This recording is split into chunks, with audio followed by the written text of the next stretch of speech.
ZENZ presenting you a Community Series Africa for the PUBG Mobile Esports, presented to you by InGame Esports. Today, it is the first day of the semifinals, day number 1, and with you, it is I, Torik. With me, it is KAL, aka Cal. So, the Superman, he's here. I am glad to be here, Torix. And we were talking behind the scenes. I forgot to update production. It was meant to be Tori there, so we could have the the twinning thing. But yeah, we can still twin. We can still twin. But again, this is the semifinals. This is day 1, and the action is about to go live. And I'm excited to see what these teams are going to have to offer on the grand stage, because I mean, this is one of the biggest stages of all time. Oh yeah, this is a very, very big. I'd say a ground platform for the teams to like do a really good training off, where they can like improve all of their like communication skills, their synergies, and all the tactical areas that they were lacking before. And like after any of the event, any of the officials that they were lacking, they can make it up in these grounds, in these platforms, where they will have the chance to make the mistakes. I always talk about this, like this is the time where you can actually make the mistakes for the higher ground performances. Yeah, I think the one thing about a lot of the teams, a lot of the players, the one thing they have in mind and on set the focus on is towards water champs. You know, going to the water champs. So there's all this other tournaments. Just make sure you're able to make the mistakes. You can't afford to make it that level. Make them now. Try to get things together. Try to get that synergy you need to build for the champs when they eventually come. So, like you said, this is proper training ground, and the fact there's also a prize pool in it. It makes it even more fantastic. And you also get to be live on screen, and a lot of your fans get to cheer on you. And you just need to make sure you're giving them something worthy of being watched on the big screen. I mean, that is absolutely true. If you're given a platform, we expect all of you, from every single one of you, to give a very amazing performance for every single one of the day and every single one of the match. Yes, you are going for that performances, but this gives you enough time, enough chances to check your aggressive stances and your passive stances all together. Yeah, I think like you did say again, mistakes are going to be made. Lessons are going to be learned. It's all going to come down to the team building, synergy building. For sure, they have the stance they need. They have the readiness they need for whenever they potentially go into that champs. Because that is the main thing. Everybody wants to leave the ultimate trophy of PUBG Mobile. You want to lift up that champs trophy, and it's going to start now. It's going to start somewhere. So the IGE is giving us an amazing platform to train up, and then also, like I said, there's a prize pool involved, so it's not just a free training camp. You also get to go away with something, but to go away with something, you have to make it all the way to day 3, and of course, you have to be the champion. You have to make sure you're finishing in the top seeds. That's the most important thing to these teams. I mean, that is true, but the main concerning part that I'm really concerned about by all of the teams is how they're going to go against each other at this point in time, because you can't just reveal out your trump cards at every single stage. No, you can't do that. You have to maintain that integrity that yes, you're improving, but at the same time, keep that composure and keep your trump cards hidden, so nobody knows what you're actually capable of onto the battleground, what kind of a force you are to be reckoned with, alone, a 1v2, even a 1v3 or a 4. It all does not matter. What matters is the fact that you know that you can do it, but you choose to hide it sometimes, just for the sake of, yeah, I do not want to reveal this kind of a performance from my side that can actually haunt me into the next stage, maybe even the next event, where they will know that, okay, this guy is kind of a force to be threatened, so let's go together, let's push him together where he cannot do it or something like that. So I think it's better to stay hidden in that kind of way, but you also got a lot of matches, you got a lot of maps each days. I think it's 6 matches each day, so you have plenty of chances. You have plenty of chances to show your performance and maintain that trump cards hidden under your sleeves. Yes, you do. You have to make sure you're not revealing the ultimate strategy out there, because you want to make sure You're saving the best for the last. But I mean, there's also the card where a couple of them would want to win this. They still want to have that drive to win, that ego to win, satisfy a little part of the ego.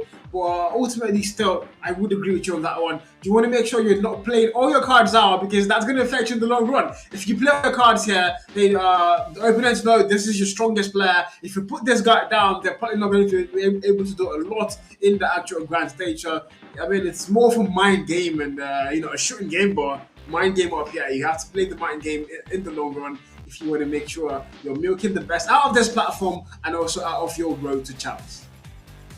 I mean, that is the thing. It is about the glory too.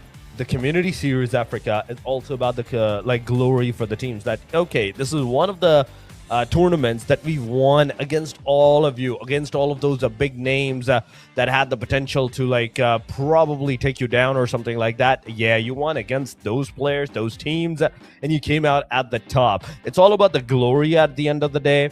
That whatever you're doing, whatever you're trying to face off against the other teams, you're doing it for the glory. You want to make sure that you can show the other team, you can brag about them, that, okay, we beat you in this, we beat you in that. Whether it was a 1v3, 1v4, or it was a full tournament where your team came out on the top.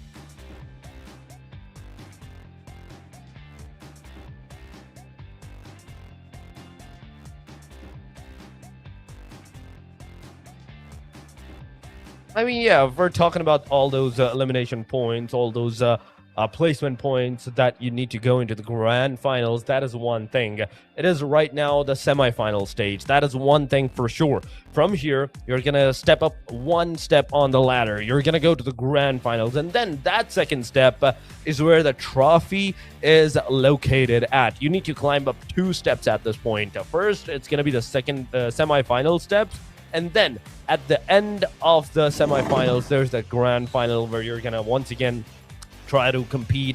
The points reset, everything point blank onto the surface where you will once again will go and try to go for the fact that, okay, this is the time where you need to step up once again. Take just one more leap of faith, that big step to get you that trophy, that glory, that name on the Hall of Fame that, yes, Community Series Africa was won by this individual team.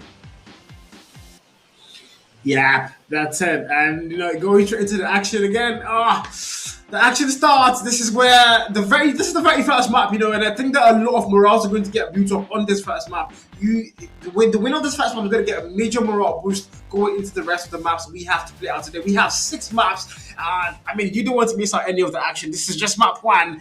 And again, morals are going to get built up. These teams have a lot to play for, and it's going to be a Erangel to kickstart things off. What do you have to tell me about this map, Tarek? Oh my god, the default map right at the very start. Erangel it is, ladies and gentlemen. The play line from the Zarki all the way down. A Western side favorite. That's one thing for sure that you can expect. The Pachinki drop, you can expect the Rozak drops, maybe yes, the Georgia Pool and the Zarki drops as well. But the military base, yes, it will be kind of situated in the fact that, okay, there might be maybe more than 2 teams going up together into the military base to take that fight or that engagement, but it all comes down to the fact that whether we're going to see that engagement or not, it will all depend on how the teams wants to play their initial maps at the start of the day, because this is the first day. This is the start of the complete Community Series Africa, right? So what you're doing here, what the teams are doing right now at this point, I think they will try to maintain that integrity and they will try to find the openings amongst the other teams that, okay, this team is strong at this point in time and they're weak at this point in time. They will try to do that. But, whoa, do I see a lot of people at the Quarry region? Because I see a lot of names. I see a lot of colors. Those are a lot of lights flashing up, and they will be flashing in a short while. Yeah, A lot of lives and a lot of soldiers that potentially got a four when the gunfight starts to come in. This is, I mean, I always love to call the early stage of the battle royale. You know, it's more like a famine simulation where you just go and equip the weapons you need to get, the nades you need to get, the smokes you need to get, and start to get a little bit of information on the opponent team and where exactly they are around you before you're going to start to get these engagements coming through. And then this is it, guys. The very first map loads in, all the teams are already getting ready to action, and we're just looking forward to go and see who's going to get that first blood on this map. The first blood. We have to see who's gonna have that first elimination. But oh my god, that's a lot of teams in the game. That is a lot of teams. 19 teams joining up, ladies and gentlemen, into the match number one. Where we usually see 16 teams. Okay, this time it's 19.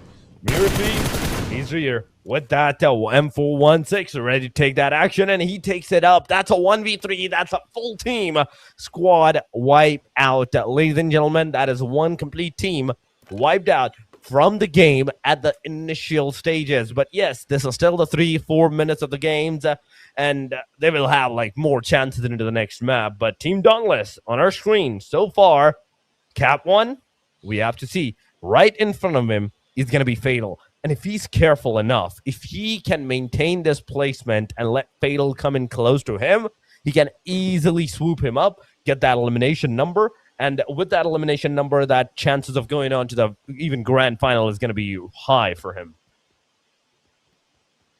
Yeah, it is. I mean, one team already wiped out, by the way. I just it's just a 4-minute mark, and it's really one team down. I don't think that's the best start for them on the day. That's not something they want to remember. But I mean, like you did say, there's a lot more maps, 5 more maps to go. So they still have a redemption arc somewhere in between those 5 maps. So far, 4 eliminations ready for this team, and they are looking good. One thing, Esports. Man, this is how you want to start. You want to make sure you're holding things down. You're holding a particular fourth of the map to yourselves. And we need the gunfights because that's what's going to matter. Placement points are a thing you want to look out for. And of course, kills are also going to count for points towards your team.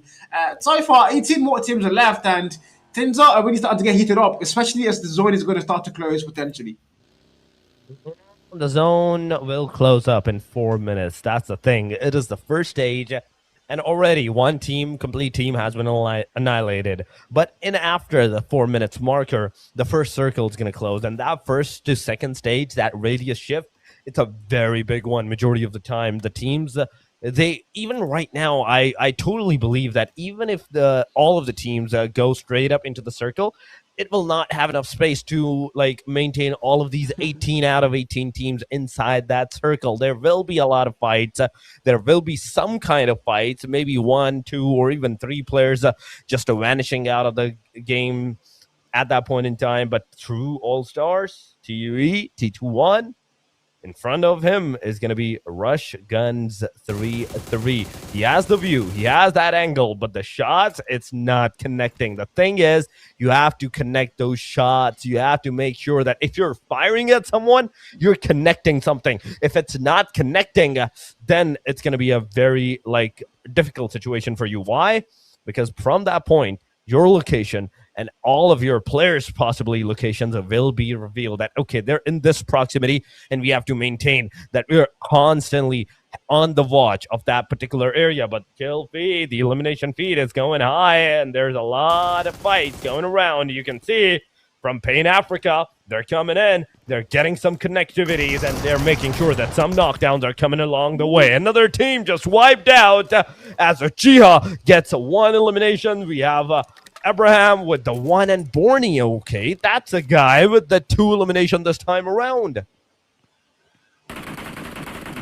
Another team falls, and it's going to be to Pain Africa. It's just the kill fit. Just a lot of names have been brought up there. I've seen Marifa forget about maybe 4 or 5 years already. He's been popping up on the lobby so far a lot of the times.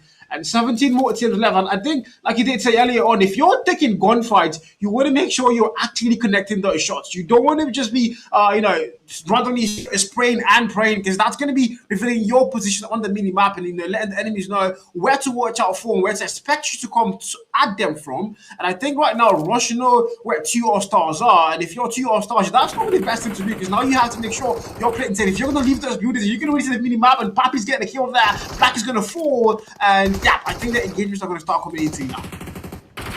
Oh, the military-based fight beginning right at this point. Poppy coming in front, but getting shot from that shotgun instantly on the face. He gets taken down. Now the Ace-32 in the hand. It's going to be a very difficult situation, but ooh, wait a minute. Rush Esports, they're maintaining their placement. They're maintaining their players, and they're still all alive. It's just the knockdown, still not the confirmation. The players are still alive, but oh, with the gun, 3-3 down. Now it's a 1v1. Naughty, it's all up to you. It's all up to Byron. But wait a minute, there's another guy that is still alive from the side of TUE. Naughty with the moment. He's coming in with the S32. He tries to get some shots connected, but 1897 in the hand. The pump action. Will it connect? The main question is, will his Ace-32 or his shotguns will make any kind of connectivity enough to maintain the placement and to get the other team down? He has that Ace, 18 bullets, ready to lock and load, but the jump shots from the other side, from the two All-Stars, it takes him out. It takes it all over with the 4 elimination to their name. Not a single one has been eliminated. I mean, somehow I thought surely that they had compromised their sport, but somehow they still won the team fight there, and Rush are going to be on the receiving end of that wipeout. So if you're 2 All-Stars, well, you're looking really good. And I see on the chat now, I see a couple of 2 fans, and of course they are supporting these teams. So right now you're looking good. All 4 players still alive, and you're making your way now towards that zone. That was a very nasty fight. You know, the one thing about fights is you don't want to be taking fights outside the zone, but I guess it's still the early game, so the zone is not that deadly. But potentially you don't want to be letting that be a thing. You want to make sure you're not taking fights anywhere outside the zone, as that could be detrimental to not just you, but also the opponent team. But so far, so good. We have 15 more teams left to play out this one, and I mean, there's still a lot of time to play for, and there's still a lot more zones to go and close it. I mean, this is just the first stage that has closed. Stage number 2, it has not even started to close down at this point in time. It's still 20 more seconds before it will start to close down, and then we'll have to wait another 2, maybe 3 minutes for it to close all together once again. But ooh, shots coming around from the M4 side on Switch. No connection. Okay, I think he was trying to shoot at some of the cars or something at that point, but no connection whatsoever. Ladies and gentlemen, the stage number 2, it is on your screen. The first stage was on the northern side. This one is hard eastern corner. At this point in time, you have Impala, right? Lipovka, my bad, not Impala, the Lipovka area where it has just gotten out of the circle. Now, the 2 teams that were in the Lipovka, they will move out. They will try to go and maintain that center of the circle. But you know what? In this kind of lobby where there's still 15 total teams alive, I don't think you should be aiming for that a middle circle area. You should be maintaining those corner areas where you'll have your back completely covered and nobody else is trying to take you down at that point. But ooh, I see BH Esports on the DNT, not Giannis. He's coming in and he got 1 player down. He's already with that Scar L 4x scope to shoot at the second one, but no connection this time around. On the other side, DNT, they're going to lose one of their own players, and that's kind of like a back and forth that is going on up against the team. Look at that, another one knocked down. Now DNT, Mage, he's going forward. He's going once again for that confirmation this time around, in my opinion, but Maze 067, he is the guy that is maintaining that location from a different angle. But ooh, Aggressor T7, he's coming in. He's making sure that those connectivities, even from his sides, are completely on point. That's exactly what I did say, though. The zone's now starting to close, and the state's starting to close in. So you don't want to take any more fights. You need to start making your way inside that state. And I think this player's going to get that info. As players knocked down, you see Legends here just trying to survey the area and get more kills. Didn't have a player knocked down, so he's going to get thrown for a little distraction there. But again, it's not that deadly yet. The state isn't starting to burn you alive yet, but potentially it is. So you have to make that way in. There's 2 players there. There's going to be a raise up, and if you're a Legends right now, if you're Mizo, I don't think this is the best sport to be in. But he's circling around them, trying to get any info whatsoever to make a kill. DNT just got 1 more kill, and I think Mizo has the information that this might not be the best fight to take. He's just circling, trying to get a little bit of a cover. He's got the, oh my god, the engagement comes through, but it's still DNT on the kill for 5 kills. We see a JS9 in Erangel. Wait a minute. How is that possible? JS9 in an Erangel? That's a Rondo exclusive gun. that I usually see, but this time, okay, I am not judging. I'm not judging. JS9, it's a very beautiful gun. It's a very amazing SMG that also have the ability to hold down the 6x scope with almost 0 to no recoil at that point. But 14 more teams, ladies and gentlemen. Another one has been fully eliminated. From 15, we go down to 14 with 49 players into the bag. The stage number 3 has already been made. We saw that, what happened with the stage. We saw what happened with the circle. Now it's time for the rest of the teams to go and maintain and hold the next circle shift, the next circle area for themselves. Why? Because now it's going to be crucial from this point onward. Stage number 4, as soon as it's going to be made, the circle damage, it's going to be insane. It's going to be immense. But Team Pride, once again, they're close to the proximity of the fight against the Team PN this time around. Who is he? He is close to the proximity of the team, and he is using that UMP45 to the maximum. Got Borny down, and instantly he will be finished up because there's no way in time that someone can come to this Harry Potter tower and revive Borny up. And that's exactly what's going to happen. Borny is going to be finished up. All the loot is going to be going on to the Who Is He. And after that, the Team PN, they will decide, okay, this is the time to go at a separate direction. Yeah.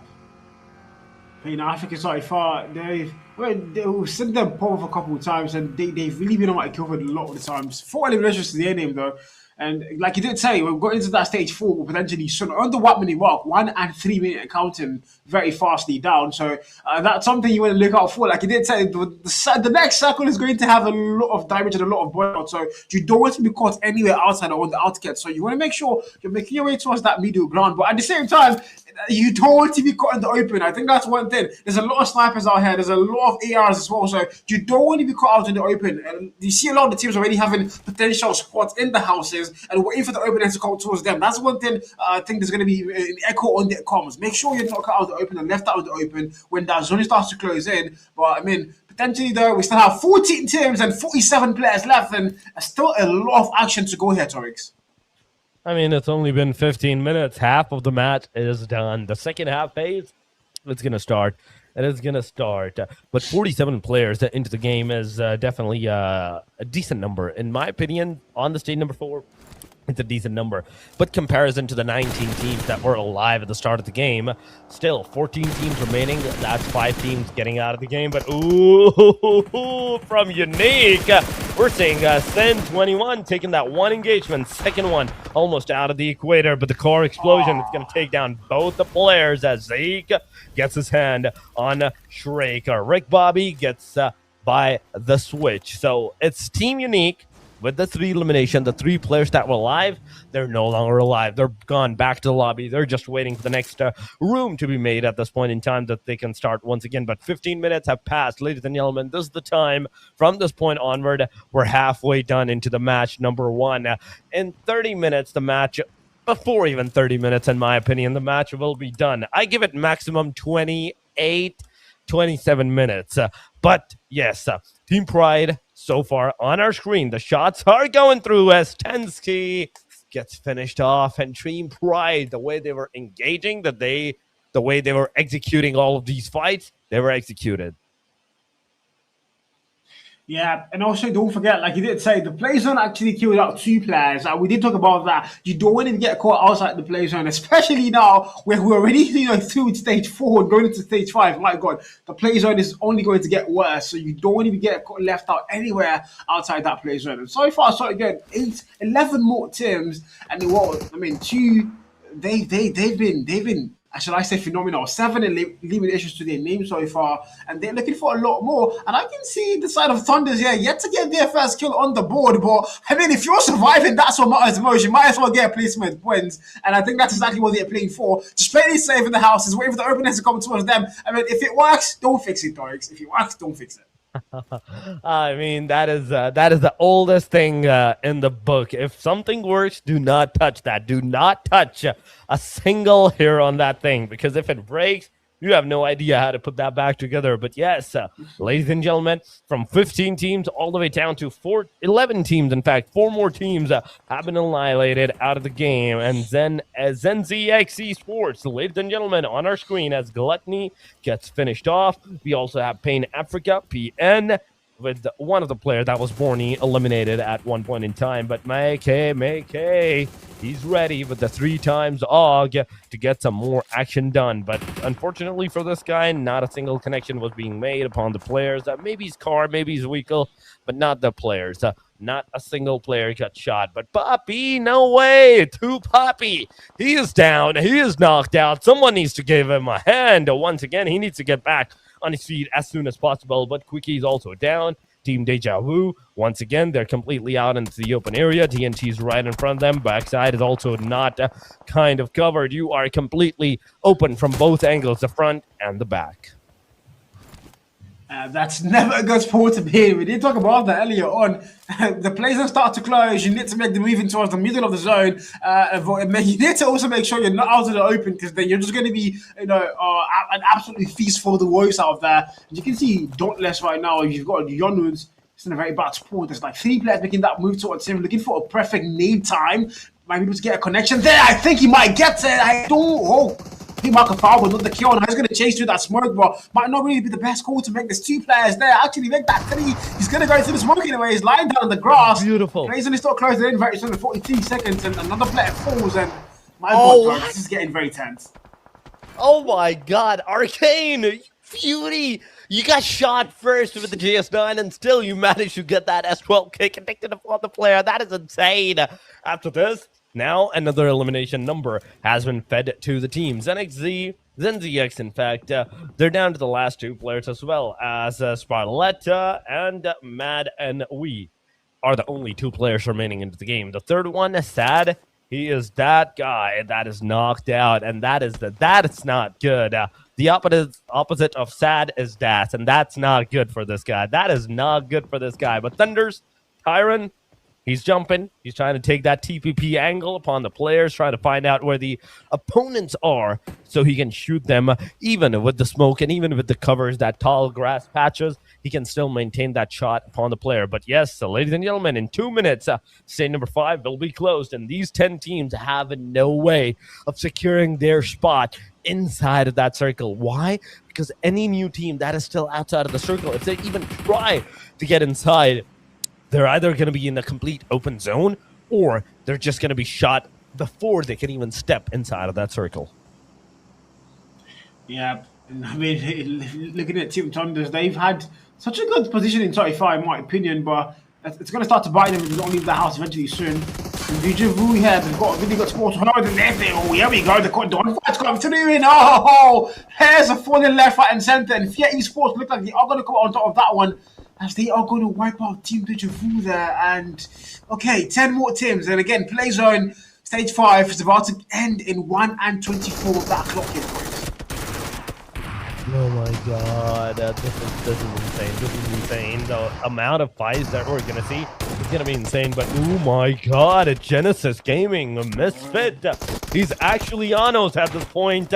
But suddenly he got finished off. Instantly, the guy that finished him off, he went out of the compound and got finished off together as well by the hand of Team Pain Africa. PN is the name that's going to have that last laugh upon the player. But ladies and gentlemen, we have the live counter. We have the overall rankings on your screen.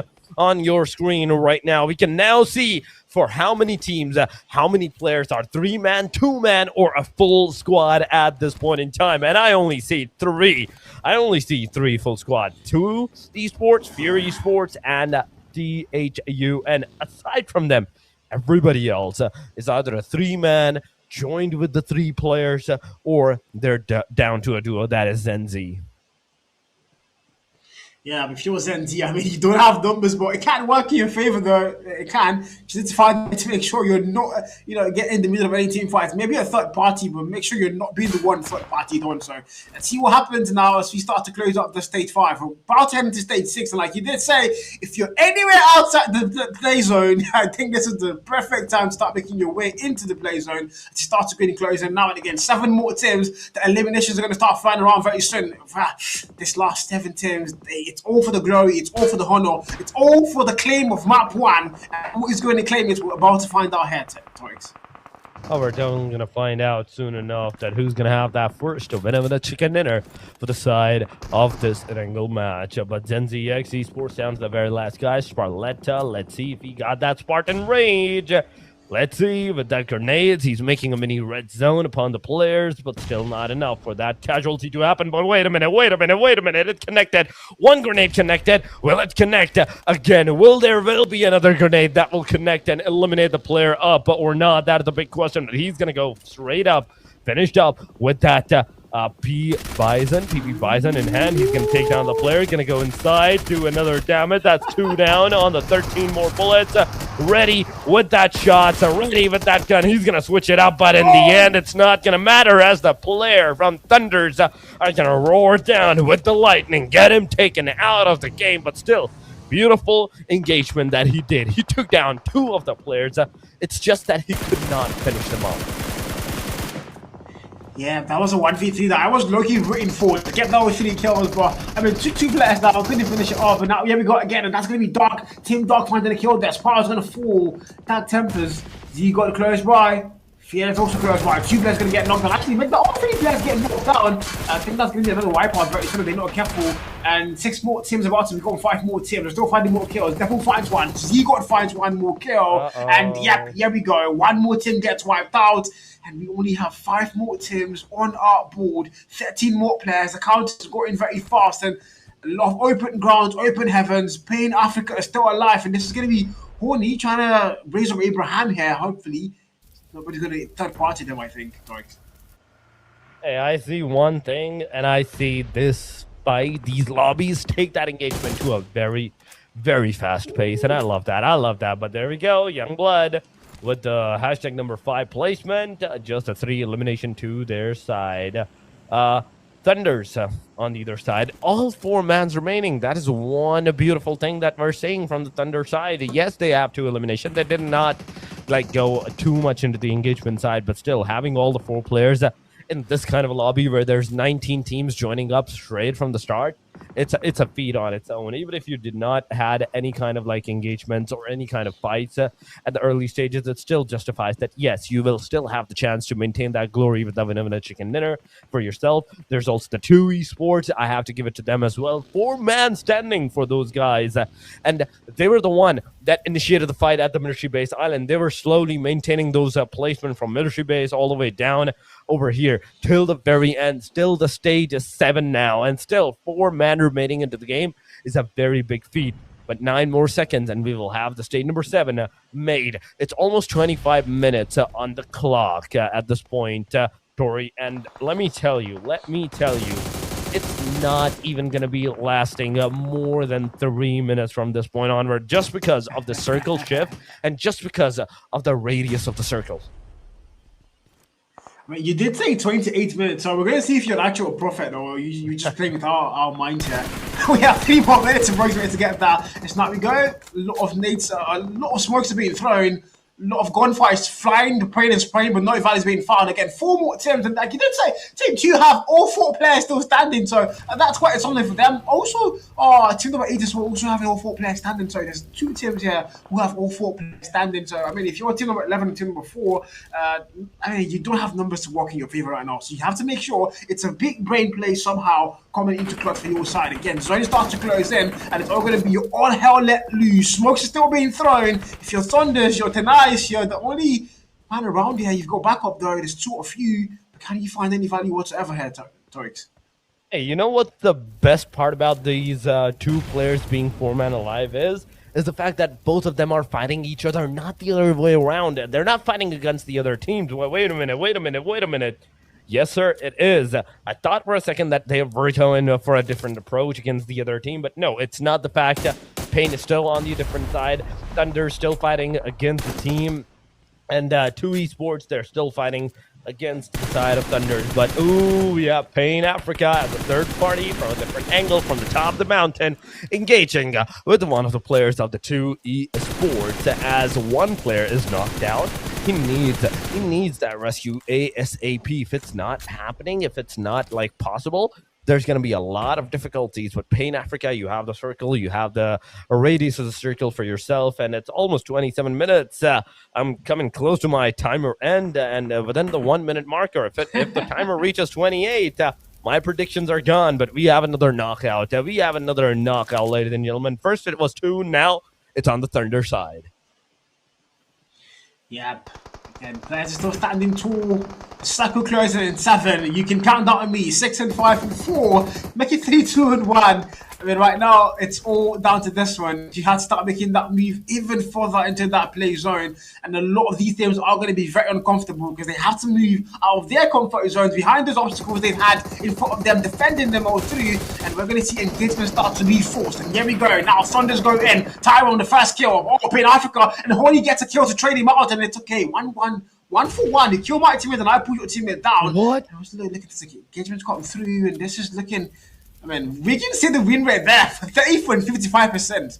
Wow. It's going down very fast. Oh, it is. But what amazed me most is the fact that that single grenade from the 2 esports actually connected onto the side of Thunder Esports. Another grenade is coming in, and it's all over. Thunder Esports, they're gone. They're done. They're dusted out of the game, and now we're down to the top 3. It's a 1 versus a 2 versus 4 situation. 2 all-stars. You have the best opportunity right now to secure that Vinavina chicken dinner, just because you have the most man advantage, the most advantage of the players. But Pain Africa, this is also another team with 11 elimination. We're not talking about the measly 3, 4, 5. Nah. They were like, yeah, let's throw that out of the window. Just go straight for the double digits. 11 elimination for the side of Pain Africa at this point in time. Fury Esports, yes, they're just on the 4 elimination, down to the last guy. That is Elruddy, in fact. Not Elder. So that's the guy who is like the last man standing. But there we go. It's almost 29 minutes, and my prediction, they're gone. It's over. It is over. We're not like finishing the match in 27, 28 minutes. Nah, we're going straight up into the 30 minutes marker. You know why? Because this is the stage number 9, and you know what is the best part about the stage number 9 is that there is no circle. You are nowhere. You have nowhere to be safe. This circle moves, you're completely done. You're wasted. You have to move, and no matter the situation, you can't even put up a first aid kit in the circle. Very, very risky now and very dangerous. Like, I think this is the peak of uncomfortableness for these teams. They have to all the way now to force fight. And here we go. Elimination comes through. The one-man army falls. And now it's a 3v4. And this is all down to this one. 2 all-stars. A lot of fans in the chat looking at them. Pain Africa, 1 kill found. Bappy falls. And it's going to get knocked out there. Byron also gets put down. And Pain Africa, this might be their map. They might be able to claim that winner chicken dinner. As it's only 2 more players. Critically low. Are they going to get knocked down? Make that one. It's a 2v1. Of course, Pain Africa claimed the first map. Woo! Let's go. Oh my god. Wait. Someone needs to walk me through what happened. Someone needs to make me go through what happened step by step. Because this is not what I expected. This is not what I had in mind. I was pretty sure. I was darn sure that 2 esports were the ones securing that Vinavina chicken dinner. But no. The universe just had to prove me wrong. They're like, yeah, you predicted that. Let's just throw it out of the window. Let's just give it to the Pain Africa at this point. But I have to give it to Pain Africa. 11 elimination, 4 on top of that. And 15 in total. It's a very, very huge feat. Yeah, I think the universe had you make predictions. They're like, you know what? We're not giving Torres any predictions today. The timer out. 2 winning out. Nothing for you today, man. As Pain Africa are going to, you saw them from the start of the map. They started the map pretty well. They got the first couple of eliminations on the map. 2 as well, really fought hard. You saw a lot of people on the chat, being fans of 2 esports. But ultimately, Pain Africa, we're here to show the very first lobby absolute pain. They literally said, you will not pain, and they delivered pain in the very final fight. All 4 players down, and that's it. 15 eliminations and the number 1 placement. It doesn't get any better than that on map 1.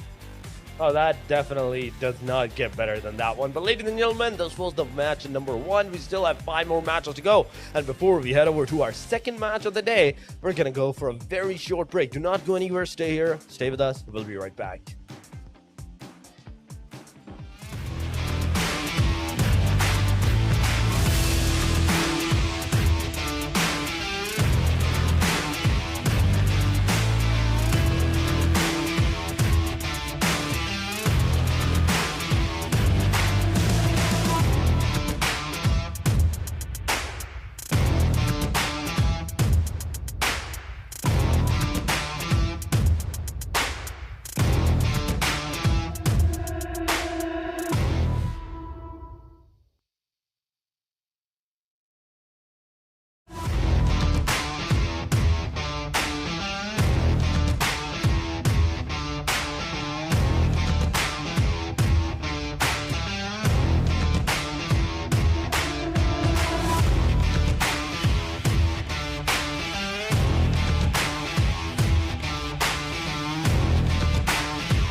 Well. So much for a short break. Ladies and gentlemen, we're back once again. The Community Series Africa. Once again, after the first match, it is done. Pain Africa. It pains me to say I got wrong one, not two, but 3 times at that point in time. But yeah, ladies and gentlemen, we're back. This is Torix, and with me once again, it is Cal, aka Tori, the counterfeit, or you can say the one again, the same name as me, but yeah, not the counterfeit. He might be older than me. Full disclaimer. Hello, Torix. Of course, guys, my name is Tori as well, so it's kind of a crazy thing I get to meet my namesake on the stream. Hello. Well, of course, unlike Torix, I don't make a lot of bad predictions, so Torix is the one with the bad predictions, guys. I'm the one with the good predictions. You see, that's the difference we have. But anyways, the Map 1 was an absolute banger. We saw, actually from all the teams, every single team gave it everything they have. 2 Esports and Pain at the very, should I say, grand finale of Map 1 there. And we thought it was going to be 2. I think low-key, I also thought it was going to be 2 coming out on top of that one. But then we just saw Pain say, oh, no, hold my pair. And they went all out and they just absolutely annihilated that team. And they claimed that Map 1 with the boys' kills and also, of course, with the most placement points. So right now, if you're a Pain fan, you are ridiculously happy. And just look at those stats. Look at those stats. 7 eliminations for Abraham. Wow. Abraham, that guy was on the very top of the leaderboard, and nonetheless, but Jiha, you got 3 with that shotgun gun, 2 for the Borneo side, and 3 for double 3K. But the amount of damage that these guys have done, look at the double 3K, 33K's damage. He got 3 elimination with 761 damage. That's 400 extra damage that he has compiled upon the team. Same with the Achuya. He has done 400 extra damage than what he has the elimination numbers of. But going on to the next stat, that will be the summary. It was the 68 total elimination with 74 knockouts into the game. A total of 8,112 healing done. 25 revives were given out to the players, and 147 throwables used throughout the game. The survival time in this mode, it was, I think the survival time is kind of glitched out. It should have been like 30-ish minutes somewhere, but it's showing 20 hours. Okay. Someone needs to fix that. But the total damage, ladies and gentlemen, this is what I want you to see. A total damage of 14,000, close to 14,000. That is the insane part. That's a lot of damage. That is a lot of damage. But I think, for my part, I love the distance they were driving. Wow. I might not own a car in real life, but I can drive in PUBG Mobile. I might as well sign up, again, Abraham, MVP of that game, you can't deny it. He was just flawless throughout. 7 eliminations, 4 knocks, 3 assists, survival time there, almost a 30 minute. Wow, literally the whole time that map happened before he was alive. So you have to give it to that man. He's definitely doing the work for their side and for Pain African and Daltorics. Man has 7 elimination. What more do you expect from this guy to not stay alive till the very end? Nah. He's going to be the one standing above all at that time. But yes, with the 867 damage and 7 elimination, he's going to bag that MVP title for the match number 1. Going on to the standing, which is also the overall ranking right now for us. For the match number 1, after the match number 1, it is Africa with 25 points. Look at 2 all-stars. 13 elimination. Imagine they had got those elimination numbers on Pain Africa and Fear Esports. All of that, right? They could have been close to 18 elimination numbers at that point in time, but still 19 total points. It's a big banger. After these 2 top teams, we go down a very hard road. Straight up a single-digit points. 9 for Fear, 8 for Synthesis. Thunder gets 6, 5 for DARKTEMPERS. And slowly it goes down all the way to the hashtag number 14, where the maximum points that they have secured is 2. Unique, BH, Rush, IMPERIALX, and Insane. They get nothing from the match number 1. Yeah, did not their best memory to go and believe for sure. I'm very certain. Well, that's why we have 6 maps. So you might not have had a good Erangel map. You have Miramar, you've got Rondo, and you've got a replay of all those 3 maps once again. So you have a long day ahead of you, and you have a lot of strategies that you can imply up onto the next map. But yeah, I mean, for what we just saw in Africa, these guys look like they want to all to esports as well, and you can clearly see the gap between them and every other team on the table so far. But going into Miramar, it's a whole different map, it's a whole new playground. Who's going to take this one away? We're going to find out very soon, but in the meantime, though, Pain are still basking in all that glory from map 1, and I think their morals are going to be at an all-time high. Oh, that is absolutely true. Their morale is definitely going to be high, and they will, once again, will go for that aggressive stance even in the Miramar match. I'm more excited about the Rondo. I think the third match is going to be the Rondo one, and I'm super excited to see that. Why?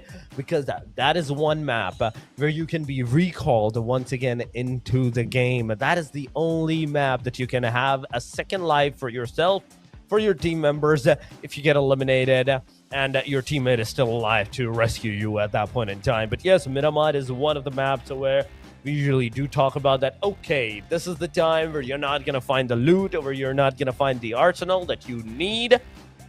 In fact, that you want, but you will find the arsenal that you need, that you will need at that point in time. And you will certainly make use of that, whether it's the Mini 14, the Bolt Action, the Car 98, everything. Because it's such a better land, and it's the biggest map out of them all. In conclusion to Rondo, I think this comes down to the second largest map. Erangel is on the very bottom now of the size of the map. So you can just imagine like how big these maps are going to be and how much radius it's going to go to the waste at the start of the game for the players, because the circle is one big of a force to be reckoned with. You're not in the circle, you're not safe at all whatsoever. The moment you're going to lose that HP, you're going to heal, but at what point in time you're going to stop? That's the big question. You're not going to find the loot, so you have to make sure that you're using your healings, you're using your arsenals to the very best. You're not like throwing it all around the areas. No. You have to use it precisely on where you need to use it. I mean, I think this pro player should know better than me, because if I'm playing any of these maps, the one that I do, once I get a shot, maybe a little fall damage, I heal up. A little fall damage, heal up again. Yeah, I don't think that's what pro players want to do. So don't be like Carl, don't be like Tori and Torix. Torix is even worse. Don't be like him. Make sure you're using your heals to the best of your knowledge. You don't want to be like us. But again, I mean, these players are the professional players. They've trained for this. They definitely have, the coaches telling them what to do. They have their teammates as well in their ears, giving them all the protocols they need to get across this map. But I mean, Miramar is a map that I really want to go and see. It's, mighty huge map. And speaking about Miramar, we are making our way into it. And Storix, take us away, man. It is the Miramar, ladies and gentlemen, match number 2 beginning, and the plain line. It's kind of like on the eastern side, if my theory is correct, because I can still see the spawn island on the very left bottom side. So yeah, it's kind of like an eastern favored map, where the previous one was a western favorite, if you remember, from the Kameshki all the way down to Sunvoska military base island. This one is going from the very top, that is going to be the Campo Militar, all the way down towards the side of the prison. It is going towards the prison, but I think it's just going to drop you before even that. So Partona is going to be accessible, prison is going to be accessible, Los Leones is going to be accessible for the teams, and all those early areas that you can possibly drop at. All of those places are accessible for the team. But the main question still remains, how many early fights, how many engagements are we going to see at the start of the game? Because it's 19, almost 20 close to the proximity of teams. And how many of them are going to get engaged into a fight? And how many of them are actually going to survive out of this for the first stage? Because this is what I want to see, right? I want to see how many teams get out of it alive in the first stage, because that's going to be like I'd say a groundbreaking move, because you survive first stage, the second stage, the third stage kind of gets easy for you. Yeah, I think the longer you stay, the harder you get. that should be what the teams were looking forward to. But again, now they can start landing. Of course, it's going to be all what I like to call the famine simulation. Just come here and start to loot and hopefully start to get ready for the rest of the map itself. And of these teams, I think the one team is going to have a bounty on them. Actually, the two teams that are going to have a bounty on them is going to be, of course, Spain Africa and 2 Esports. You want to make sure those two teams are going to put down in any game. You don't want to let them, go towards that late game because you do know the gun skill they have and how they were able to survive also to be the last 2 starting teams in the map 1. So I think a lot of these teams might have a little bit of a bounty on those sides. But again, it's all about survival, and making sure your team comes out on top. And I mean, if any of those 5 teams that placed 0 points on map 1, this is the map of reconciliation. You have to make sure you're getting as much value as you possibly can from map 2.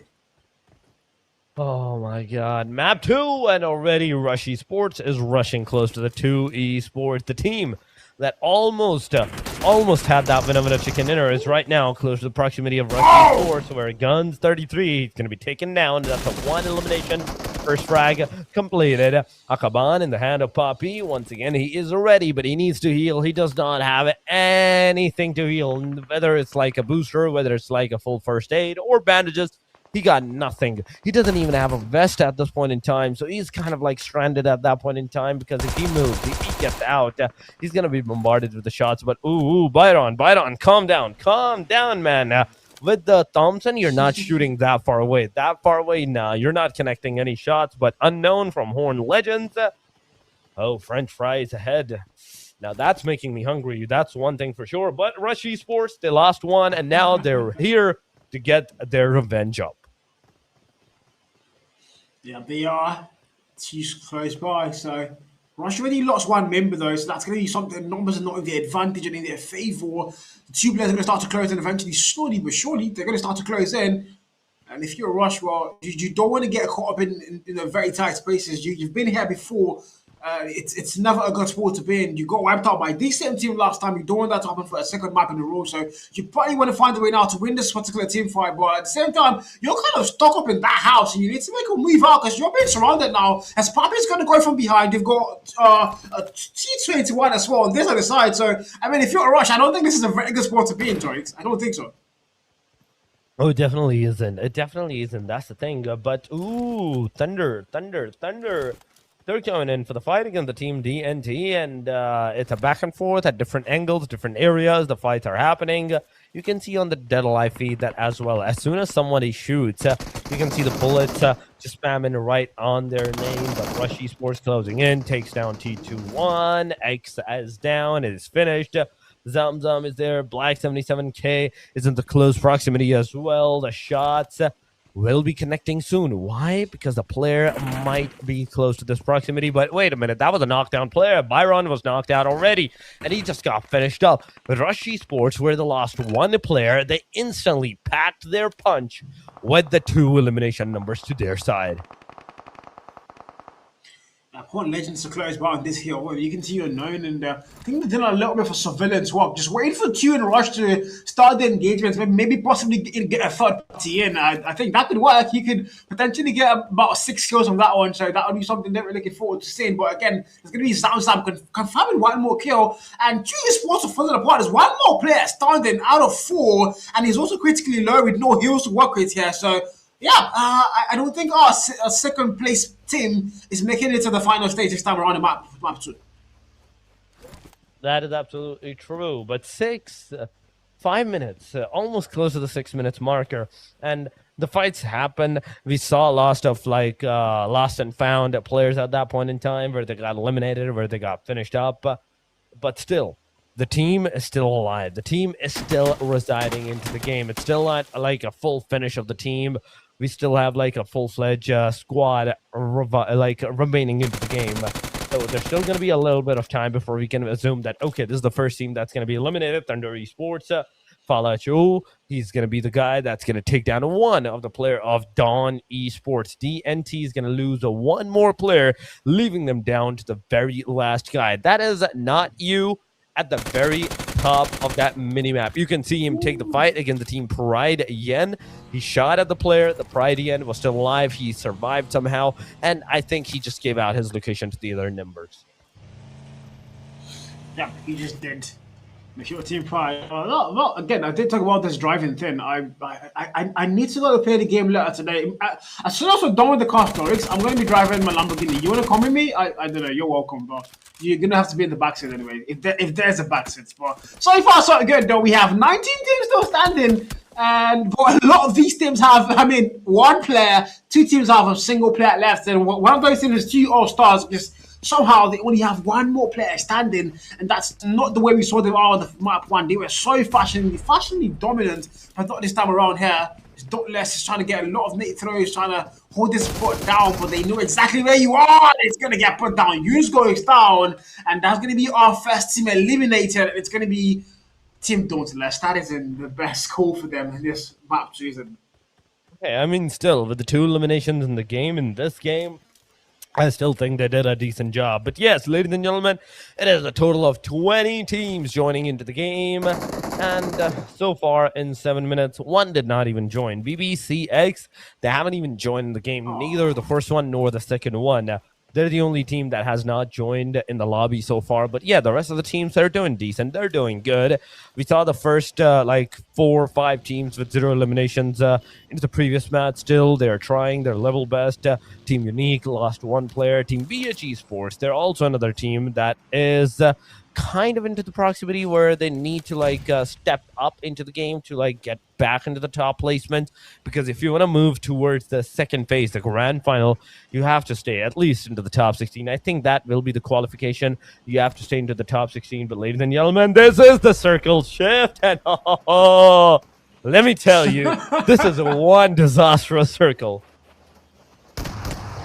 Wow. I mean, look at the area. Look at the players outside there. Look at the players that are nowhere near the actual new circle. It's not looking good for them. There's going to be a lot of running. If you have a car, lucky you, then you can actually drive and look at the come see now. It's going to be a clean one. Trade might find them. And yes, Trade does come through. And my God, that was fast. And Team Pride are going to be the better of that. We're going to have the better of that team fight. And Team Thunders are going to get wiped out. But again, they are currently number 5 on the table. That might change as we still have a couple of teams that are below them, but are also very close in terms of points. And placements, of course, and kills are going to be finding them more points potentially. So if you're Team Thunders, well. But mind you, somehow, 2 All-Stars have still been able to survive with the one player who also, mind you, doesn't have a heal up. So I don't know how he's doing it, but he hasn't died yet. That is something. That is absolutely true. He is doing an amazing job. But one of my favorite guns, AKM in the hand of Arcane so far. He's going to throw a grenade, which is going to connect. It will do a slight bit of damage, but still not enough to get the player down. Arcane, come on. Use that AKM to the fullest. Come on. Go, man. Get out of this compound. Go and take that fight. He's going to jump down. He's going to go to the other side. He's going to take the player down. Come back inside. They'll try to maybe go once again back out, but the answer is so far a no. Yes, the player got revived, but the player that revived him, he's the one that needs the revive now. Come on. Can you do it? Can you go? Can you get that revival done? The answer is no. The AKM is going to make sure that the player can no longer get up in this match. Yeah, that's it. Bye for the map, boy. I mean, I've still got my eye on the 2 All-Stars. The player finally got a heal up. Okay, he's got full health now, but he's still the last one standing. And they can look at our number 1 team as well, team playing. They have 3 players, 1 player eliminated, and all 3 players are looking for heal ups to go and stay in this map and skip fighting. And start going to look at that kill for them. Of course, China going to lose a player there. And I mean, there's a lot of kills happening at the same time. 17 teams, 56 more players. We're looking at one big esports here. There might be an engagement. We've been back and forth this particular building about 3 times now, and it's like they keep chasing the one player, but they can't really find him. So it's more of a dance, and eventually who's going to be the better dancer? I mean, that is true. I mean, at this point in time, One Take Esports definitely going to take it one step at a time.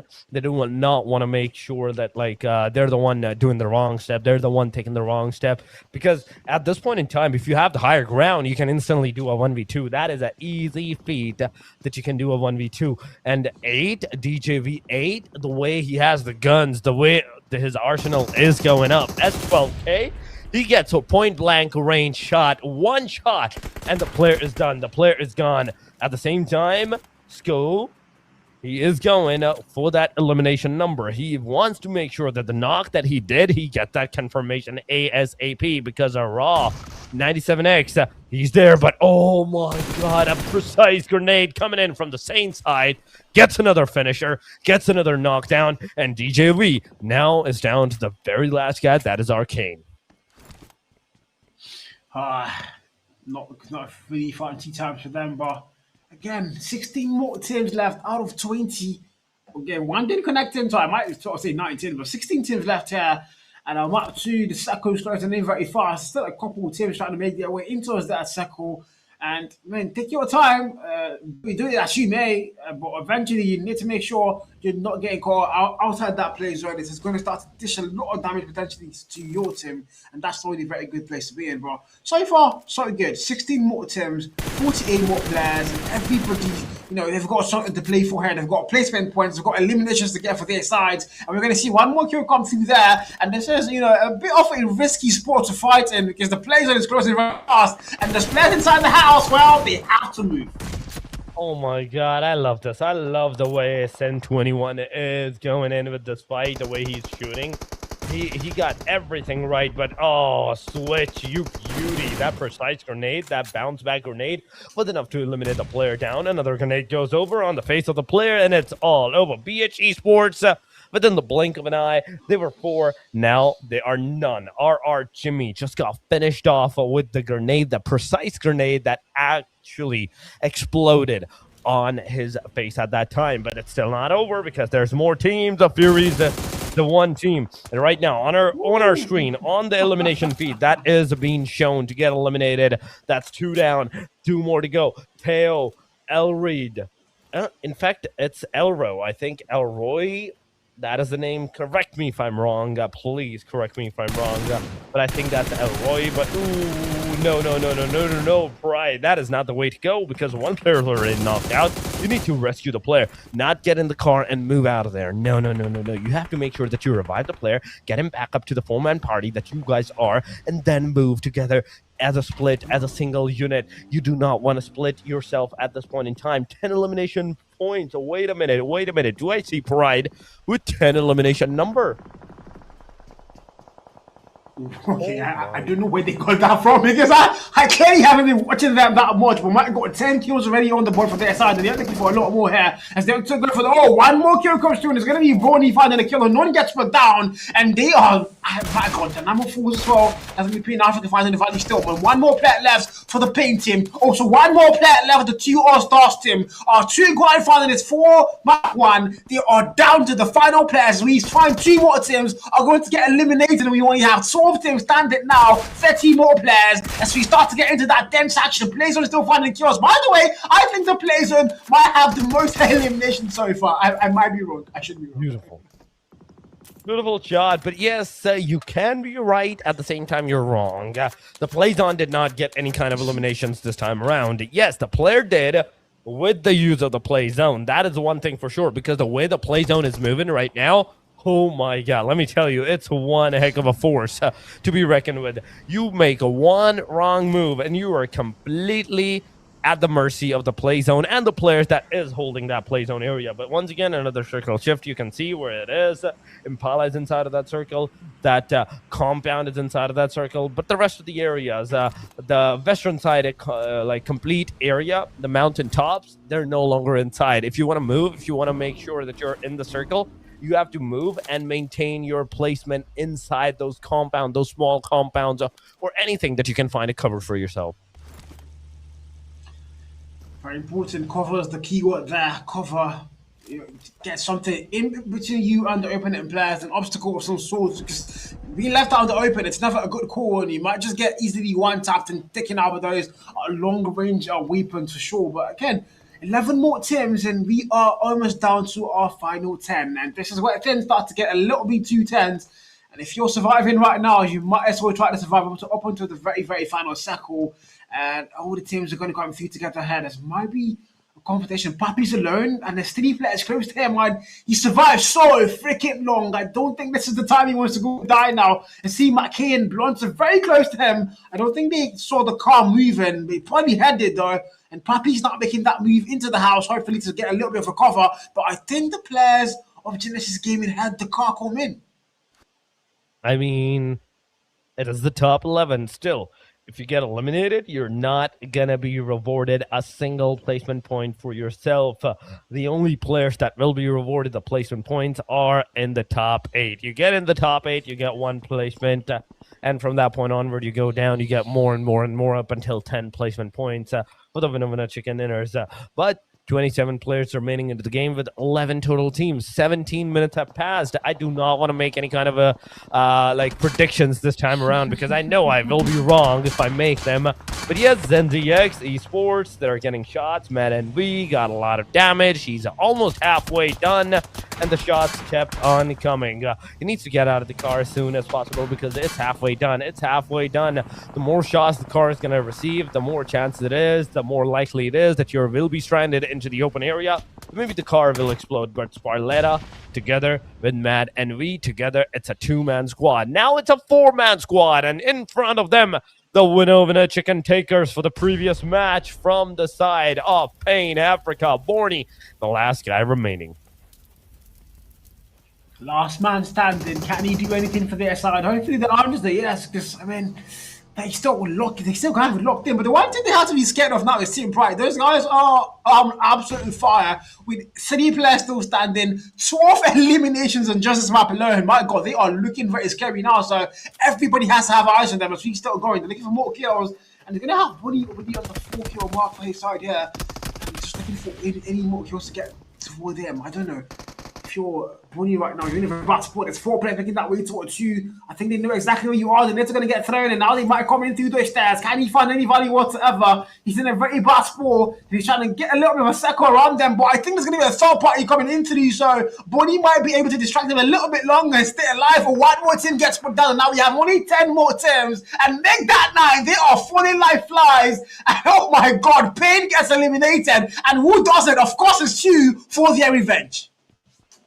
Oh my God, the table toppers are down. Just give enough time, I'd say, enough chances to the 2 esports to secure some of the elimination numbers for themselves. And at the same time, the Team Pride, the way these guys are going, look at that. 17 total points with 12 eliminations in the match. It's an amazing job. The grenades are coming. Synthesis, you need to move forward, and you need to get this shots and the fights and as soon as possible. MLK, he is out of the grenades. He's out of the throwable. So there's that at this point in time. But Zeke, the Molotov is there. The player, the location has been revealed. And now, as soon as he goes up, he gets into that molly. Bounce gets taken down. Jen receiving a lot of damage as Jen's.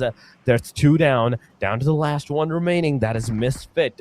We saw how Misfit did the last game. He did a 1v3, but he got finished up by the maximum 4th player, or even that was a 3rd party at that point in time. For Synthesis, he's going forward. The shotgun is not going to make any connection. Then it's all over Synthesis, securing those elimination numbers and having a decent amount of elimination side. 9 elimination, even for them, it's a very a big feat.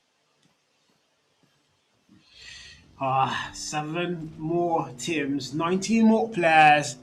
And of course, Papi's one of those players with 2 all-stars. Got the IMPERIALX team number 6 in the score right now. They have 1 final player standing for them.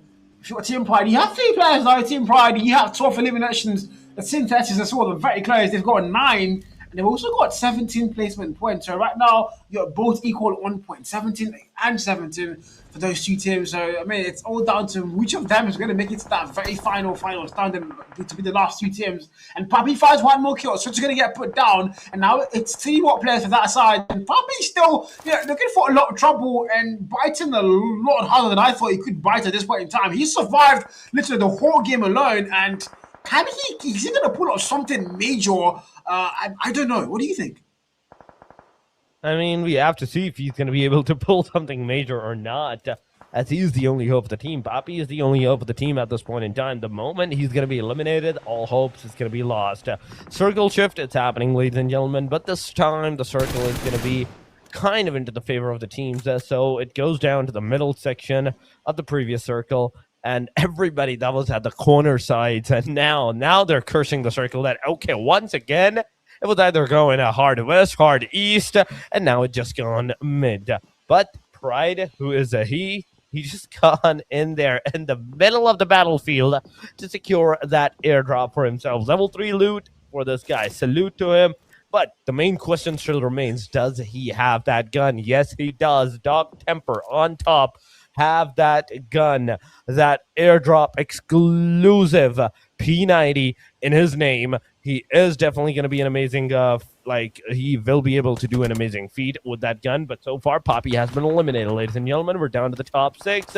And with this top 6, 10 elimination for the team Synthesis, and they are looking all around their sections. It is a 10 elimination team versus the 12 elimination team that is close to their proximity.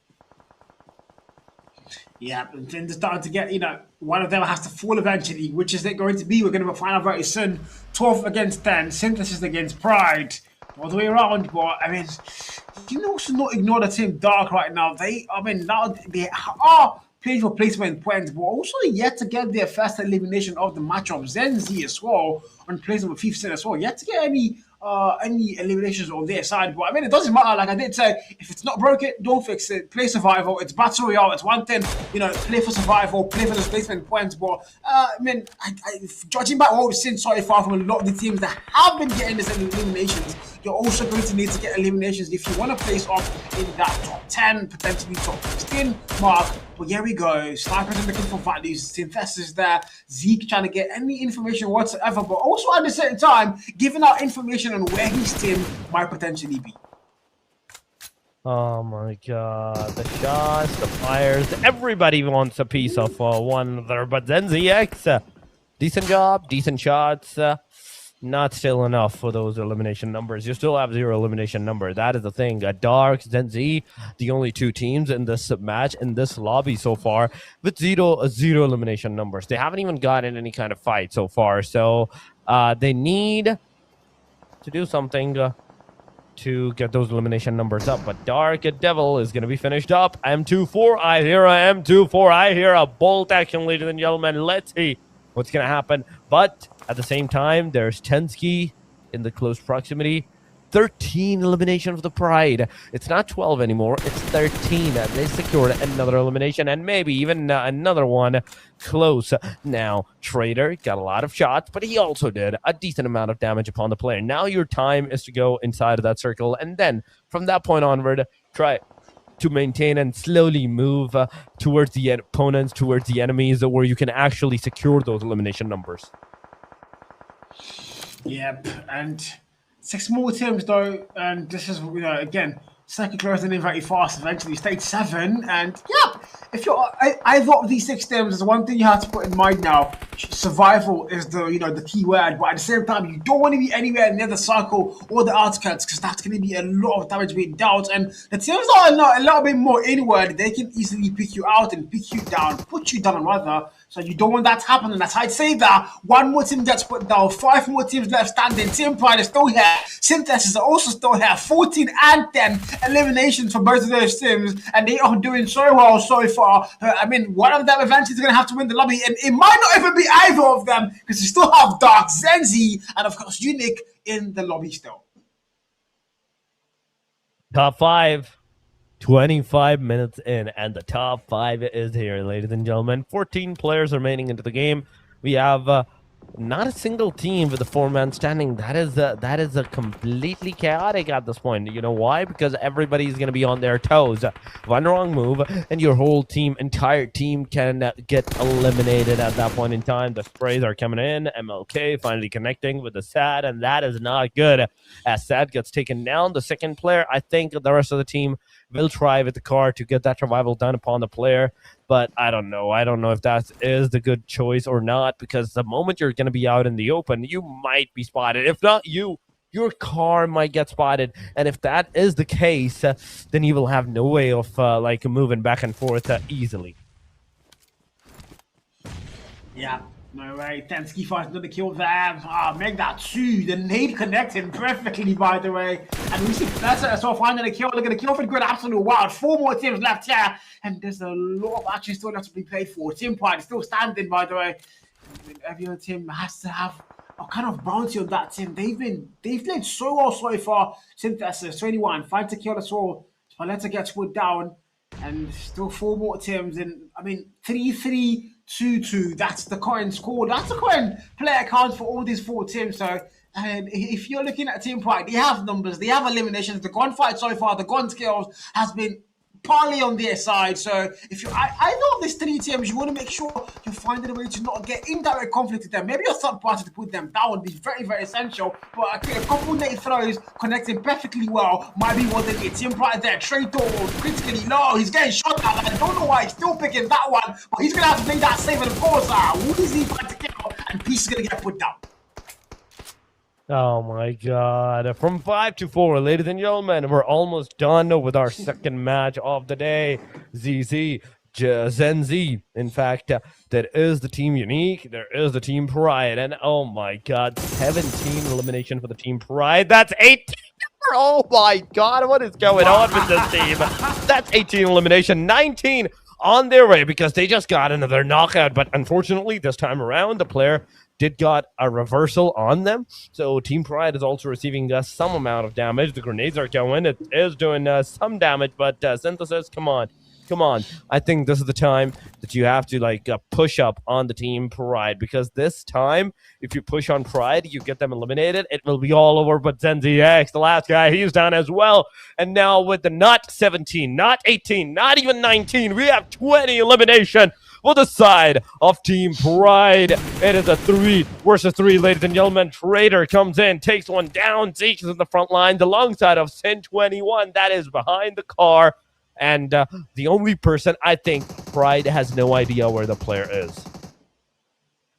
Yeah, I mean, 3v2, one more player gets put down, milk forward, and if you're Team Pride, you have lives, you have numbers here, you're almost fully healthy, and if you're Team Synthesis, though, you can still make it work. It's now they're going to go in aggressively, 2 players, making that move, to drive around the map here. If you're Zeke in 21, you're in a very bad spot, plays and throws an in very freaking fast, they're going to get thrown, looking for a simple possible connection. 21 gets put down, it's one final player, and he's also going to fall, and oh my god, Team freaking Pride! Wow! Pride. Oh my goodness.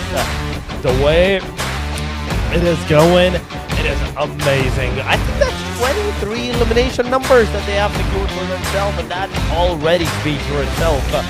They were somewhere at the bottom line areas after the match number 1, if you remember correctly. They were somewhere into the proximity of the side that I think Pride was in #7. From 7, they got 23 elimination first of all, and now 23, 24, however much they got, 23 it is, because 8 is for Trader, 7 is for who is he. We have Tensky with the 6 and 2 for Yen. The 3 players that were alive till the very end, they were absolutely dominating this match.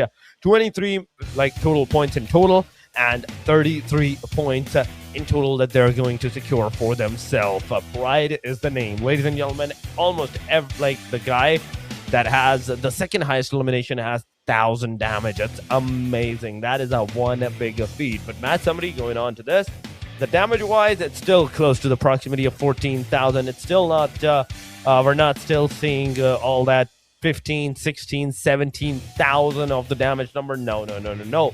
Elimination wise, it is 69 with 65 knockouts. A 16 revival game. So only 16 times somebody got revived in all of the match, in all of the entirety, where we usually see 80 players, almost close to 80 players. Only 16 of them were able to, fortunate enough to get that revival once for themselves. But throwable use, it's 138. Distant travel is 253 kilometers. Almost close to 9,000 is the total healing, and 20 minutes of average survival time. Yeah, I think I don't know about is it just me, but I think the lobby 2 was a lot more heated up than the lobby 1. Miramar seemed a we saw a lot more tense going fights, a lot more tense team fights. I mean, we saw Team Pride drop 23 eliminations. I don't think it gets a lot more better than that. So you have to give it to these guys. They cooked from number 7, like you did say, all the way. I think if I'm not mistaken, they might be number 1 right now. They should be number 1 right now. And this guy, the MVP, totally deserved it. 1,040 damage. Sorry, 1,040 damage. Wow. Oh yeah. Even with the 7 elimination, he got like 1,000 plus damage for himself. That speaks for itself that how much aggression that this team was on in this match. 2 assists, 6 knockouts, 423 healings out of all the 7 eliminations he did. He is the MVP of the match number 2, ladies and gentlemen. Going on to the semi-final match number 2, the match ranking, match standing. This is where the real cookie is crumbling because 33-17. That is almost 50% point deduction straight from number 1 to the number 2. 33-17. That is a 49 something. I'm telling you, 49% something at that point in time. But after that, ZENZ, they have 6 total points. Unique have 6 total points. And that just shows the aggression. Even on the match number 1, everything was going amazing. Like, everything was going way too chaotic. The first 2 teams, they were getting some decent number of eliminations. The second half, like, all the players, all the teams from the number 2 onward, they were barely getting anything. I would say Team Pride the number 1 now. It's not the best map 1, but map 2 they said, all right, fine, it's our turn, and they absolutely dominated that battlefield. They're going to claim it to be theirs. And top players so far. Look at Pride. Who is he? He's clearly there. Traitor, Tansky. Of course, a player from Pan Africa has to be there as well, and even Synthesis Zeke is also there. Wow. Well, Pride have 3 players. I mean, having 3 players into the overall top players is a feat on its own. But yes, we have team SYN. We have Zeke with 1,100 total damage with the 6 elimination. Abraham is also over there with the match number 1. I think he was the MVP. Abraham was the guy with the 7 elimination, 928 damage. He is still there. The damage-wise, he definitely rise up a little bit, but the elimination-wise, he did not a lot. He did not rise up too much at that time. But yes, ladies and gentlemen, overall ranking time, the standing shows us that this time it is 38 total points for the Team Pride in a single match. They got 33. So match number 1 shows us they had 5 points. This match shows us that they have 38. That's a 33 plus points of a game. Pan Africa, they were number 1. Now they have been transferred to the number 2. 29 points for them. Synthesis, 25. They also ranked up a little bit high from their previous spot. 2 All-Stars, they dropped the spot from number 3 all the way to the number 4. And 10 points for the One Take Esports. After that, it all comes down to the single point markers. We're even at the bottom still. There are some of the teams with 0 points whatsoever. But this was the match schedule. We have 2 Rondos, 2 Erangel, 2 Miramars, ladies and gentlemen, today for the day number 1. Match number 2 is done for the team number Pride. Now it's time for Rondo. And I don't know what Rondo is going to bring us. If Team Pride is once again going to go with this kind of aggressive on the Rondo, just imagine the aggression they can actually show upon the teams.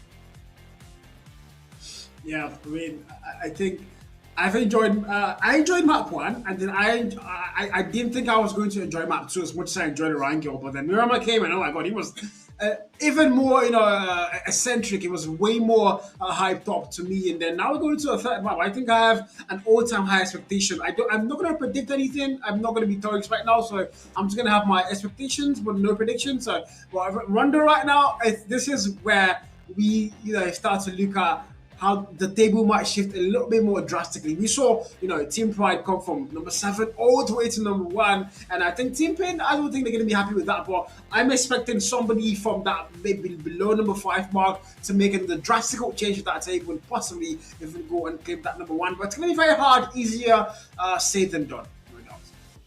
Oh, that is true. That is absolutely true. But ladies and gentlemen, match number 2 is done. We have 4 more matches to go the first set of Erangel, the Miramar, is done. Before we head over to our first set of Rondo, we're gonna go for a very short break. Once again, stay here, stay connected, and we will be right back.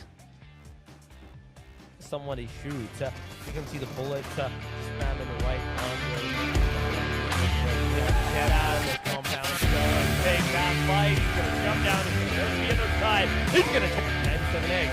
He's there, but oh my god, a precise grenade. What's fighting is the player is going very fast, and the player inside the house, well,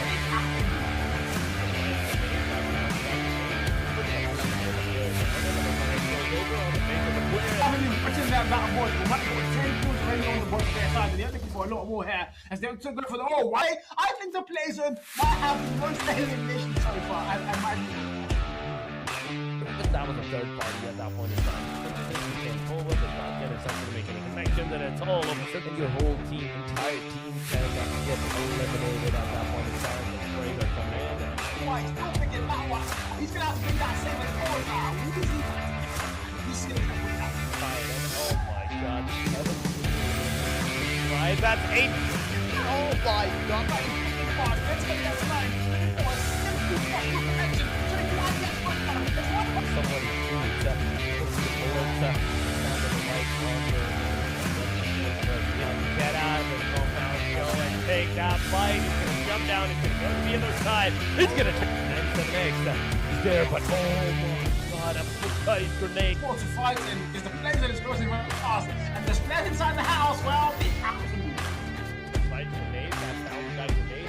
Look at that to eliminate the player down, and the grenade goes over on the face of the player. I haven't even watching that battle board. We might go 10 kills already on the board for their side, and they're looking for a lot more here. And they're still going for the white. I think the players might have the most elimination so far. I might be wrong. I shouldn't be. That was a third party at that point in time. And it's all over. Look at your whole team, entire team, kind of get eliminated at that point in time. Where you're coming in. White, don't forget that one.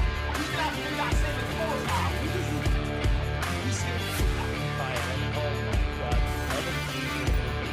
Right, that's 8. Oh my god.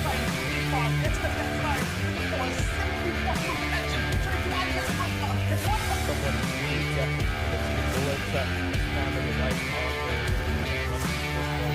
Get out of the compound, go and take that fight. He's going to jump down, he's going to go to the other side. He's going to take 97X. He's there, but oh my god, a precise grenade. What's fighting is the player that is closing very fast, and the players inside the house, well, they have to move. Nice grenade, that bounce back grenade. Put enough movement with the player down, another grenade goes over on the face of the player. I haven't even watching that battle board. We might go 10 kills already on the board for their side, and they're looking for a lot more here. As they're still going for the white. I think the players might have the most elimination so far. I might be wrong. That was a third party at that point in time. Connection, and it's all over. Look at your whole team, entire team, kind of get eliminated at that point in time. The Sprayer come in. White, don't forget that one. He's going to have to bring that same as all now. He's going to put that. Right, that's 8. Oh my god. Let's get that flag. For a simply possible connection. Somebody shoots. You can see the bullets spamming the right on the get out of this compound, go and take that fight. He's going to jump down, he's going to go to the other side. He's going to take 97X. He's there, but oh my god, a precise grenade. What's fighting is the player that is closing very fast, and the player inside the house, well, they have to move. Precise grenade, that bounce back grenade was enough to eliminate the player down. Another grenade goes over on the face of the player. I haven't even watching that battle board. We might go 10 kills already on the board for their side, and they're looking for a lot more here. And they're still going for the white. I think the players might have the most elimination so far. I might be wrong. That was a third party at that point in time. And it's all over. Look at your whole team, entire team, kind of get eliminated at that point in time. The Sprayer come in. White, don't forget that one. He's going to have to bring that same as all now. He's going to put that. Oh my god. Right, that's 8. Oh my god. Let's get that flag. For a simply possible connection.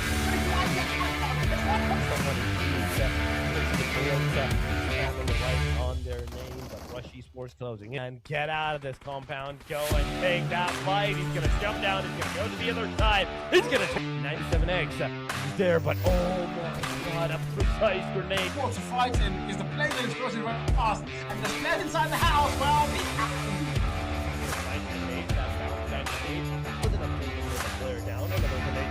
on the face of the player. I mean, watching them that much, but when they got 10 kills already on the board for their side, they're looking for a lot more here. And they're tripping with, oh, why? I think the players might have the most elimination so far. I might be.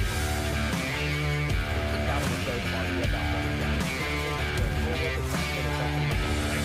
all of your whole team, entire team, and get eliminated at that point in time. Why? Don't forget that one. He's going to have to make that second four now.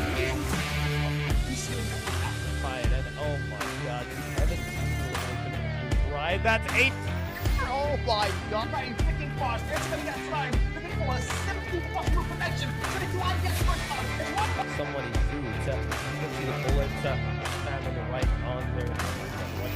And get out of this compound. Go and take that fight. He's going to jump down. He's going to go to the other side. He's going to take 97X. He's there, but oh my god, a precise grenade. Esports are fighting because the player is crossing very fast.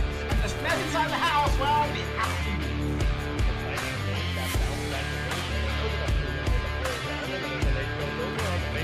I mean, watching them that much, but when they got 10 kills already on the board for their side, they're looking for a lot more here. And they're tripping with, oh, why? I think the players might have the most elimination so far. I might be.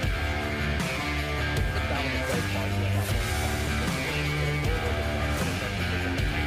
All of your whole team, entire team, can get eliminated at that one time. Oh my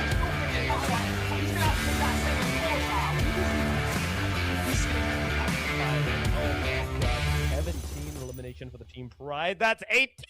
Oh my god.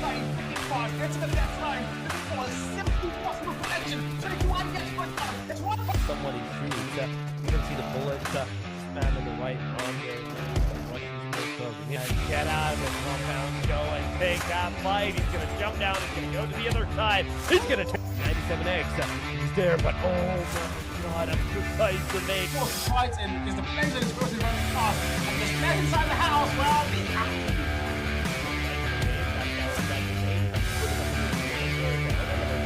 I mean, watching them that much, but when they got 10 kills already on the board for their side, they're looking for a lot more here. And they're tripping with, oh, why? I think the players might have the most elimination so far. I might be. That was the third part of that one. It's not going to make any connections, and it's all over. Simply your whole team, entire team, cannot get eliminated at that point in time. The Braves are coming in. Why? Don't forget that one. He's going to have to take that second four now. What is he?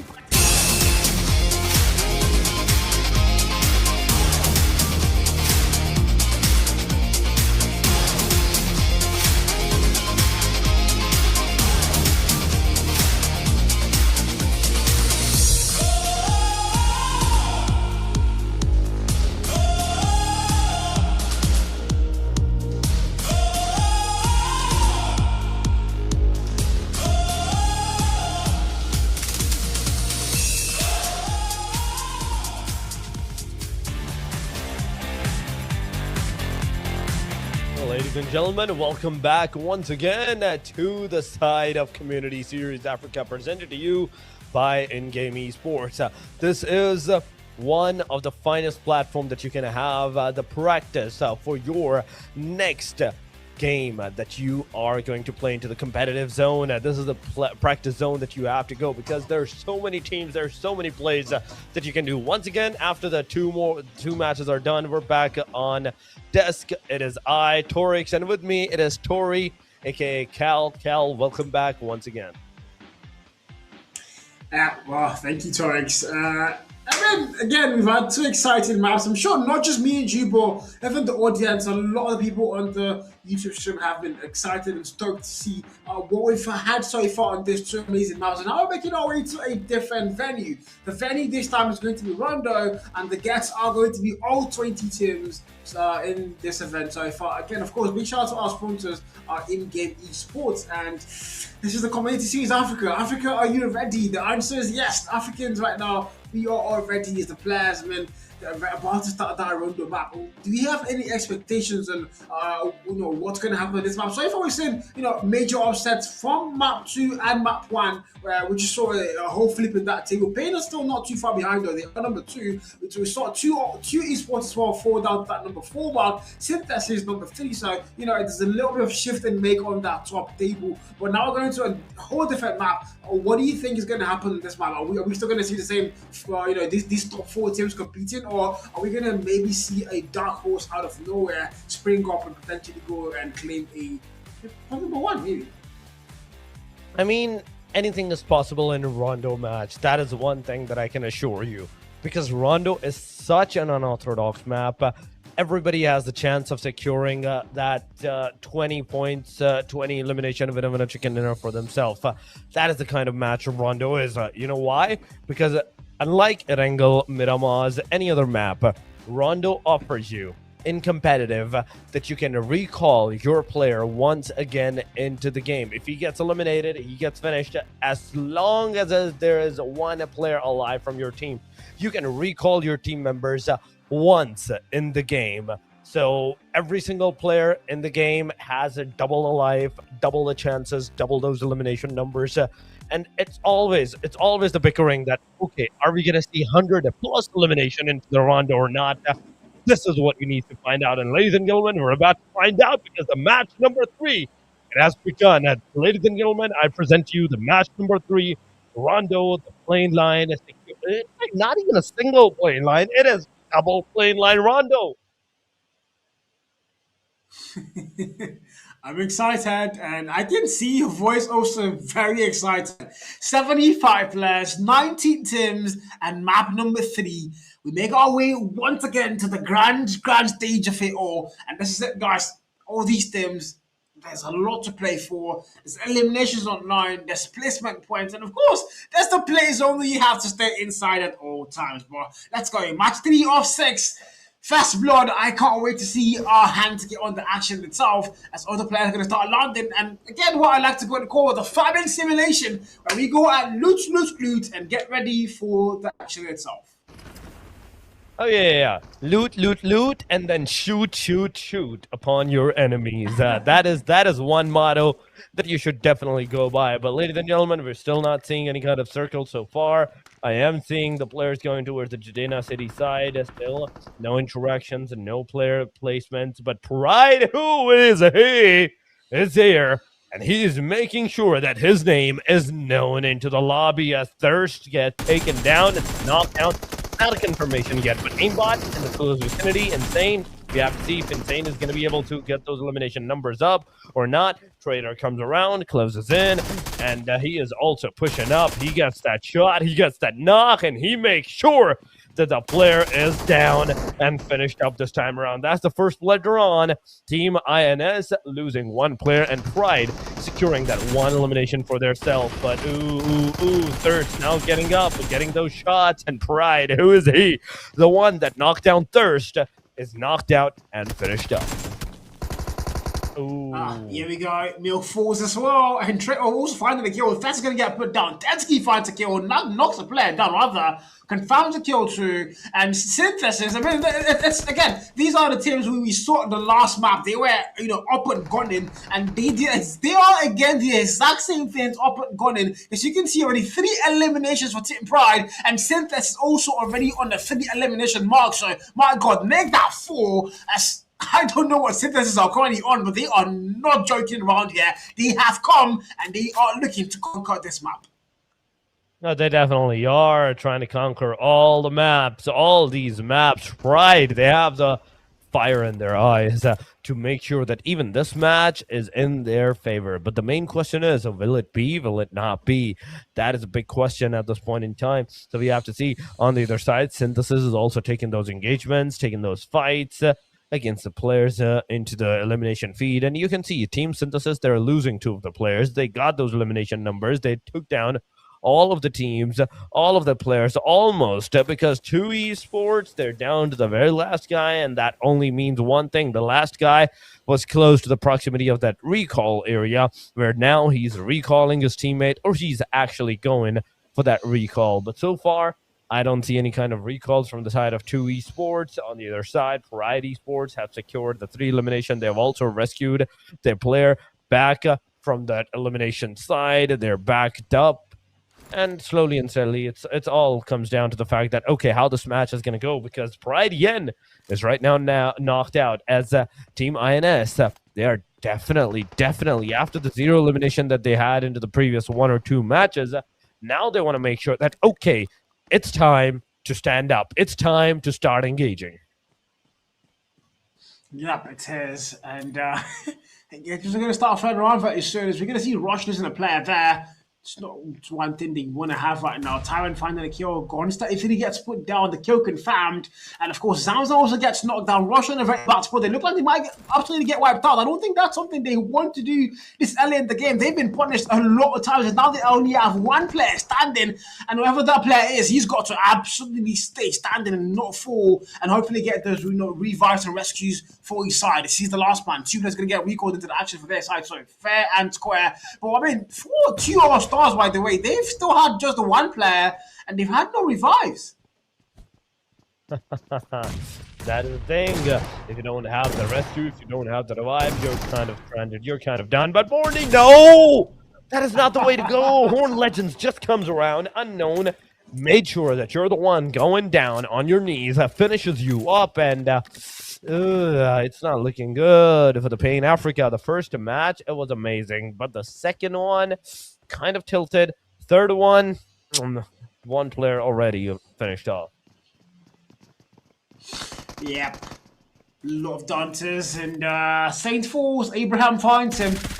Pain Africa from number 1. They call it a number 3 sitting a little bit now, but if there's anything I know about them, they can find their way back, and they're going to start to find their way back now. Hopefully the answer is going to be a yes.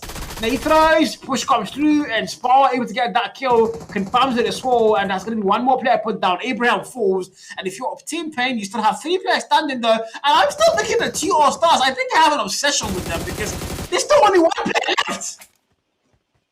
That's the thing. That is the thing. They only have 1 player left, but Horn Legends, oh my god, these guys are good. These guys are going amazing. The way these guys are going, it is amazing. But still, 6 total minutes have passed, and it's only 1 full team that has been eliminated, YBLO. Aside from that, 2 Esports, they're still down to the last guy. Horn Legends, they just got all the players back alive because of that recall. But that was a perfect cut moment that you can actually put in a meme. ZENZ Esports threw a grenade. It connected. It blew up on the face of the players. They got 1 knockdown, 2 knockdown at that point in time. So far, he only got like 1 elimination. But still, it's enough. It's a start. It's a start. But he's kind of stranded. Like everybody into the vicinity, he is completely done. The moment he's going to get out, he's going to be bombarded with the shots. But unknown, he's once again ready with the AUG and ready with the shot. He reversed on top, did a lot of damage on him. He did a lot of damage on reverse. Now he's going to throw that grenade, which instantly he's going to connect, and he will be going for that finisher, for that confirmation. That's the 3rd elimination he's going to have all together, all alone. Here we go. Here we go. 18 teams left. YBLO put down faster out. BBC actually had to connect to any of these maps. I don't not only have been the best day on their but the esports careers here, because it is what it is though. We have 19 teams loading in and 1 already put down, 18 more teams and 59 more players. Of course, with the possibility of recalling your teammates, yes. Now, RUSH, they had kind of a very bad start where 3 players got put down, but they finally got a way back in. Now they started to also get kills for themselves. 3 eliminations found, but Synthesis, on the other hand, they've got 5. Thunders have 7, and I did say a Dark Horse was going to rise up, and maybe that team might be Thunders. I think we have to look after these boys a little bit more on this map of Rondo. That's true. That is true. But 18 teams. That is one thing that I'm saying, and I'm happy to see that that 18 teams are still alive into the game, even though the first circle is just closing up. You still have like what, 7 more minutes to revive your team members if you get eliminated, knocked down at that point in time. But the first circle stage, it's going to go, and it's going to go hard towards the northeastern corner. Oh my God. The only place in all of the entirety of the Rondo where there is water, the circle is going to move and shift towards that side. So we have that lake separating the two islands at this point in time. But SAD, sad, he is trying, he is doing his level best to eliminate the Fala Cho guy, but unfortunately he's not like getting those elimination numbers up, and he's not even getting those damages up. But now, so with the GS9, one more bullet into the chamber, he needs to reload ASAP. He's gonna switch to the other gun because switching to the other gun is faster than reloading. I think he hurt John Vick at that point, but Fala Cho healed once again, back to the 75 HP, 9 bullets in that S12K chamber. He connects all shots. He's guaranteed to do a 1v4. He does a lot of damage. He does a lot of damage. Still not enough for the player to get eliminated. Now he's going to be finished up. The player rushes up, and it's all over. We have one more team leaving into the proximity of this game, and the hashtag number 18 leaving us with a total of 17 total numbers. Did I just jinx Thunders? I just, hyped them up a little bit there and said they might be the Dark Horse, and yeah, they're not the Dark Horse, guys. They've been sent parking and to sleep, all waiting for that map full. But I mean, they have 8 eliminations though. That's the highest on the count so far for all the teams. Pride and that have 6. Synthesis have 5, so they're also very close by. We also see the O-Nets, they're also on the 5 elimination mark. But now the players get restricted. You have to now, if you have a car, start driving in. If you don't have a car, you could use your leg in these bends and start to walk into that play zone. But so far, so good. 17 more teams and 62 more players, and Godfather's going to come to the hit and rush, finding a kill one more. That's going to be Sai getting put down, and it's going to be Black for the confirmation of that kill. It's going to also get spoiled out here. So who's going to fall? The trade finds him, and he's going to get put down. Oh, that is not good. That is not good. That is a full finisher. You're not going to be given the award of being able to rescue your teammates up at this point in time. IMPERIALX now, another team that we're seeing us getting some decent shots and decent number of eliminations so far. I think 2 is a good number for the start. At the start, so that's what they're going for. But look at the numbers of Team Pride. 6 elimination. Team Synthesis, 5 elimination. 8 for Thunder, but they got finished off. So that was that. Team On It with the 5 as well, but Synthesis is on our screen. They're outside of the circle. I mean, a majority of the teams are outside of the circle, but what is this monstrosity? 2,700 meters outside? That is a very, very, very... Okay, that is a huge... I don't even have the word for what bunker this is. No words. Me as well. I think the little pause in my voice that tells you how suspicious I also am. I mean, I think it's one of the things that, you keep resounding over and over. But again, if you're playing Battle Royale, if you're playing PUBG Mobile, the one thing you want to do is make sure you're close to that play zone. Even if you're not inside it, you want to be close enough to make sure you can rotate once it starts to close in. But apparently, a lot of the players don't listen to me, guys. So yeah, we're going to find out what happens to them. But so far, so good, though. We're seeing gunfights come through in one more team. Almost eliminated there. Actually, does get eliminated. Insane are going to fall. They do have 3 kills, but that's all they're gonna have for Rondo for sure.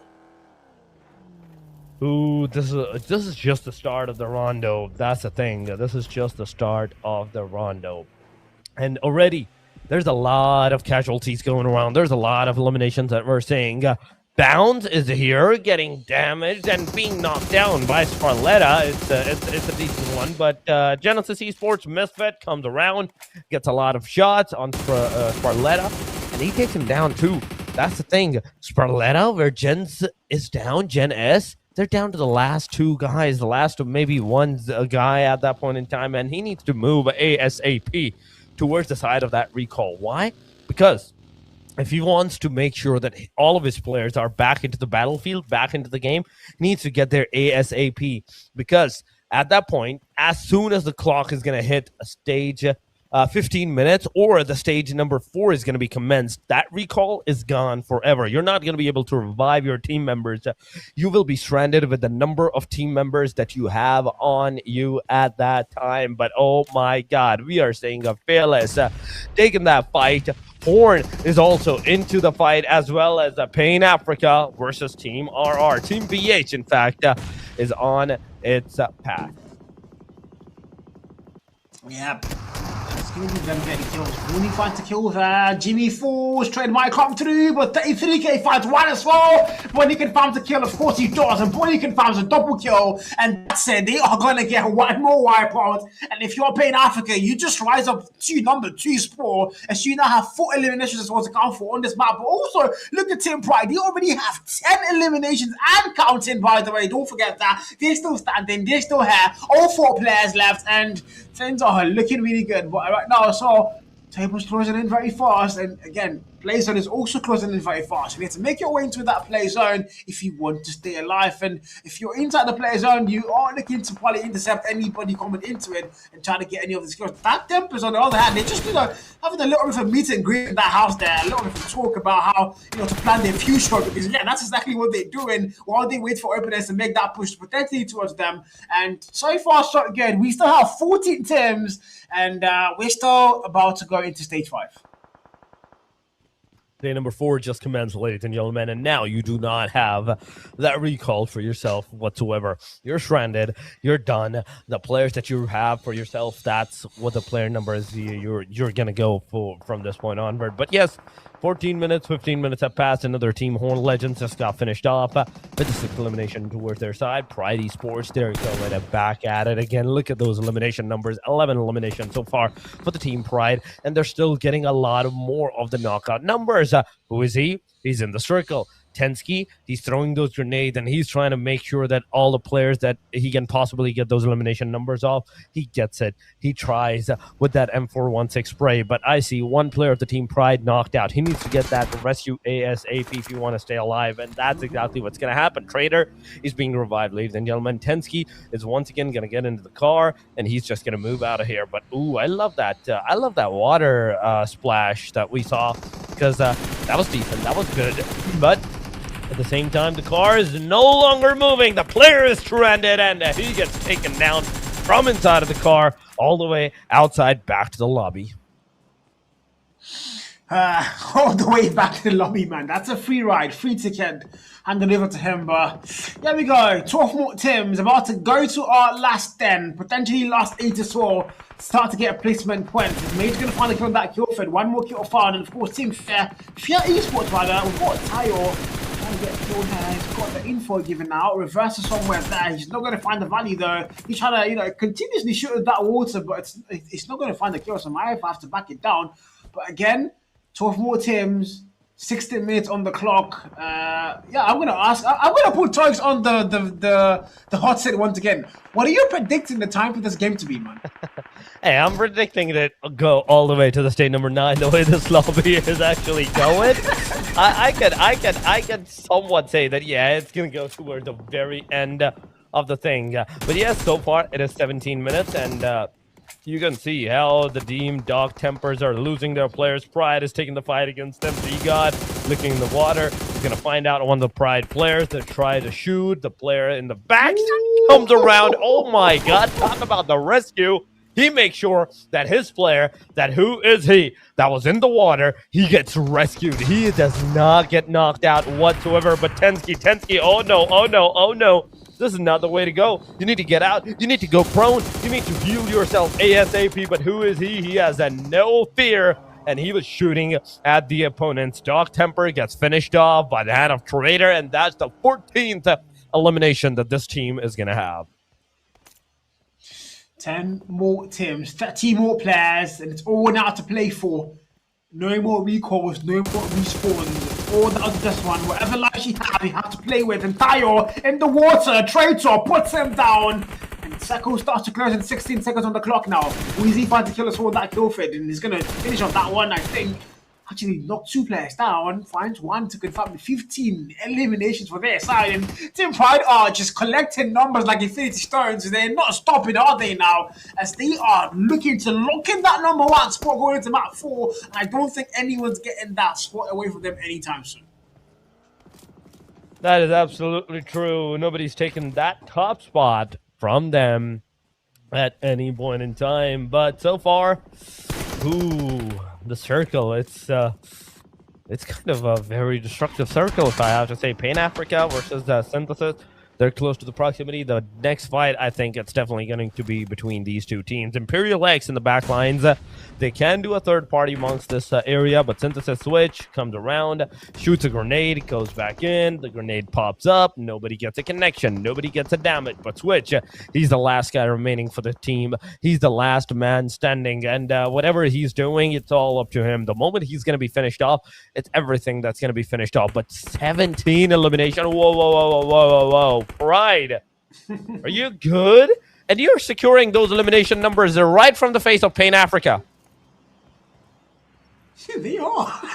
It's crazy. They're not just looking. They aren't like the spectators now. They aren't the spectators sitting. They're just watching, you know, Team Pride do all the work and all the lifting. 18 eliminations now, and it was 23 last map. They're looking to, you know, get that number up again, probably above that, or at least go and equal out that number. But again, so far, so good. 9 more teams, and very soon we start to get a placement point. There's only 9 teams left. Make that 8. As we're going to see Team Unique get put out and sent to map 4 to wait for these teams now. As placement points are going to start to count. IMPERIALX is still there. DAUNTLESS are also still here. Synthesis find the kill, and that's going to be Pain Africa. 2 more lives now. Synthesis in the very last 4.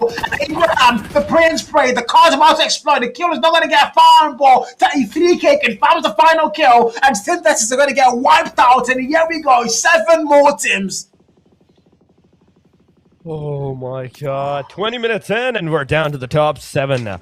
Dawn is down to the 2. IMPERIALX down to the solo guy. DEJAVU with a 4-man standing alongside Own It and Team Pride. The only 2 teams in all of this proximity with a 4-man standing, but DEJAVU. They're receiving some shots. One of the players right now knocked out. That is the thing. You have to make sure that the player that is knocked down, he gets a revive ASAP. Why? Because you're one of the few teams that is still the 4-man squad. You do not want to lose your placement at this point in time. You want to make sure that you're alive till the very end, and you're still staying alive till the very end. That is going to be like a 3-way party, 3-way deadlock. Arcane, the player that was knocked out, he's finally been rescued. He's finally been revived. And now, from this point onward, we're going to see, with the 17 players remaining, everybody that was the 4-man, they're back to the 4-man, the 3-man. They're no longer alive. Pain is down to the 2, almost a 1. ZENZ is also down to the 1. So it's a 1 versus 1 versus 2 versus 4 versus 4 versus 4. Quite the numbers, though. Quite the numbers. And look, Miss Kerry now. Pain. 1 player gets knocked down there. That's it's not the best motivation for them, but I mean, look at Team Pride. 18 eliminations on the board for their side. And look, they're still looking for a lot more, mind you. They're not giving up anytime soon. They're not getting tired. They still want a couple more of those eliminations to go and count, and they already have possibly the number 1 point on that table locked down for the next, possibly, you know, over to map 5. Right now, looking at that, oh my god, cross map comes through. Marife finds the kill. Mid gets put down. They're trying to get kills on their side now, and look at that aerial map view. The zone is going to start to close in 24 seconds on that clock. So potentially, though, you need to make sure you're in that play zone. And you have to go through, if I'm not mistaken, around that water, around that river. So yeah, this is going to look a little bit messy when that zone starts to close in here, Torix. Oh, that is absolutely true. But 17 players, 6 total teams, and nobody taking the fight. That is one absolute banger. But there we go. One take Esports shooting down at the players, at the cars, but nobody's getting shot. Nobody from the DNT, Dawn Esports, Dauntless Esports getting some shots on themselves. But Pain Africa, wait a minute. Abraham got taken down. The car has been exploded. The player from the shots comes around, and ITA Fatal just finishes the placement up. It's all over. We're seeing the top 5 from this point, ladies and gentlemen. It is Saint XX with 2 elimination. Fatal with the 2-5 for in fact, is that Skodaddy 7? Yes, that is the name. And Pain Africa has been finished off by the hand of Pride. Nobody else but Pride. 20 eliminations again for that team. Look at that. 10 eliminations for the side of One Take Esports, and rest of the teams with the 6 and 4. I mean, things started to look good. ZENZ though have the one player started. It's a 1v4v4v4, and isn't a very bad spot. It's going to be Spalletta left all alone behind the card. There's a lot of nades being tossed at him, but none of them is going to connect and find any value whatsoever. They're still trying to get the man up. He's playing that really safe and really smart. Eventually, though, there's going to be a lot of third parties. So if you're chasing the one man, you also need to make sure you're not being chased out by the other two teams around you. Finally, ZENZ, you're going to get wiped out there. And it's going to be fatal to deal the final blow. 3 final teams here and only 12 less. 4v4v4. And it's all down to this one. If you're Team Pride, you look like you might just win the whole thing once again. But they are still 2 opponents you have to go through to claim Rondo Map 1. Ooh, it is the 3-way deadlock. Ladies and gentlemen, it's a 4 versus 4 versus 4. One wrong move and your whole team can get annihilated at that point in time. Tensky, be very careful on whatever you're doing. Murphy is in the close proximity. He's going to go into the smoke. At the same time, the grenades are coming around. Tensky gets a lot of damage. He moves around the area, the proximity, dodges all the grenades, and now he takes the fight face to face with Murphy. Murphy takes him down. It's a knock and a confirmation instantly, almost at that time. But Murphy, as you take down the player, Saint has also been taken down. So it's a both-side engagement that has been going on. Oh no, Yen comes around, takes on Murphy. It's a finished off from the Murphy and Team Pride 3 versus 3. And let me tell you, in all of this fight, all of this engagement, there's one team that's benefiting from all of this happening, and that is the third team that has a 35%, almost 36% chance of winning. But one player from the Pride, who is he? That is the guy that has the best opportunity of taking the player down. But Yen, you have done just an amazing job doing a 1v2, almost a 1v3. You did a lot of damage upon the player. Come on, make sure this grenade counts. Make sure this grenade connects upon the player, because if it does, you will have the fight to a 1v1 full team. But no, Yen gets finished off, and it's all over. Oh my god. Pride Yen finished off. Team Pride out of the game. 13 elimination for the side of one shot. And now Team DEJAVU with the 8 elimination, they can easily scoop in and secure those 3 eliminations for themselves and takes the winner chicken dinner.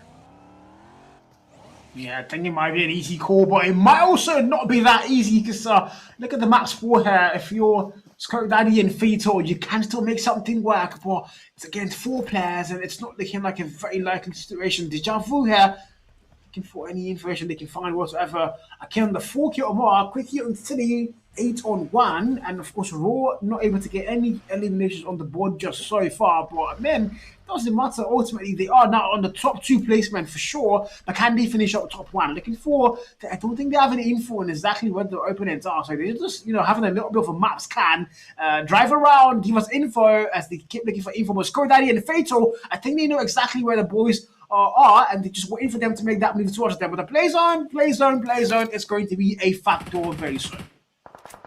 Oh yeah, that is absolutely true. We're seeing this play zone kind of in favor of the both teams at this point in time. But yes, 26 minutes. And now, I think this time, now that I've said that it's going to go almost to the 30 minutes marker, the match is going to end within like the 28 minutes marker at that point. But Go Daddy, he's the guy, he's the man with the golden hand. He shot down the player from that far away with just a single spray. That was a knockdown, not the confirmation. The player would still be revived, but Go Daddy makes another turn, makes another shot, and makes another knockout, comes into the possibility. Now Arcane is down. He will be finished off. There is no way Arcane can be rescued unless this car actually just slams in on Arcane and rescues him, but Fatal gets taken down. Now it's all down to the last guy. That is Go Daddy. It's all over. But let me tell you, it is all over, Tori. From this point onwards, Go Daddy can only hope to get some knockdowns done, but if he gets a 1v3, that would be amazing. Yeah, you jinxed it, Torix. You jinxed it. Of course you did. We know we're chicken dinner, and that's it. I mean, I thought Shawny was going to get Team Pride in, but I was clearly wrong there. So you're going to see a really different game there. And that he just, I mean, he got those long range kills, looks for a chance of an opening to break things off, but ultimately it's just not going to be his lucky day, as we're going to see our team, Team DEJAVU, claim the map and claim map number 3. So far, we haven't seen any team win 2 back-to-back maps, and that is, what keeps me excited, what keeps the viewers and the audience so excited, as Team DEJAVU are going to claim Rondo map 3. Oh my god, that was a good Rondo. That was a good Rondo. DEJAVU securing that winner chicken dinner. I do love the fact that, okay, it's not like a repeat of the team securing the winner chicken dinner. At least everybody is trying to secure the winner chicken dinner, and they're actually achieving that. This time it was DEJAVU. Elimination number, that is a total of 10. So that's 20 points that they are going to have for themselves. But moving on, I think it will be the MVP. No, this is the match summary, ladies and gentlemen. 102 eliminations. There we go. The one thing that I wanted to see ever since the PMNC's Africa, it finally reached 100-point marker, 100 number marker. The total elimination in the Rondo, 119 total knockouts, 15,000 of the heal, 34 revives, 195 throwables used with 320 kilometers. In fact, total distance traveled by everybody combined, with the total damage done this time around, and not 13, not 14, it is 21,000. 21,000 is a lot to count. I mean, we've had 13,000 twice, almost at the 14,000 mark, but we finally get 21,000. Of course, our match MVP, and I don't know, correct me if I'm wrong, but most of the match MVPs so far have all had 7 kills, if not all of them, yes? Yeah. Every single time. The two times, not the first one. I think it was the winner chicken from the first match that took that MVP. But the previous match, this match, it is the Team Pride. Definitely, it is the Team Pride that secured the MVP with the 7 eliminations. Yes, that is one thing, that everybody got 7 eliminations, and no matter who the MVP was at any time. This time, it is 1,400 damage, 10 knockouts, 3 assists, 436 is the heal amount, with the 24 minutes of average survival time by the player.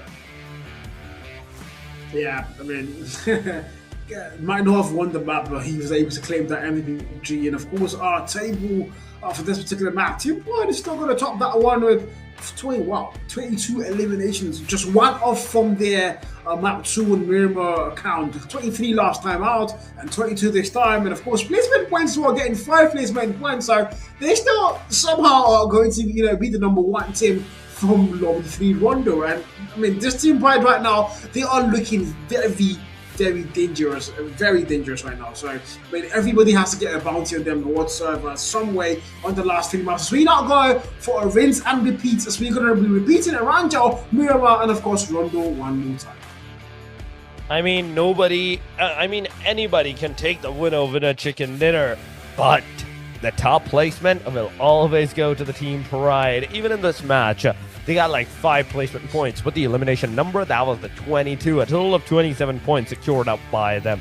Going on to the overall top players after the match, number 3, post-match 3, the first Rondo, ladies and gentlemen, it is Who Is He from the Team Pride, it is Schrader from the Team Pride, then we have Skodaddy from the side of a One Shot Esports with 12 eliminations. Then once again, Pride and Pride, Yen and Tenki. Every single one of the Pride Esports player is on this overall top player chart. It doesn't get any better than that.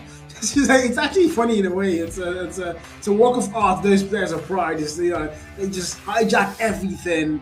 And I mean, look at the total table right now for all 3 matches, and Team Pride are locked and loaded at 65-point mark, and Pain Africa are nowhere near. I mean, you can see the fall off from number 1 and number 2. The gap is insane, and I don't think even one map can cover that, especially seeing how Team Pride are getting enough eliminations to even counter anything coming into from placement points. Oh, that is absolutely true. But the amount of eliminations, holy moly. At this point in time, 50 eliminations in just 3 matches. That averages almost 16 to 17 eliminations per match by the player. by the team, in fact, at that point in time. Total of 65 points secured by them. Pain Africa with 39. Then we have 34 for the Synthesis. Then 30 for the One Take Esports. 27 for DEJAVU. They also secured some placements into the overall ranking. True All Stars, once again, they're going to lose their placements from number 5 even to number 6 with 23 points. We're talking about the bottom areas. The BBC Extreme, 0. BH Esports, 0 for them as well. Insane did some slight engagement this match. They got 3 eliminations, and now they are still on the hashtag number 18. But aside from that, everybody else needs to work up. Everybody else needs to give out their best performances or whatsoever if they want to stay in this community series Africa for the grand final. Yeah, that's that thing. That's one thing that's going to be an echo for a lot of the players. Now, not the teams that have made it this far to the semi-finals that they won, but the one thing everybody has their eyes and their eyesight focused on is that grand final day on Monday, by the way. So, I mean, a lot of these players are going to look out for that. What have we got to talk about that day? We still have 3 more maps to go and play today. Erangel, Miramar and Rondo. We've played them before. We've said that before. We can say we've played these games before, but it's going to be a whole different ball game because I can promise you now there's a lot of strategy that's already been revealed on the first 3 maps. So teams can now start to, this is what Pride were doing different, and this is how we can counter them on the map of Erangel, and of course Miramar and Rondo as well. So I think a lot of the teams now have a lot bit of strategy, to work on and try to counter. But ultimately, though. I'm excited to see what's going to happen against Erangel, especially seeing what Team Pride are doing so far on the scenes. I mean, that is true. I think the first half was kind of like a water testing zone, but now the real fight is going to begin. Ladies and gentlemen, match number 4 will commence in a short while, but before we head over to the match number 4, you know what time it is. It is time to take a very short break. Do not go anywhere, stay with us, and enjoy the highlights.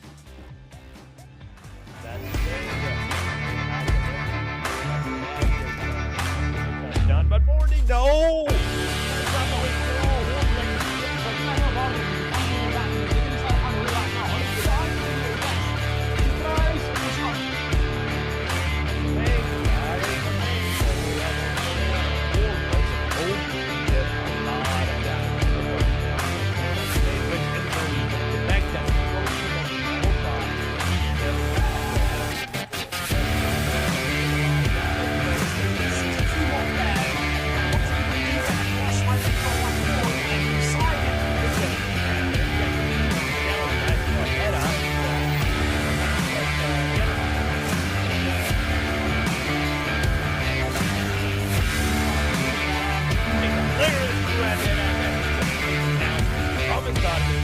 All the way outside back. The way this lobby is actually going, I can somewhat say that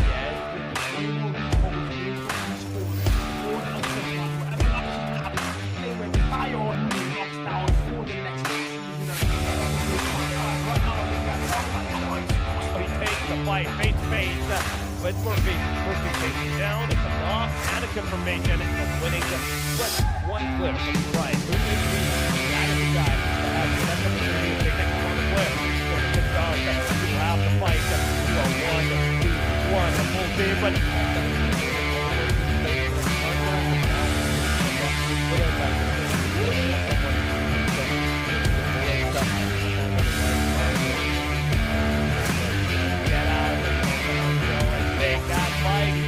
down, he's going to go to the other side. He's going to take 97X. He's there, but oh my god, that's a precise grenade. What's fighting is the player that is causing the pass. And there's players inside the house, well,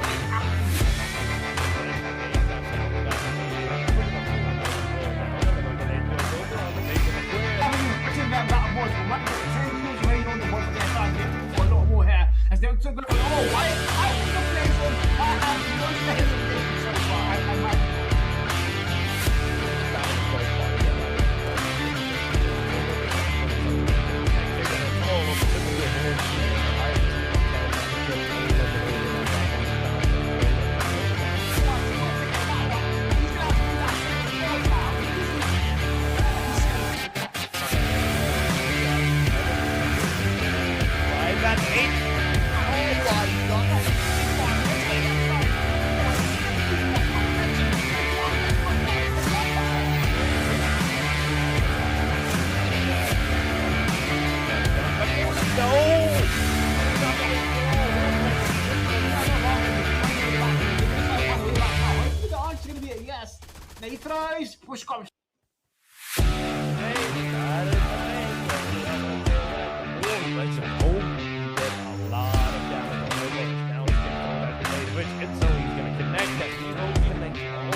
That was a third party at that point in time. So Synthesis, he's going forward. They can the whole team, entire team can get eliminated at that point in time.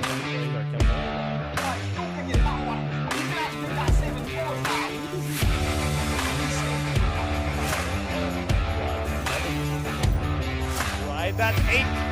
Oh my God.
Well, the second half phase is finally here. Ladies and gentlemen, welcome back to the Community Series Africa of the PUBG Mobile, presented to you by InGame Esports. So once again, we're your casters for the match number 4 on our 2, Torix and Tori. We're here as a duo. We're here as twins to present you the best show that is possible. So far, Team Pride has been doing amazing. Let me tell you, if they keep it like this, I don't even think they need to play tomorrow matches to keep that top place up. Yeah, I mean, to be fair, for what I've seen so far, I don't think I would be that smart, you know, to want to argue. That is the absolute truth. There's no argument, no lie detected. They've just been flawless so far. They've got the fight, you know. They started the map 1, wasn't their best map. They did show up though, and then, you know, they said fine. We've seen what we need to see, and now it's time to go and dominate. They came, they sinned, and they are starting to conquer. So, well, but now this is a V1, a rinse and repeat. They have 3 more maps to go and prove themselves, and a lot of things can still drastically turn around if the other teams can just, you know, make a little bit of, you know, a matchmaking strategy work, and then we can see something go and change. But for right now, at this moment in time, I won't lie, Team Pride are looking like they want to finish day 1 on the strongest possible note. I mean, that is what the teams are trying to get for themselves. That is what the teams are trying to like secure for themselves. The top placement, the winner chicken dinner. That's where the teams are really going for. But there's only one team that's going to secure the winner chicken dinner. We don't know who that is. Once again, it is going to be Erangel, ladies and gentlemen, then the Miramar, and last but not least, we're going to end our day number 1 on the Rondo. So with the Erangel coming up from the change pace from Rondo to an Erangel, it's going to be an immense. First of all, it's definitely going to be an immense one. Why? Because Rondo with a big map, you had the opportunity of being aggressive, but now, once again, as you're going to a non-aggressive map, a default map where you have to maintain your placement first of all, and then secure those elimination numbers, that's where the real cookie is going to like crumble at this point in time. So you have to be very careful on whatever you're doing, whatever that's happening, and whatever the players are going to go at this point in time. But yes, one of the thing is how many points can Team Pride secure at the end of the day? How many other teams can secure those winner chicken dinner matches for themselves? These are the bigger questions that we will know as we head over to our match number 4, the second Erangel. Yeah, we got. It's been a long time coming. The second half of the match day 1, guys. The semi-finals 1. And we know how our current debuts are. We know what our current player performance is. I mean, we all know where our art lies if you're a fan of any of these teams. But, man, now they have a second chance at every single map they've played so far to have a repeat at it and hopefully perform a little bit different than they have. I mean, not for Team Pride, but they look like they want to perform how they've been playing the whole day long. But, yeah, here we go, guys. Here we go. Erangel, the smallest out of the 3 maps, for sure. But it's also not a map, that you want to write off. It can be very tense when we start to go towards that late game. Again, the action is about to kick in, and do I need to ask Stoics for any predictions? I don't think so. Do I? No. You don't want that. You don't want that. The players do not want any of the predictions today. No, sir, no. But one thing I will tell you for sure is this playing line, it's a very, very beautiful playing line. Why? Because you have every single possibility of going to your favorite drop locations. We saw at the early phases, like the first Erangel that we saw, that yes, the team tends to go towards the Yasna, Poliana, those kind of areas. And because of the plane line, it is possible. It is possible now, but the circle is going to take a hard shift towards the northern angles. It is 30-ish, 35-ish% outside of the play zone area, so you don't have like all of the circles for yourself. You still have like placements that you need to be and locations that you want to make sure that you're in the safe or not. Yeah, the game starts and a lot of driving already. I can see they just landed and then went straight to the cars and start to get a little bit of that driving feel. But again, the farming simulation starts. You have to loot. Like you said, then you have to go and shoot. But so far, so good. They are doing the former and not the latter. We're gonna have a little action coming through. It's Rush and of course 2 All-Stars are gonna have a little. Why are they always landing together? By the way, have you noticed that? I mean, they won the fight. They won that engagement. That is one thing that I can say for sure. Team Rush, Team 2. Once again, in the military base island, just like the first match. And they're here to take that revenge. They're here to reclaim their spot into that Erangel's place. Naughty tried to shoot at the players, but whoa, Pride Trader. Are you serious? Team Pride once again going for that kid. They're just getting those elimination numbers back and forth. That's 2 eliminations straight up into their name.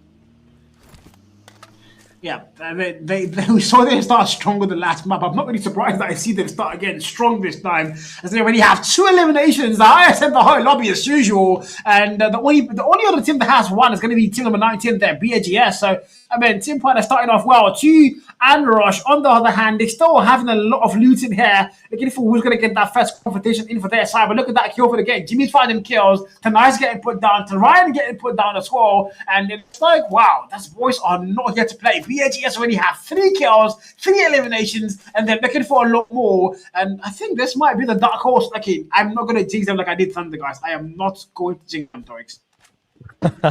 Man said he's Tory, not Torix. And he just stopped his prediction midway at that time. Okay, I see how you're going with that. But Thunder, ladies and gentlemen, the last man standing for the team Thunder Esports at this point.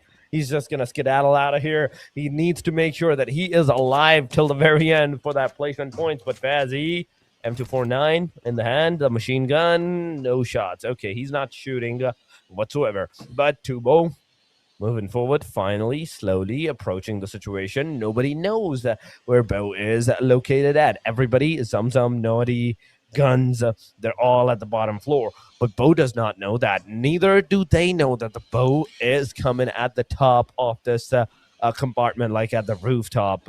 So everybody's just playing their own game at this point in time. It's all up to the fact that who's going to spot who first and who's going to shoot who first at that time. Because Poppy just threw a grenade. Nobody moved. Nobody made any sound. Why? Because now you have the confirmation that nobody's on the rooftop. But the player that goes onto the rooftop gets taken down by the hand of Bo.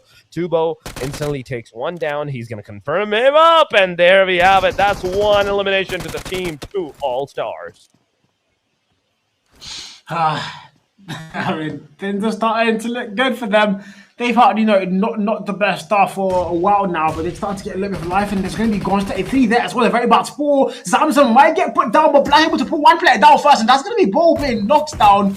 He'll not confirm. Then Zamzam takes out Poppy. That's a nasty shotgun. A single tap, and you're gone. Again, of course, the confirmation comes through as well. Poppy gets put down, and if you're too well, you have only 2 more players left. One is knocked down, can still get help there, but it's going to be a very tough spot to be in. Byron comes in, able to put down Guns 33, and if you're RUSAG, you only have 2 lives or so. It's literally a 2v2 sort of, but it might be a 2v1. It is a 2 versus 2 in the situation. Okay, Byron, no, blacked. 77X, he just took him down, finished him up. Now it's a 1v1. Now you can say it's a 1v1 at this point in time, unless the player gets that rescue. At the same time, Bo is also going for that rescue because he knows that the Rush Esports were gone for the rescue. Black, he is giving out that call out that yes, the player is being rescued. The grenade is going. The player did receive a lot of damage. If the grenade was like a second or 2 late, it could have like knocked down T21 once again at that point in time. But DP27 once again on the face, it gets the shotgun connected. Let's see if those shots will make any kind of connectivity at this point in time, because Guns, you're the only hope. You're the only fan surviving in this proximity, in this area. The grenades are going, and that splash damage is going to be enough to take down Rush out of the equation. 2 Esports. Match number 1, they won this fight at the Military Base Island. The match number 2, the Erangel number 2, they win it again. They've met again. Here we go. So far, so good. We have 17 teams left standing. 2 teams already wiped out early in this one. The competition is not favoring them, I suppose, but it is Erangel. These things happen. You still have 2 more maps, by the way. And you know, when we started the first Erangel, we would say you have 5 more maps, but now you have only 2 more maps. So there's literally everything to play for, and you can't afford to, be getting wiped out this early. But again, you still a lot where you can drive in house. Okay, yeah, wow, I did not know that, but that is really cool. You might want to drive outside the house in real life, guys. But anyway, so far 17 teams and 59 players still standing. Oh yeah. That is absolutely true. As the first circle closes up, it is closing in slowly, steadily. We're seeing the teams go for those engagements. So we have to see when this fight, or when this, like all of this circle is going to take a shift towards the northern side or a different area, and then we can deduce that, okay, if there is going to be any more fights or not. But so far, it is DNT that is close to the proximity of not 1 but 2 different teams. The shots were definitely there, but not enough to get the player down out of the equation. No, sir. The players are still alive. On the other side, Horn Legend comes from the back angle and takes down one of the team Dauntless at this point in time. That's a knockdown, not a confirmation. Remember that it's a knockdown, not a confirmation yet. The moment the players are going to move forward, that confirmation might come into the play. Dauntless is also waiting for the opportunity that, okay, let the players from the team HL just move towards us. We have this. We got this. We got this location. The player has been rescued. The one player that was knocked down, they're back alive. It's a 4 versus 4 scenario that they're going to push up at this point in time. So it all comes down to the fact that, okay, who's going to push who? And Mateo is going to be the one person that will be down. Mateo Falls maybe able to claim that kill. Here we go. Trying to get a little bit more, just cross-mapping that moving vertical, but not a lot of value being found, is it now? The player's also going to have to leave the vertical. It's really severely damaged, I suppose. But 17 teams still standing. One more player dead, 4 for 58 players left now. Time on the clock, about to get to that 10-minute mark, and we are counting in there very fast. So still in stage 2, but we are about to make our way towards that stage 3 of the play zone. So things are, getting a little bit tenser and tenser. Bonnie find to kill. Team Play in Africa, of course. This was the one map they actually won, and they did so well on. And I mean, they look like this might be a map. If they can find the amount of flow they had on the first Erangel, possibly they can also make something work on here as well. And right now, stage 3 is about to start. Actually started already. Oh, it definitely has started already. That I can tell you for sure. But Pain Africa, that's 2 eliminations so far. I can see the players, Young Bloods, Alonix in the area. And he is healing himself first of all before taking any kind of engagements because he's a solo guy. But the moment he's going to step outside of the compound, he's going to be shotted. He's going to be bombarded. And even inside of the compound, he's going to be finished up. Pain Africa securing those eliminations. And 3 of them are going to go towards Borney this time around. Here we go. Borney's close by. There's not a lot of confrontation around though, I think. Just Dauntless, yeah. Sniper looking for any pigs obviously can find, but it's not going to find anything. So just have a little bit of reroute and look around the map. 16 teams left still, mind you. 54 players in the lobby still. 10-minute mark finally crossed, and we are 10 and 34, about to get to that 11-minute mark.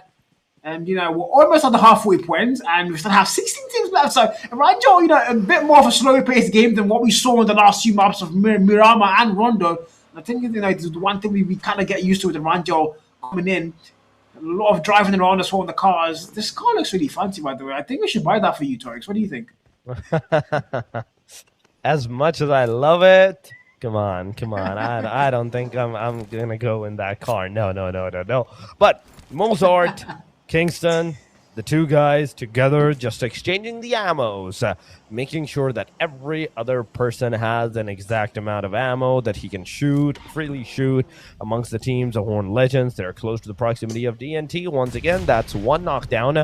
Eunice, that was down. Grenade will go in. It will maybe finish the player up. The answer is no. Aggressor T7, he's in the compound. He is in the entrance up to the underground area, but Dynamo, you just barely survived that. That car could have run straight past your face. But Maddie now is the final man standing for the team. Unknown been taken down.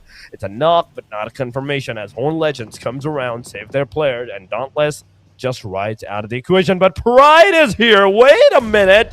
That's the 3rd party that we all have been waiting for. The team that is on the top of the leaderboard. They're once again going for that aggressive stance as the grenades are going. The 1 player is already knocked out. You have to make sure that you are going in right now at this point, securing all those eliminations. Yep. I mean, Pride have slowed down. They've got 2 eliminations in this map. Normally, by now they've had probably 7, probably even 10, but a little bit slower this time. BG Sports gets put down as well. It's not the best place for them in the table. Are still at number 18. That can't be a good score. And they are not going to be going anywhere above that for this particular map. But again, there's still 2 more maps. I think that's the only consoling factor I can give to them right now. But if you're Team Pain right now, you're looking at Synthesis on the 6th elimination mark, and they're looking to get a lot more. 2 All-Stars, also on 4, and yeah, I mean, this was their map as well. They finished 2nd place last time we saw them on this map, so can they once again do it? Hopefully they're going to finish out first, because they've not really had the last 2 maps in their favor anyway whatsoever, so this can be the little redemption of the hat. Some just get eliminated once again. Not a good spot to be in. Synthesis, Zeke finds a kill there. McKay finds on the kill first. Zeke also finds one, confirms that kill. Raw gets put down, and 13 more teams and 44 players as we now hit the 13-minute mark and counting.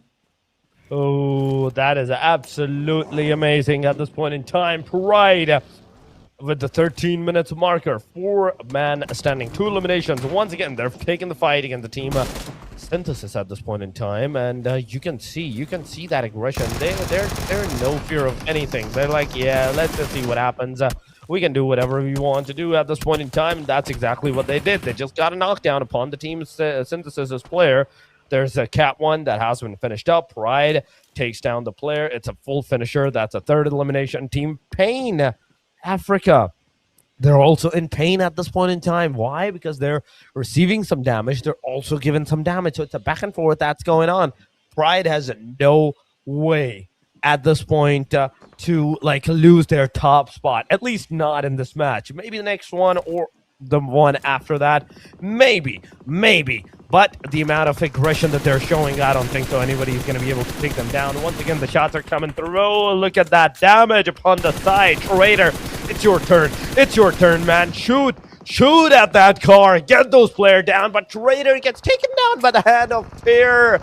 No way. The team that is on the very top is right now receiving a lot of damage, but Yen is here for that rescue. He takes everybody down. That's 3 elimination. Then Team Pride from 3 all the way to 5. There we go. Pain has 7, and this is also have 9. Traitor gets put down there. And if you're Pride, you have 3 players standing still, but there's 2 of them critically low and not really in the best spot they like to be in.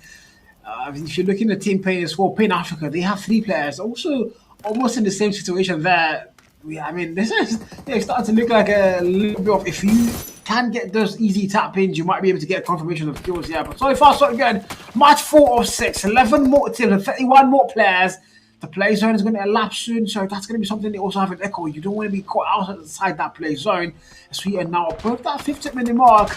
We're just looking for any accommodations waiting.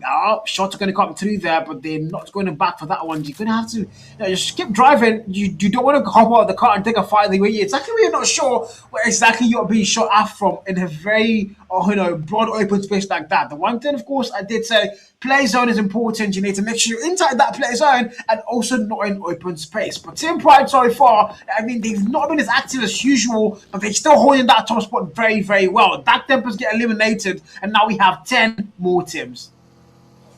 Oh my god, 10 more teams. Still 10 more teams. That's the thing. But Synthesis now taking the fight. The change of the car, change of the seat, definitely took out the player. Now, 2 all-stars, a bow. He's going to make sure that, okay, he took down the player, and he is not being greedy about it. He was like, yeah, let me get out of here. And as soon as he was like that, he just got into the car, rammed down the player, and he just went out of the equation. But Bo! That is not the way to go, man. Why would you jump out of the car midway? He just got finished off by his own mistake, and 2 all-stars with this in a single instance. They're done. They're gone. They're finished. But Team Pride, they were 1 step closer to their demise, but they barely survived at that point. Synthesis versus Gen, it's happening, and the situation is kind of looking towards the side of Synthesis at this point.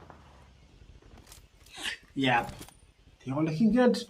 And I think we also safe to go and say this might be Pain Africa's best map, Erangel, because they have the eliminations there. So they have something about this map that just, kind of turns them on and reminds them why they want to win so badly. Abraham finds another drop down there. Bonnie also finds one. He can found to kill. Now they all have 12. From 10 up to 12. And Pain Africa are looking very, very good. And it's going to get a rescue there to go and save his teammates. Able to get a little bit of a heal up as well for their side. Team Pride still sitting pretty at number 1. The 5 elimination mark and the 70 points locked in and locked down. Synthesis as well, 43. And they have literally just 2 players. And I mean, you're looking at only 2 teams having 4 players, and that's going to be Team Onet and Team Jet. So those are the only 2 teams that have all 4 players.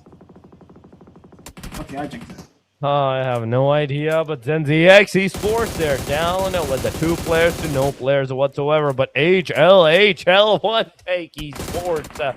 The beauty of that spray was amazing. IMPERIALX has been eliminated. 1 against Team Pride, and Pride once again, they are coming in hot with those shots, with those engagements. 6 eliminations already, but 12 for Pain Esports this time around. I'm seeing Pain Esports stepping up into that proximity, but Yen, you beast, with that single grenade. He takes down not 1 but 2 of the players at the same time. That is the biggest thing that anybody could have done, but Team Pride, they're still not going to stop. From 6 to 9, and now they're going for more eliminations. They are. So this is 11, Pain 12, and Pride 9. So there's 3 teams. It's all between them who's going to be able to get it done over the finish line. We have 6 more teams. Placement points are starting to count. Hot Legends have, if I'm not mistaken, just the 2 players left for their side. Dynamo can get back in the car. Pride has who is he? I mean, I think we all know who he is right now. He's been very, very vital to their team's success. In all the maps, they've actually been able to, get those vital kills. 23 and 22 on the last 2 maps. So far, 9 on this one. Not the highest in the lobby, but again, we have. I think Erangel is that one map where we can say it's not really, the one map where they go all out and they can actually find the corners they need to find. But so far, so good though. They still have the number 1 spot locked in. That's important. Confrontation coming through, looking for a cross map there with a sniper in hand. A lot of drivers and rounds. Switch is going to get put down there. Synthesis lose 1 more player. It's 1 final player standing for their side.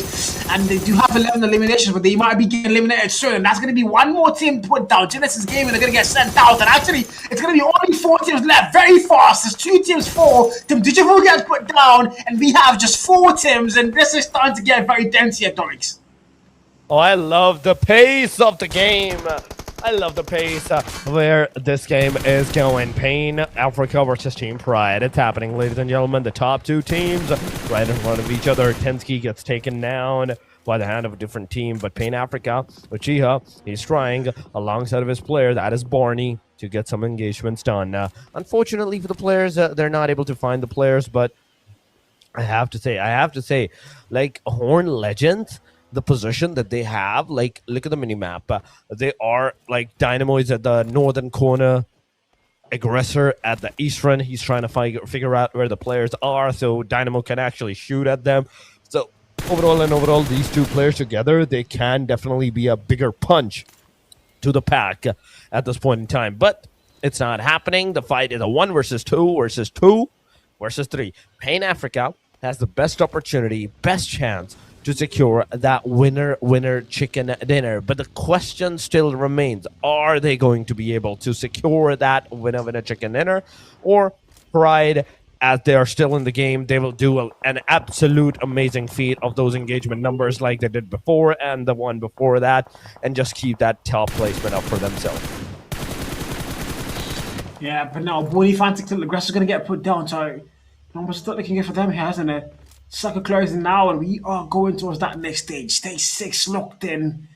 3 versus 2 versus 1 versus 1. And Pain Africa, they look like they have numbers advantage once again. This might be, I mean, they might win both the Erangel maps because, I mean, looks like this is their domain, this is their stronghold, and they're not letting anybody get anywhere near them. But, I mean, you can't count out Team Pride. They still have 2 players standing.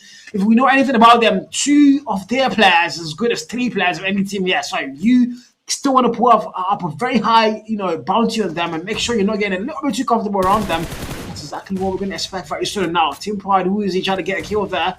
The cross mapping, but no values being found. It's going to get thrown. A lot of smokes on the map here being thrown. But now we Pain trying to get that close in. This might be very up close and personal very soon. But you see just who is he trying to get that circle in. Mind you, this is starting to get very tense. Once again, we are going to restrict that play zone. Oh yeah, the play zone is definitely going to restrict once again. But we have to see what will happen. Because at this point in time, let me tell you one thing. The only 2 teams that I do believe so can secure the winner chicken dinner at this point, majority of the chances goes towards the Pain Africa, right? But the way that Pride has shown us the aggression that they are capable of, the higher chances of winning for this match, even this match, I think it definitely goes down to the Pride Esports. But it all comes down to how things play out, how the one engagement, the first elimination, the first one to get a knockdown, I think that team will definitely establish the higher ground as Borny gets taken down. The fight is a 2v2. Who is he? Cooking that grenade. He's going to throw it up. Nobody's going to receive that damage. Once again, the spray's going around. No connectivity. And who is he? Cooks a Molotov. That's a Molotov in the hand, and he's going to throw it up. If anybody gets even the slight bit of damage from that fire, ooh, let me tell you, it's definitely going to be a very disastrous situation. But who is he? He has no eliminations. That who he is. The rest of the team, they secured all three-member combined 10 elimination. He's the only guy without a single elimination number to his side. So he needs to make sure, he needs to step up. But Zeke, the moment you're going to get up, you're going to be instantly rewarded with almost 2 elimination numbers. You can secure not 1, but 2. Come on, come on, come on. Get up, shoot. I think this is the right time. This is the right time to get up and shoot, take one down, instantly swap to the next one and finish him up. I don't know what he's playing that so safe. He had third party, but I don't know exactly what he's waiting for. Maybe an invite potentially, but I mean, you don't get invited to come kill the opponents. You have to take it when you have a chance. And Paduzi's there, Tensky's there. They're literally backing him. They have no idea he could make the most of this fight right now, get the perfect third party, get double eliminations there, but he's still just waiting for the right moment. It might never come if you don't go out there and claim it. But again, you did say Pride. I'm just waiting for when Pride don't win the map. Then I can go and say Torix has never and is never going to get a prediction correct. But yeah, for now, he might still be right. So I'm just waiting patiently to see the downfall of Torix here. But so far, so good though. Pain Africa, they look good. 40% chance of getting the lobby 1. But I mean, you still cannot write Team Pride off. And Zeke, he's in a very good spot, but he's not maximizing the potential outcome quite yet. I think he wants to make sure that Pride and Team Pain Africa just take the fight amongst themselves, and whosoever is left, I can just take him down. I can just get him out of the equation. That's why he's not shooting. But this is a double-edged sword. Yes, you are giving the other team the benefit of the doubt that, okay, they are a higher number advantage. They have the higher man advantage. But the moment they're going to look behind, because you're moving so much, your body is going to be revealed out to them. So if you're staying there, do not move. Do not move a muscle, because if you do, somebody might just look at you with their camera view, with their eye view. And if you're spotted, I don't think you're going to be able to survive. But that pin of that grenade, I think it's enough to give location to the other team. And that is why... Okay, wait, it was not enough. You still cannot hear. Nobody knows where Zeke is.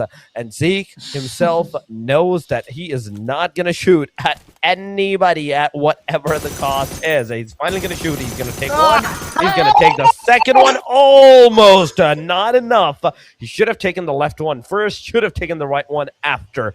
That's what he should have done. But that grenade is going to instantly finish the player up, and Team Pride out of the game. Now the fight actually goes to a 1v2 where Zeke, you have to show this performance once again, but your location is finally revealed. It is another guy through. Bonnie sees him. He's going to have the Brom back at the wrong time, and Zeke is going to get put down. And that isn't. Oh my god, he waited so long. He did get the double, but it's still not going to matter.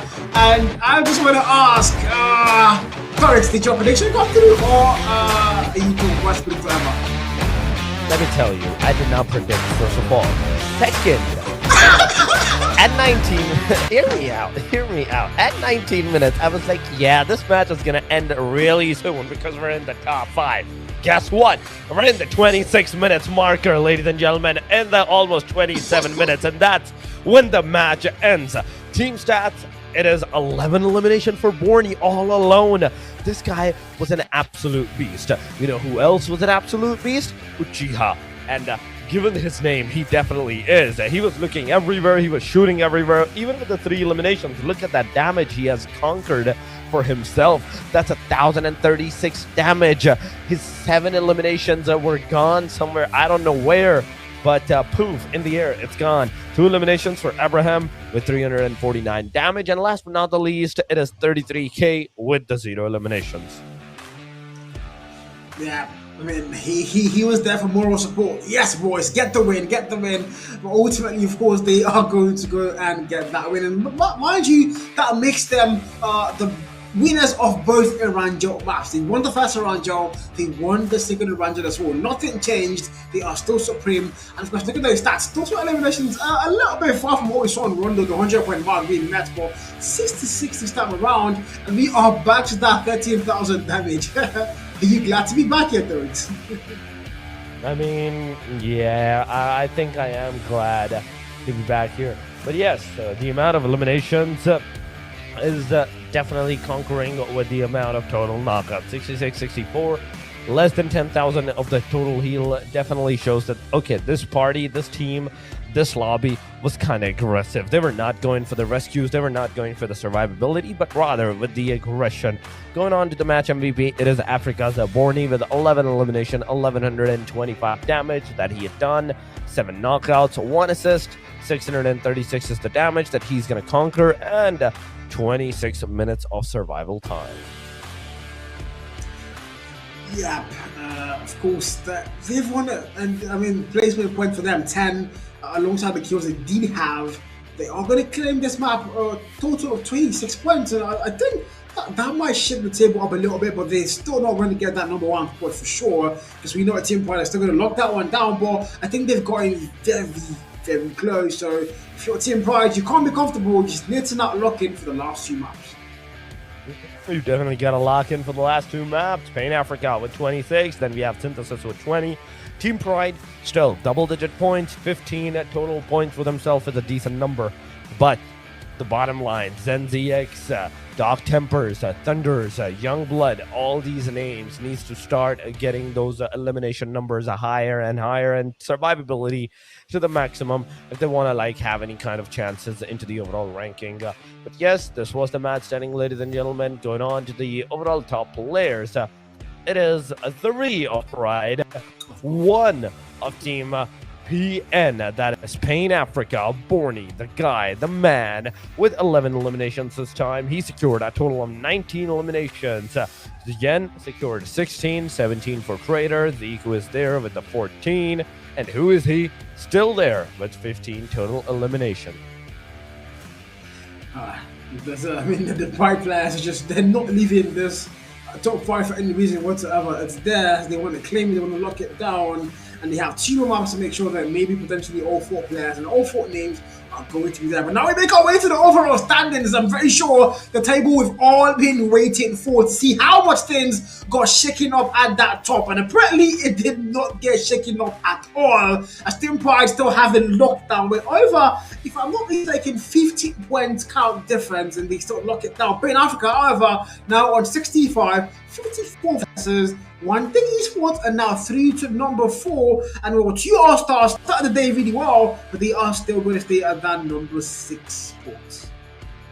The first top 6 spots are all together straight up same like they were on the previous match, but 7th and 8th and 9th, they were the one that moved a little bit, and somebody got like downgraded. IMPERIALX also moved up a little bit of spots, but Esports, Dauntless, they moved down onto the overall ranking. But yeah, this is the situation. We're not going to talk about that because on the first chart we have 80 points. On the second chart we goes down to 12 points. That's almost like what, 68 point of a difference that we are seeing at this point in time. That is not good. That is definitely not good if you're like trying to survive in this kind of an economy.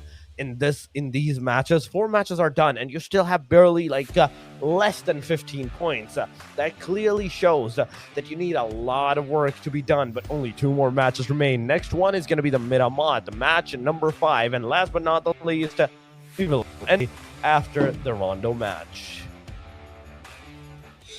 Yeah, 2 more maps. I think 2 more exciting maps. These were the most exciting maps in the first set of 3 maps, and now we're finally back to them again. Miramar and Rondo. I can't wait to get to Rondo, but I think we also have to talk about Miramar. It was an amazing map, and that was the very first time that we saw Team Pride go and drop the highest elimination so far in the whole match day, 23 eliminations. And can they do that again on this one, as they still have that number 1 spot firmly locked into it? I told you, even if this match does not go good for them, they're still going to have that number 1 spot, but it did definitely go good for them. But ladies and gentlemen, before heading to our second last match of the day, we're going to go for a very quick break. Once again, do not go anywhere. Stay with us. We'll be back. Oh, Pride Trader. Are you serious? Team Pride once again? Nobody made any sound. Why?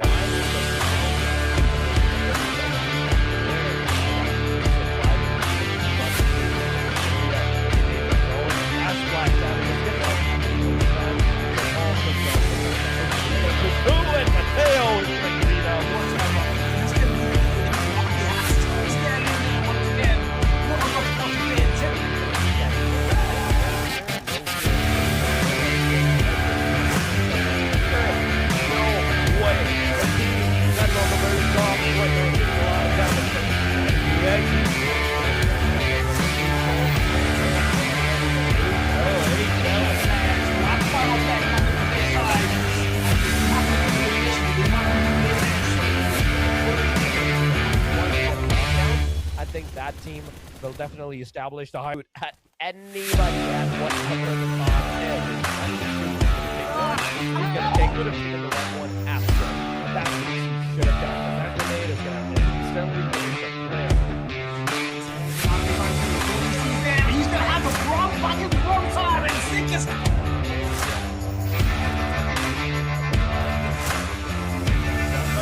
No!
Go and take that fight. He's gonna jump down. He's gonna go to the other side. He's gonna take the next. There, but what a precise grenade. And the snap inside the house.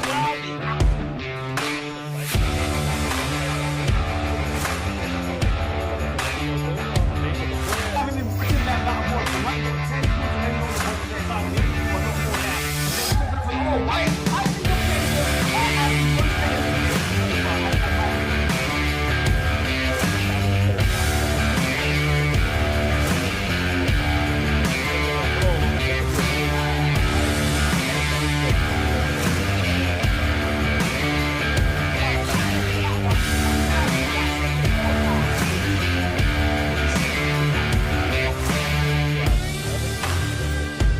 I think that's 8. oh my god,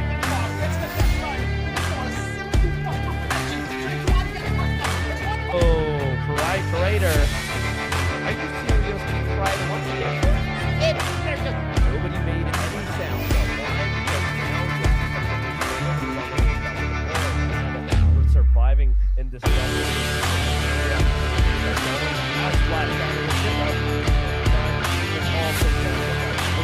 pursue it.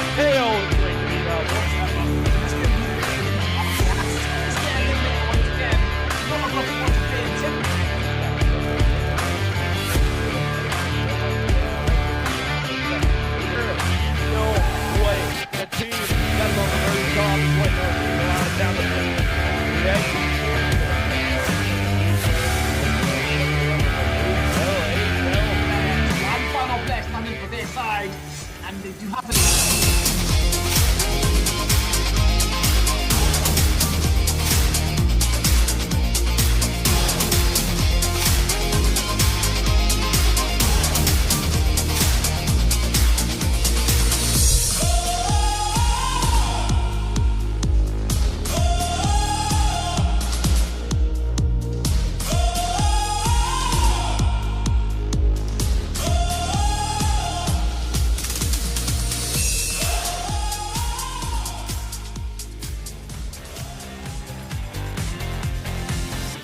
Welcome back once again, ladies and gentlemen. Now we're almost at the end of the day, at the end of the line for the map schedule. Only 2 more maps remain. The next one is going to be the Miramar, one of the biggest map out of them all. And you all remember how Miramar went last time. We all remember. We all know what happened into the last Miramar, how Pride went it out, took it up for themselves with that amazing amount of eliminations for themselves.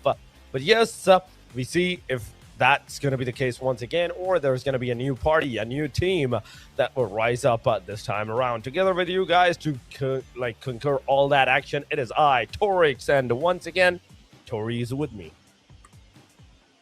Yeah, I mean, I think we've had like this talk, but we're like hopefully expecting some sort of dark horse, but it's not really been the case, And then seeing Pain Africa be able to win the 2 Erangels, I just think that there's something that me right now that's thinking it's going to be the same case again for Miramar, seeing Pride Esports be able to go and get that win. But then I still want to believe in that dark horse theory. There might be something we haven't really seen all evening long or all afternoon or even all morning, wherever you're watching this from, all day long happen. I'm just really hoping it's something like that. But again, things to look out for. Synthesis, they've been ever close to that top 1 spot, top 2, top 3 spot. So I mean, they are still looking for maybe a single winner chicken dinners that could really boost them up the rankings. And of course, they've been able to get a lot of eliminations as well. So I'm pretty sure that if they can get that number 1 spot, they might be able to go somehow and boost their placing on that table. And then, I mean, maybe somebody as well that we haven't really seen have the best of games on all 4 maps can just pull off something, especially looking at that lower table. It's not a good night right now at that lower table. There's a lot of work that needs to be done with those teams, and one of them has to pull off some sort of offset to make it to that grand final day, top 16 teams. And right now, the 17, 18, 19 spots, it's not looking really good for those guys, not at all. Oh yeah, that is true.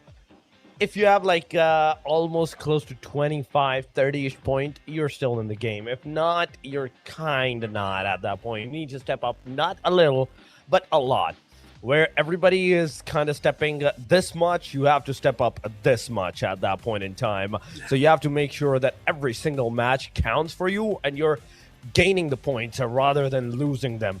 A single wrong match, a single bad match is enough to wipe out all the good matches that you have done and put you right back down to where you started from. So you have to make sure that every single match that the teams are playing, I'm talking about the bottom line teams with less than 20, 25-ish points. The one time you're going to make a mistake, that's going to be it for you, because we're almost done with our day number 1. Day number 2 is almost going to go the same, but with the same map schedule. I don't know how well you can do on the day number 2. We will find out tomorrow, but today it's the time. You've played the first 3 matches. You know what the teams are capable of. You know what they do at what pace in time and what match. So you can match that energy and maybe devise a counter strategy.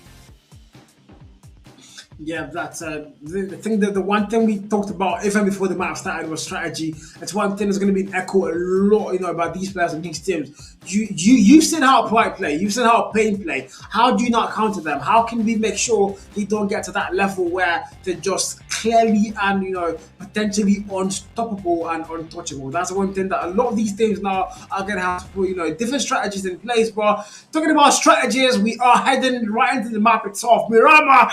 And here we go, 19 teams, a battlefield for all of them, and every single player, every single team looking for that glory and looking for a chance, of course, in the grand final itself. I mean, this is the match. This is the final Miramar, ladies and gentlemen, for the day number 1. And you can see the plain line going from all the way to the east to the west. A little bit of south favored plane line it is. So Picado is still accessible. Los Leones is accessible. There's the Chumacera. There's the Monte Nuevo. The San Martin. I don't think so. That's going to be accessible for the teams. You have to like glide a lot, or you have to find a car if you want to go towards the San Martin or the Hacienda del Patron. El Pozo is actually the same scenario. You have to find a car. You have to glide a long way. And if there is someone, at least there, with the car, you're kind of stranded at that point. You have no exit. You don't. Now we go. Players are going to start diving in. And this is that. I mean, now don't forget, every single one of the 4 maps we've played so far, it's always been 2 and Rush, right? Landing in the exact same place. I want to see if that happens again. I've always seen them. I don't know if it's some sort of like a ritual they both have. For 2 All-Stars and Rush Esports, they both landed in the same exact spot every single map. I'm hoping it's not going to be the case again this time around, but I mean, the one team we all want to have our eyes on is going to be Team Pride, no doubt. What is this absolute chaotic circle? No way this just happened. IMPERIALX, ladies and gentlemen, they are on our screen and they are here to take that first engagement at this point in time. Come on, Neon, you had the perfect opportunity, but wait a minute, you still got that perfect opportunity. You're going to go on the reload. That swing is not going to affect you. It did definitely do a lot of damage, but still, you're surviving. You're still surviving. You're still alive with the 20 more bullets. You did a 1v4 on the guys that had nothing but the knives. A Pride, still, it's there. You did a 1v4. You can definitely brag about it, but with this, our first team is finally out of the game. Rush Esports, it's also happening with the 2 Esports. Byron, he's down. Zamzam, low on that HP. At the same time, Guns 33, he's the one that's knocked out. Naughty, it's all up to you to take that engagement if the player rushes up. But Naughty gets taken down, and whereas we're seeing that T21, the solo man remaining for the game. He jumps in and he gets that casualty upon the player, reloads his gun. Once again, he is ready. But the main concerning part is he can't rush upon Black. Why? Because he has a double barrel shotgun. The moment he's going to go close, 2 shotgun barrels are going to affect him. But that's a 1v3. He just pulled it off. He just comes around and wins this fight. And 2 Esports, 2 All-Stars, wins this fight over securing all the 4 eliminations and all the 4 players for themselves. Okay, Tarek, I'm going to ask you. I think you're the one that's a lot more conversant with these Sin and these players and these teams, because now this was the 5th map in a row, and 2 All-Stars and Rush Esports are landing in the exact same circle, same building every single time. Is there some sort of history between them? Because I need to know. I'm really confused. Why do they keep doing that? And mind you, almost every single time, 2 All-Stars have won that bout. So what is happening? I mean, I think at this point in time, their just drop locations are clashing up. They're like, yeah, you're going there, we're coming with you. We need to take that area from you, from your location. And that's exactly what's happening at this point in time. And that is why, even on the Erangel, we saw them drop together. In the Miramar, we saw them drop together, take that fight. And 2 All-Stars, they were the ones that were victorious. Even here, even on the other one, even in Erangel, even in Miramar, both times, I think this is a 4-1 ratio that we're seeing, because 2 All-Stars, they have been alive throughout the game, throughout the 3-4 matches that we have seen them. Even right now, in the early clash, the match number 5 they did. So it's a 5-0 that I think they have just put up onto the other team. Yeah, and we already have Dauntless on just 1 final player standing. And I mean, that's not really the best thing for their side, is it? Now, 2 All-Stars also only have 1 player standing. I didn't even know when that happened, but we do have 16 more teams and 55 players. We're still on stage 1, so I'm about to make our way towards that stage 2. It's already, we are already there, actually. It's already counting and closing in very fast. But here we go. And all the teams, 16 teams and 55 players left. There's still a lot of action being left to play. Team Pride so far, they've been not too loud, a little bit more quiet than usual. But that's the one thing about them. You let them farm, you let them loot, and they're going to shoot, like my friend Torix on this says. Oh, yeah. You loot first, and then you shoot your opponent. That's exactly how it goes. But so far, the players are trying to get inside of that circle. First of all, Horn Legends. They're looking at the team 2 Esports. But as you know, 2 Esports has no idea that there is somebody into the close proximity. But I see one player, Pain Africa's Abraham. Look at the mini-map. He is close to this proximity. Oh my god. Unknown unknowingly is going to that proximity. If he is not careful, he's going to be taken down. That's one thing for sure. And Abraham is definitely going to take that opportunity, take the player down, finish him up, get his car, get out of the equation. It's going to be a very vital thing in the comms. But here we go. Puppy Falls, and I think 2 All-Stars. Okay.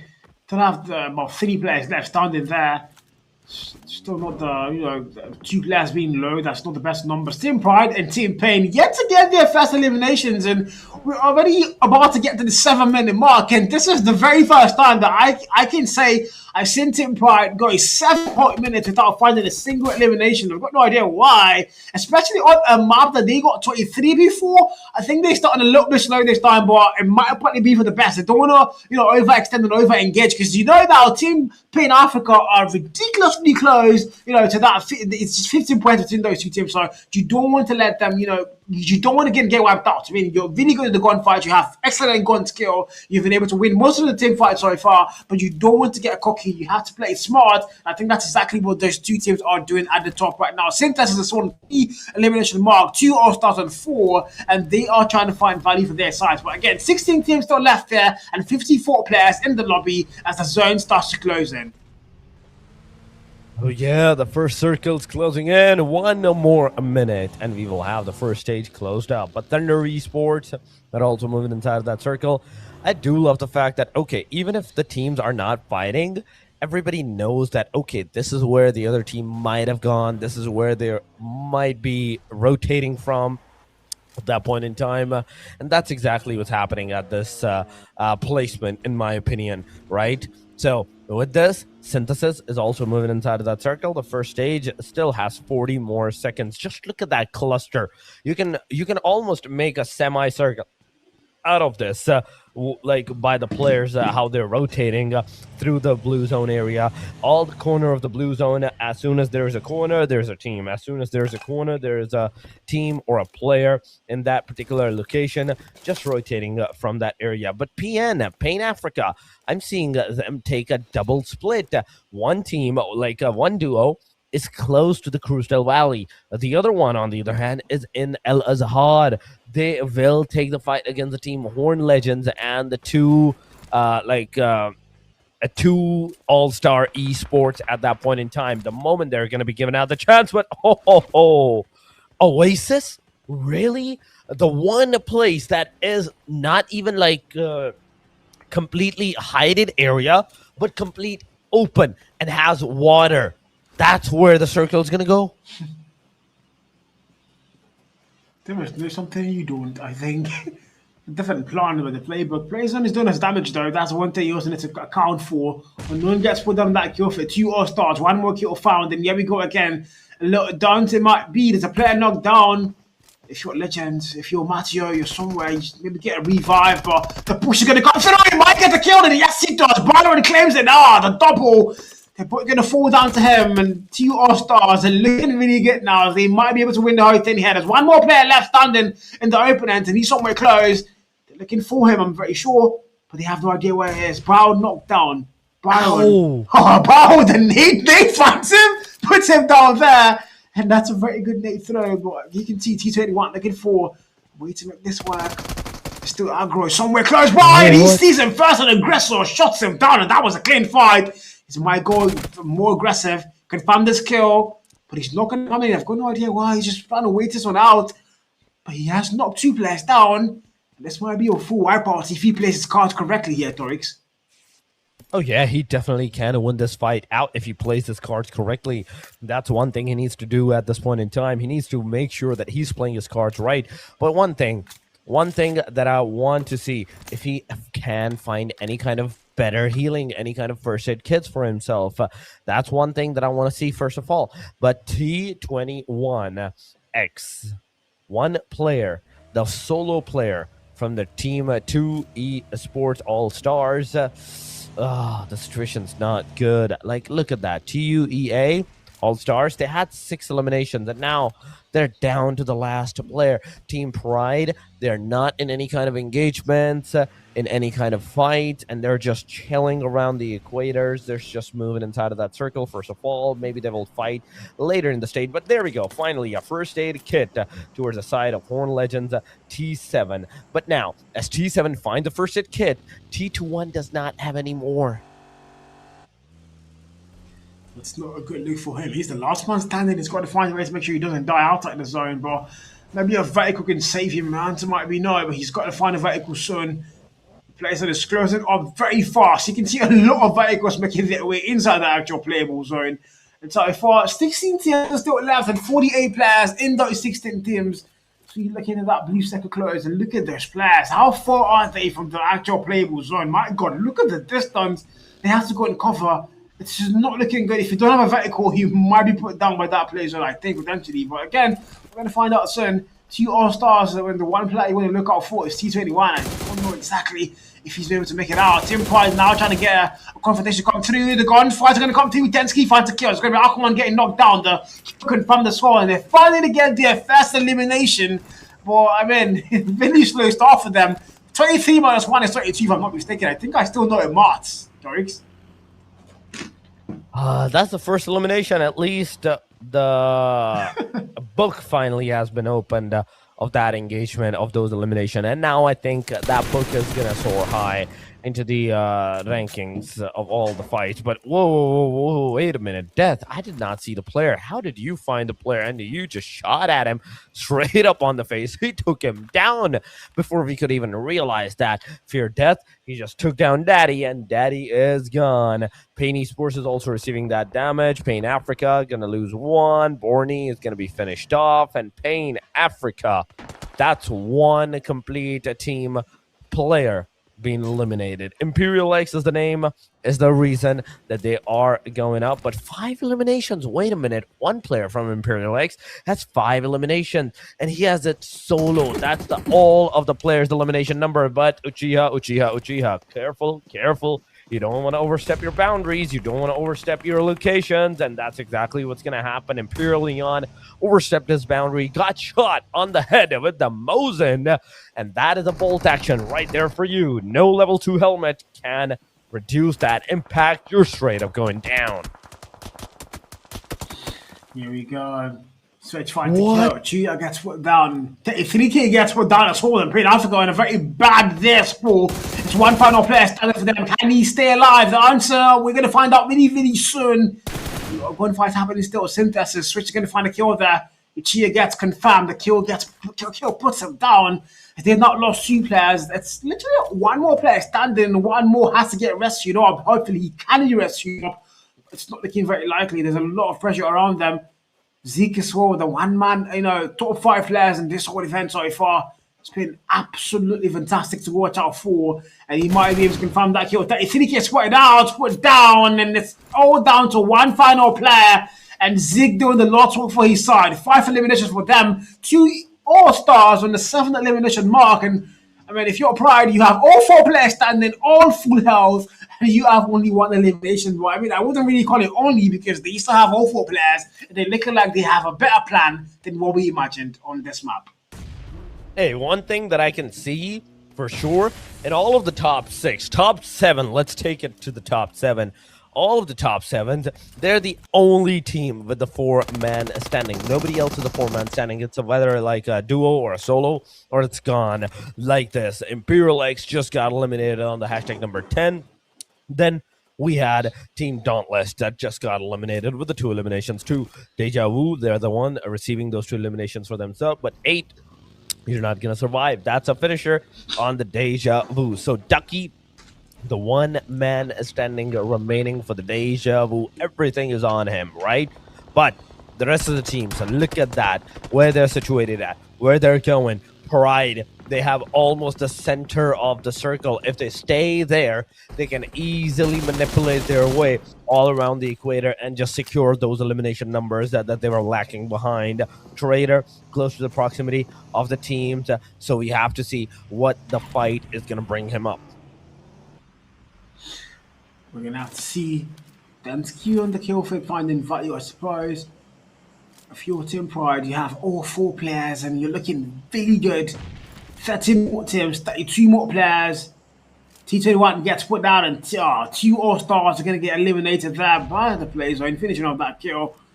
And Team Pride, eliminations, man, not really the gameplay for them this time around. The plan is probably survive, wait for the final maybe 2-3 circles and then go all out. I think that's the plan for them this time around. But if it works, it works, I suppose. And that's on the other hand on a 61-point mark, as they've been able to gather 7 eliminations, and these start to look good. And if you're playing Africa, I mean, you're looking, it looks like ZENZ are looking to shift up that table majorly. And if they get any more eliminations and even placement points other than you, then I think you might be losing your number 2 spot. But for Team Pride Africa, though, for Team Pride rather, they're looking really, really good. They just need to get a lot more eliminations, hopefully, maybe. And of course, placement points. We now have 12 more teams in the lobby here and 29 players. And things are about to get to that 10-10 gunfight point. Let me tell you. Bottom line teams, they have 3-4 men remaining. The top line has only 1 team. That is Pride. Pride gets eliminated. Everybody's a solo. Everybody's a duo at that point in time. Nobody's safe from the bottom line teams. They're finally stepping up. One take Esports, one OTE. They're also closing in into the proximity. Fatal, you need to cook that grenade and shoot on the face of your opponent, but that is not going to be the case, as Fatal is finally going to come back. He's finally going to spot down where the player actually went. But one thing to know is even in the close shack, look at that. Fatal, Just King is just right next to you, and you were focused on the guy that was super far away from you. That is not the thing to do, man. At this point, that is not the way to go. You should have secured all your surroundings first, then you should have taken the fight for the longer range areas. But then again, it's a solo versus solo scenario that we're talking about by all of the teams, whether it's a Pain, whether it's team Synergy, whether it's like the DEJAVU or ONET. We're going to find out soon. 12 more teams. The suckers close them in. It's closed in, rather. But looking for potentially who's going to be able to come out on top of this one. If you're Team Pride, you're still standing strong. But I mean, don't forget you've lost a lot of lives. And like you did say, the bottom teams look like they finally started to get a little bit of life, and they might be able to make things work in their favor. And that's one thing they potentially need a lot. So Abraham here. Z finding one more kill. Z gets put down, and he's going to confirm the kill, of course. ZENZ is on the 8th potential eliminations found already for this particular map, and they're looking really good now to go possibly and take up that number 2 spot. They just need to get a placement points. As Spain Africa only have the 1 player, Abraham, left. So, I mean, if he gets put down, ZENZ is all looking possibly at being able to go and get that team. Pride, on the other hand, they've got 2 eliminations now. It was 1 for the longest possible time. Nets are being thrown. He's not finding the value story, but they're getting very, very close to finding any value whatsoever. But yeah, I think he knows exactly what the players are, and it's waiting for them now to make that move towards him. I mean, he knows where the players are. He threw that grenade. He got that damage. He even got that knockdown. But still, you're not able to secure those elimination is the biggest reason that you're still lacking behind on those elimination. But Abraham comes around, takes down the last guy. That was Quids from Thunder Esports. And they're gone. They're done. We're down to 11 teams still. Anyone who gets eliminated here now, at this point in time, you're not going to receive any placement points. You have to be into the top 8, and from top 8, you at least receive 1 placement point. But Ducky gets finished off. The solo guy that was from the DEJAVU, he's done. He's gone. We're down to the top 10. Top 10 teams we are. 2 more down, and we get placement points starting to count up. So I think that's one thing that Pain and ZENZ are going to be looking to play for, because they need those placement points really, really bad. Pride have 4 men still standing. I jinxed it, didn't I? 1 player falls, and now it's 3. But the 1 player is very low, so I would say 2.5 maybe, but he's got to get healed up very fast. And yeah, 10 more teams still standing and 22 players. What's going to happen? Yeah, I'm trying to get the cross map. I don't think that's the best call because you're not in a very safe spot exactly, are you now? But he's going to get a couple hit markers though, not the confirmation of the kill or the knockdown, but hit markers get found. A little push might be thrown. It's going to get thrown, looking for any value they can possibly find. And any information, of course, given out as well, but by those nades, I'll be fine. Or maybe a third party might work here. They're still being thrown, but no value's being found. And this is it, man. This is it. 20-minute mark crossed, and we are about to go into stage 6. We are there. We are. We are almost close to the stage number 6. It is closing. 30 more seconds and we'll have our stage number 6.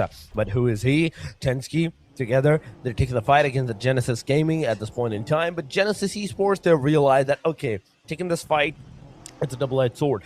It can either bring us down because nobody had that top corner of that mountain. So it's all like back and forth. You're going up, you're going down. You make one slight step mistake, and you will be the one receiving that elimination number for yourself. But Yen, I need this guy to secure some more eliminations at this point. Do not take that fight to the long range. Do not do that. Do not do that. You have to realize that the threat is right behind you, close to your proximity, and looking everywhere in the map is a good thing, but shooting everywhere on the map, that's a whole another story. Yeah, and if you're shooting, you're literally telling the opponent, oh, I'm here. If you're behind me, you can't kill me. If wherever you are, this is exactly where I am. You don't want to do that, especially when you're not sure where the other teams are, where the other players are. So, I mean, right now, literally going to fall, and 2 players are going to fall, and Pride has started to get the elimination. They didn't have the whole game. I mean, I did say they started slow, but they can find their way back. And look at them, 5 kills already found, and they're looking for a lot more potentially. But right now, they're looking fiery good. And if you're the other team, so you have to put a little bit of a bounty on that now. Spaletta gets put down.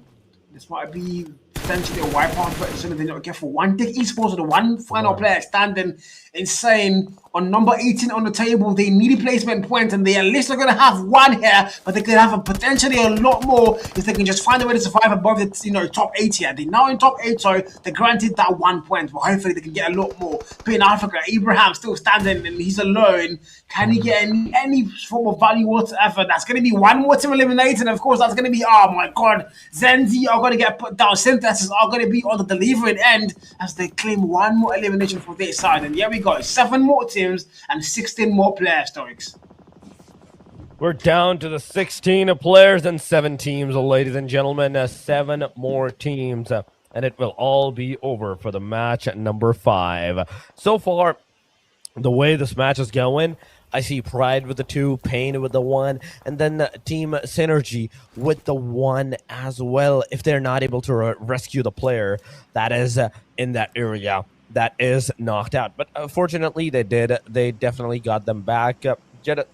Genesis, I think that's Genesis Esports, Genesis Gaming, and Team INSA that has the 3-man standing. Aside from them, everybody else, whether it's a duo or a solo at this point in time, and that is not a good thing. Genesis Gaming, yes, that is the name. That is with the 3-man standing. 6 elimination is a good one. But I see 1 player shooting, I think somebody at this point in time. Yeah, they're trying to tap shots upon the players, but nobody's getting any kind of connections so far. This is still the second last match. We still have a very more aggressive match right after this. That is a Rondo. Remember this, all this aggression that you're seeing in this match, it's nothing compared to what you're going to see into the next one. Definitely nothing. I mean, we've seen Rondo before. It was exciting and thrilling. And like you said, very aggressive. Miramar so far is, very close to it, but Rondo's just a lot more faster paced. But right now, so second closing in, we're about to go towards that stage 7 mark, and these teams, it's it, 7 more teams. Insane is still standing, by the way, and like I did say, placement points are going to be very important to them. So the higher they place, the better for them to be able to go and leave that bottom 6 mark. They want to be at least above 16, hopefully, and they're fighting so hard to make sure they're there.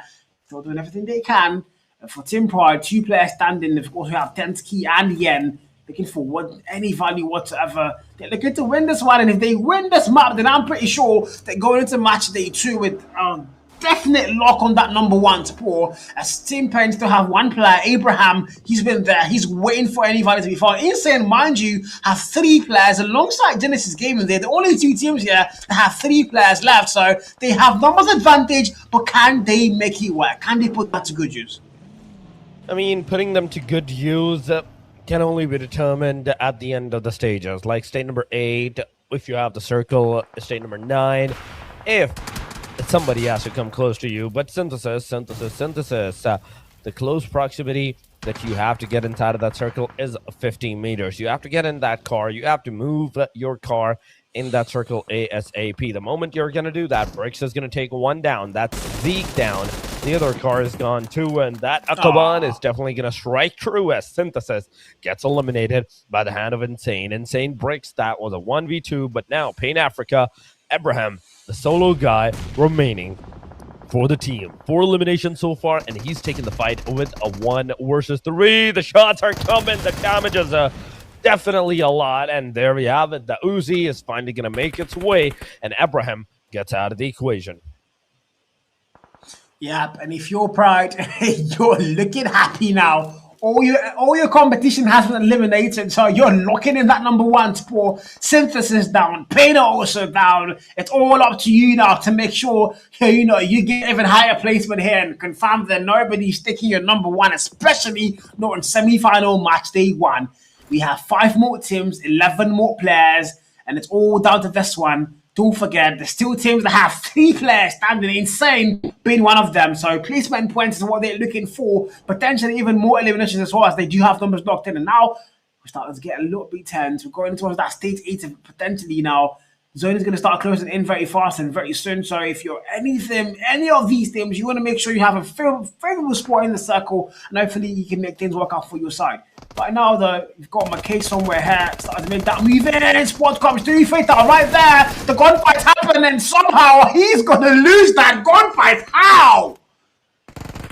I have no idea. I actually have no idea how he lost that, but Fatal, he finally gets eliminated by the hand of Make, but we're seeing multiple fights at the same angle, at the same time. Genesis Esports, they're also gone. They're also done. We have Insane Esports as a trio. We have a DARKTEMPERS with the duo and a Pride with the 5 eliminations as well as a duo. As long as Pride is alive, the lobby, the top placement, nobody can secure that.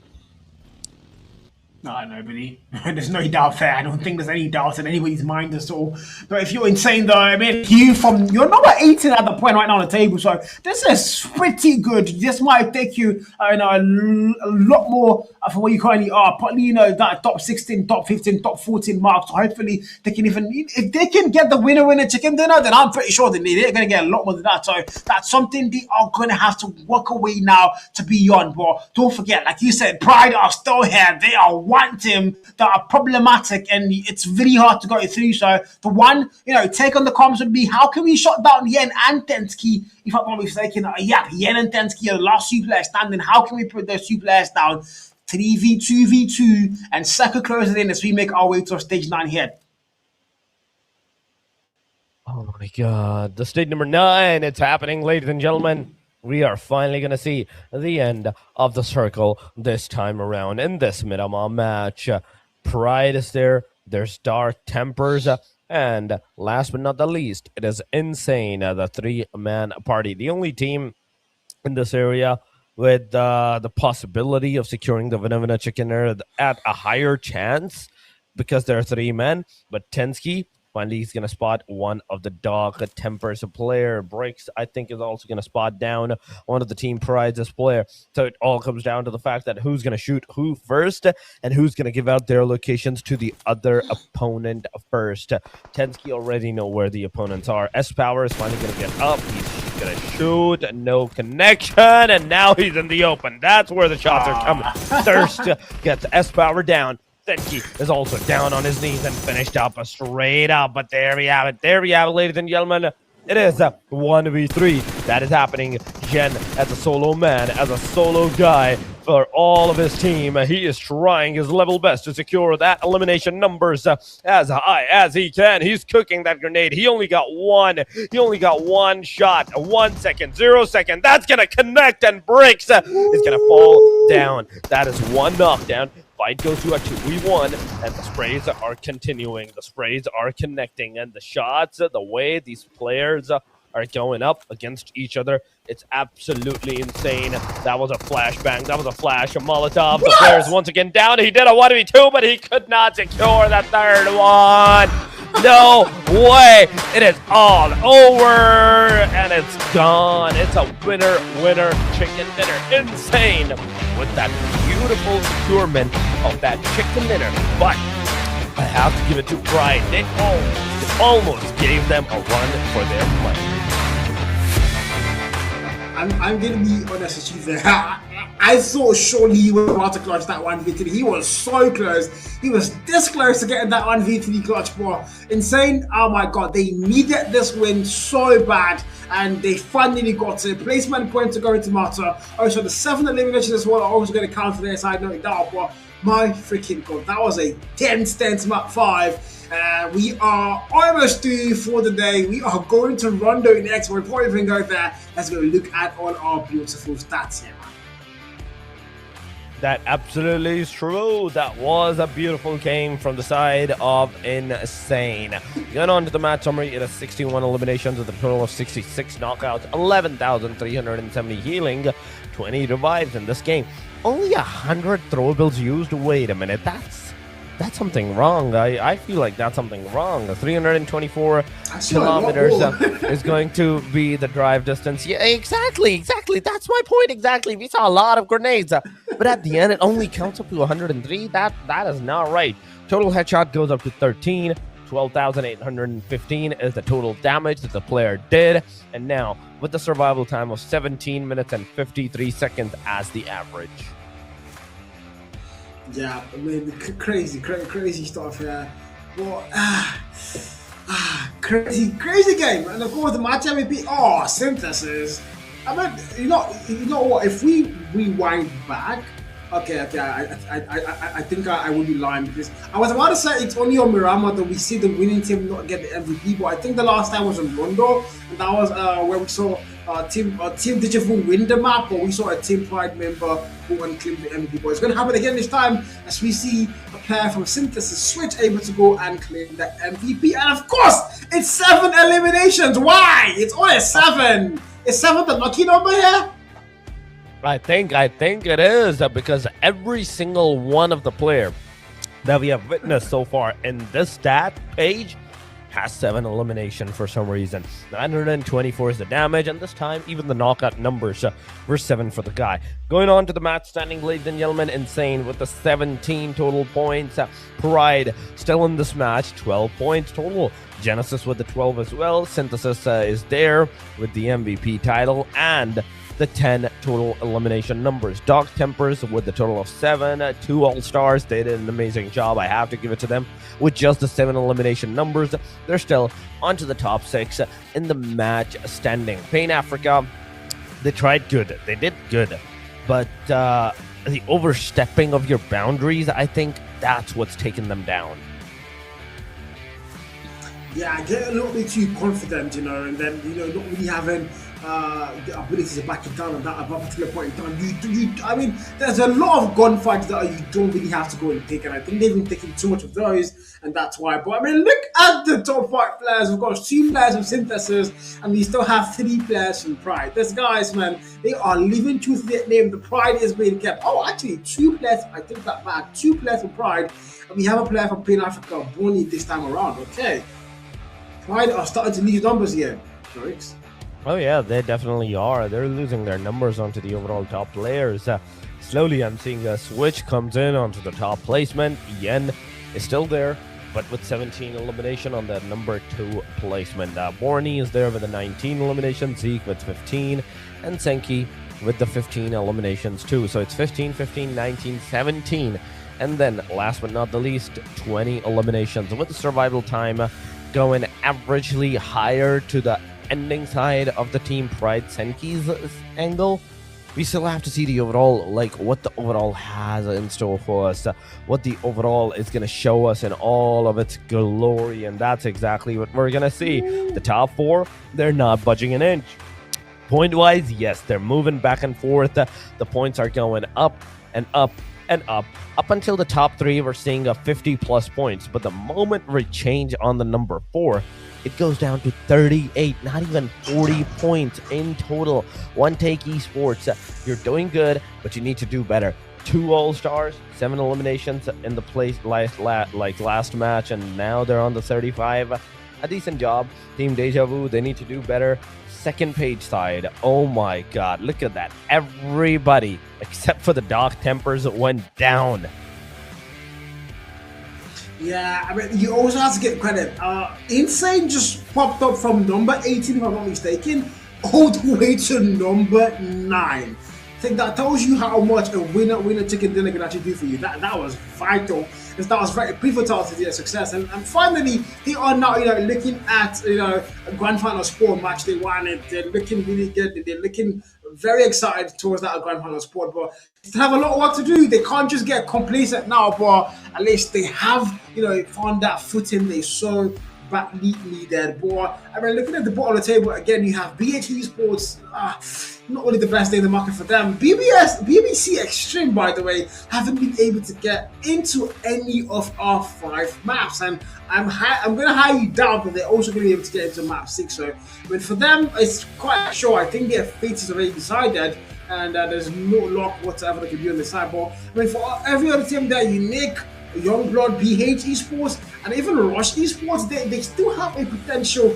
escape out if they can just find a way now to pull off the insane trick, the insane pulled off. Maybe they can actually get something, looking forward towards tomorrow. But so far, so good. I think the number 1 spot is locked in. I mean, there's no arguments there, right? Oh yeah, that I can agree with you. The number 1 is completely locked in for the day number 1 at the very least. But ladies and gentlemen, as we're talking about the number 1, we also have only one more match remaining at our arsenal for the day number 1. Only Rondo remains, and that Rondo is going to decide who is going to have more placements, more engagements, and how many eliminations of Pride and all the other teams are going to secure for themselves. But ladies and gentlemen, it's time for us to take a short break as well. So we stay here, stay connected with us on the chat, and we will see you after this highlight break.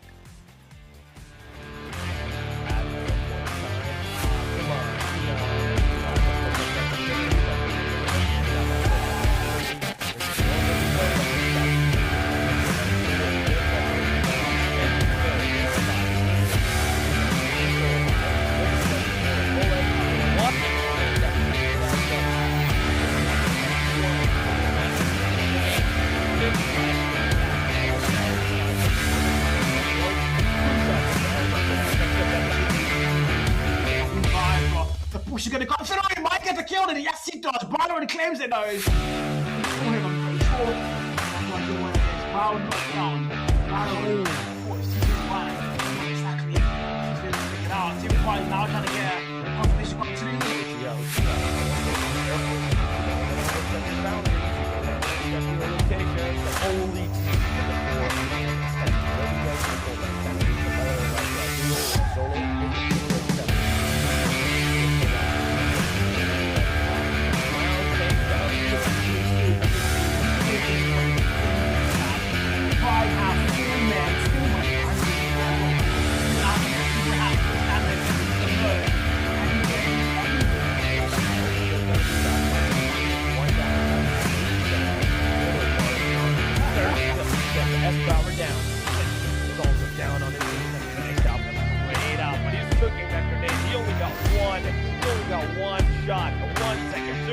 That's gonna cut up each other. Oh, Pride Trader. Are you serious? Pride once again. Nobody made any sound. Why?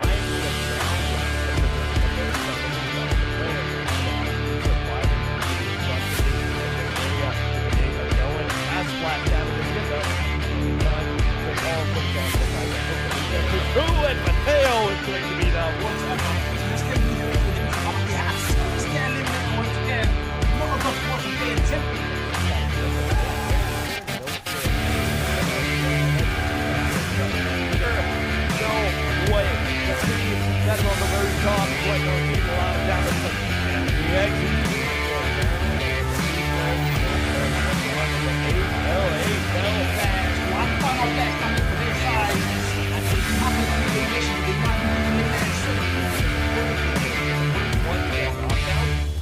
that team will definitely establish the height at anybody at what the tournament cost is.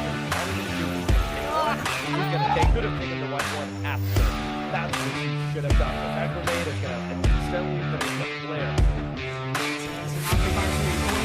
He's going to have to run back in the wrong time and stick his...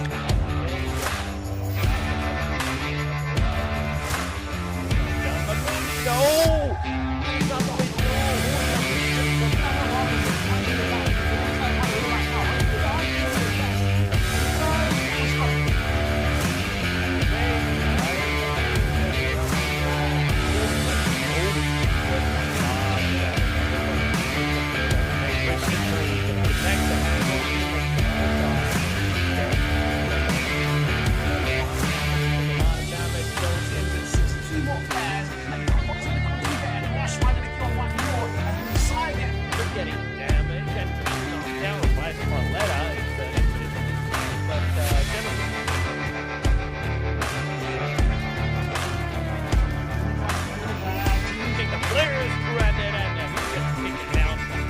Out of the car, all the way outside. I can almost say it, right?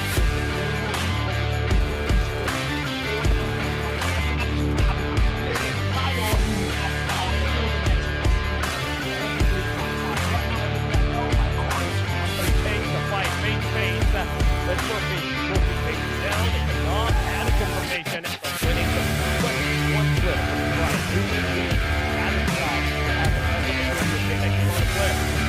Right. Last fight, 1-2-1, full team, but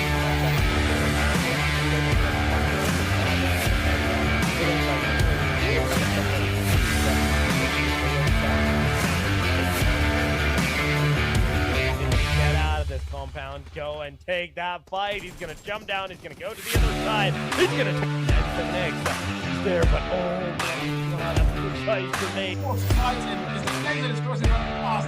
There's men inside the house, well, I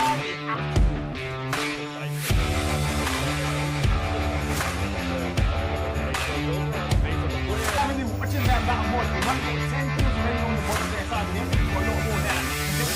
Oh, I think the place was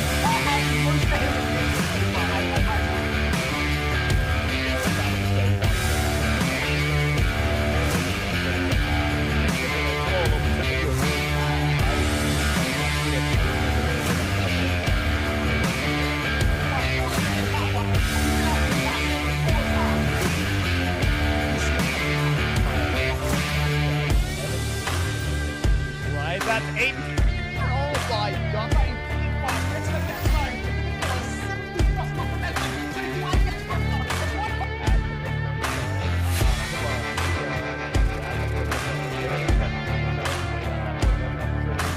Going to reload that swing.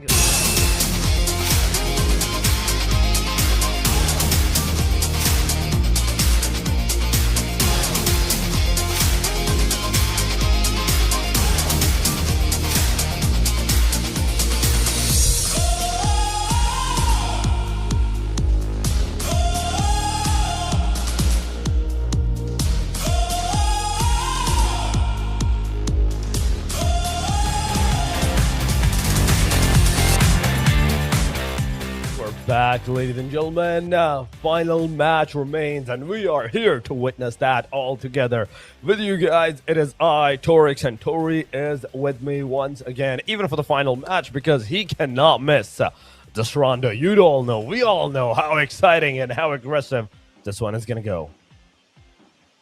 Yeah, if I could miss any of the matches, it would definitely not be Rondo. This is the most important match of the day to me because we saw the first Rondo. My God, beautiful is the word. And now we're here again, the final map of day one. But this is not the final map of the event. We still have exciting days ahead of us. So make sure you guys stay tuned in. If you're new to the channel, don't forget to leave a sub so you don't miss out on any of the action in the IGE. I mean, so far, so good. It's Rondo. The last time we saw Rondo, Team DEJAVU got the win, but we know Team Pride dominated that map more than anybody else with 22 kills on the board. We're looking for again, a dark horse. We talked about a dark horse, you know. I think we both forgot. We both talked about a dark prevailing, and it actually did happen, and we kind of went forgotten. I'm really happy in saying pulled off that dark horse, you know, script, making it happen. And now we have one final chance, you know. Can we see another dark horse? You know, can we see something we didn't expect to see again, or we're just gonna see one of these, you know, top teams, especially Team Pride, go and close up the whole thing here. I'm looking for who's going to claim that winner chicken dinner, but I'm pretty sure the #1 spot is locked and loaded going into match day 2. Well, that is absolutely true. No matter who takes the winner chicken dinner, #1 is locked and loaded for the team. But imagine, Pride takes the winner chicken dinner again. Oh my god, that will be absolutely insane. For the final match, they're taking the winner chicken dinner. Okay. At that point, it will be a no-diff at that point for the day #1. And we will continue everything up once again at the day #2. But we're waiting for the final match, final Rondo, to take its flight, to take its course of action. And one thing that I loved about most in Rondo, for the first Rondo, was that it had 2 plane lines. I'm kind of excited to see if that's the case once again in this Rondo, because sometimes it happens, sometimes it doesn't, Cal. So anything is possible. Imagine they have the same plane line, just a single one, and they are dropping on top of each other on those hard drop areas. That will be insane. It would be, and again, I think I'm looking forward to that one team fight. We both know we're going to see 2 All-Stars against Rush Esports. You know, it's kind of getting tired at this point, but I know it's going to happen again. So I'm looking forward to seeing what those 2 teams are going to pull off. But again, it's Rondo. It's our final map. It's the biggest map out of all the 3 we've been playing so far, and also the most aggressive one. So, I mean, I'm really looking forward to seeing who's going to claim the winner chicken dinner here. But at the same time, I'm looking to keep our eyes on Pride. Again, also, I think we can't write out Pain Africa. They are the only team that have 1-2 winner chicken dinners today. So, I mean, they're also a team you want to have in high esteem as we go into our very final map. Well, it's going to speak for itself, Torix. It's going to speak for itself. I mean, yeah, that is true. That is true. But ladies and gentlemen, I think the plane line is definitely going to take a little bit more time. And while we're waiting, you're waiting, let's take a look at the highlights one more time for a tiny bit.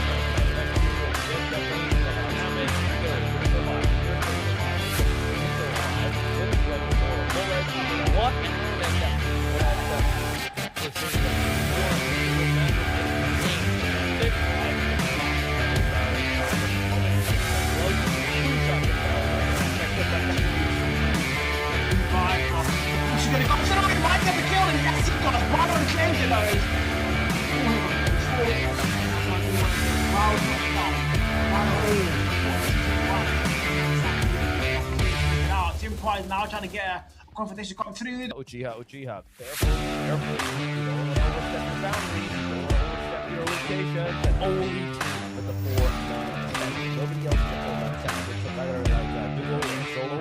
They just round take the Hudson make sure because they need to make this fight. Pride have 4 men. Oh my god, I think it's the end.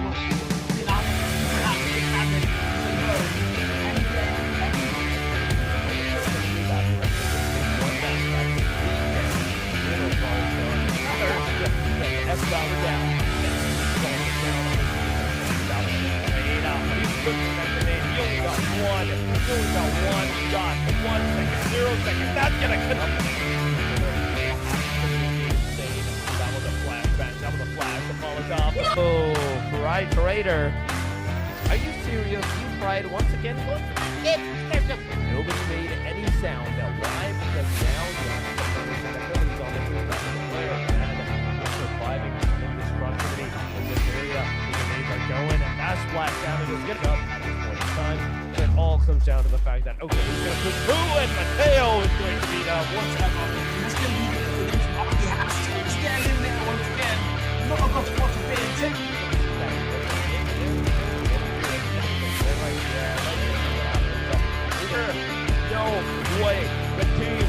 on the very top. It's right there, doing a lot of damage, but MPX, he's doing it now. No players whatsoever. HL. One final deck coming from this side. And they do have a little elimination. They might be doing this. The first elimination, the first one, the knockout, I think that's definitely established side. Anybody has one cover on head.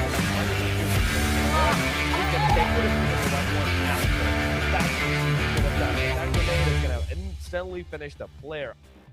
It is another guy through. What he sees there, he's going to have the Bron back in the wrong time and stick his...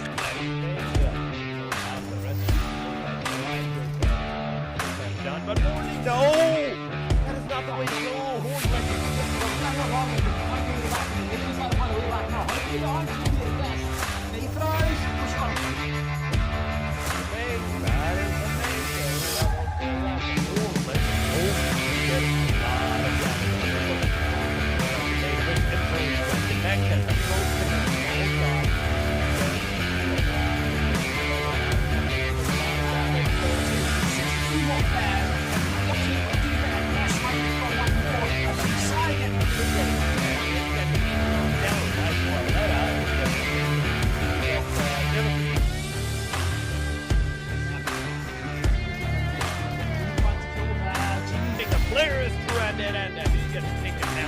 From inside of the car all the way outside.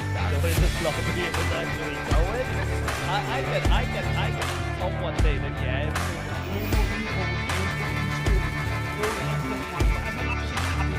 With entire lockdown.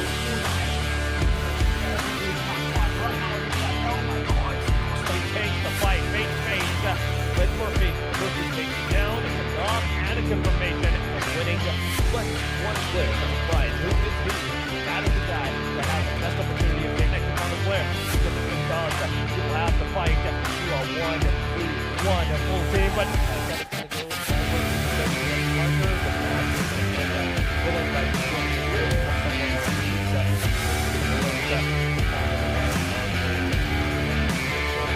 Get out of the take that fight. He's going to come down to the other side. He's going to next.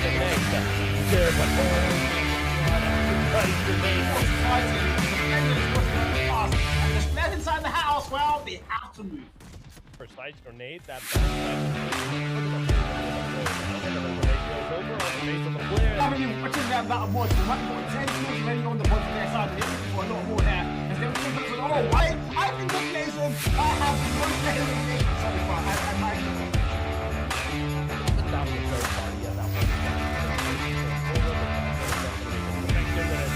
this is your whole team.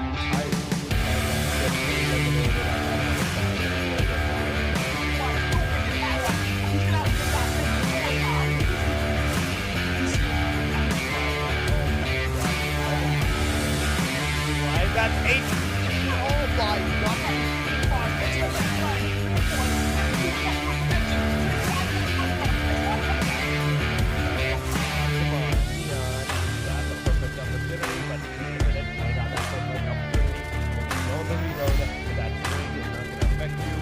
Definitely do a lot of damage. You're surviving. You're still surviving. You're still alive. Look at them more bullets. What? And it has we're seeing that one blue man remaining in the game. Tip like the cap and double barrel shotgun. The moment he's in the road, 2 shots of barrel are going to affect the button. She's going to come. She might get the kill, and yes, he does. Bottom and change it, though. Pull him on the control. How not down.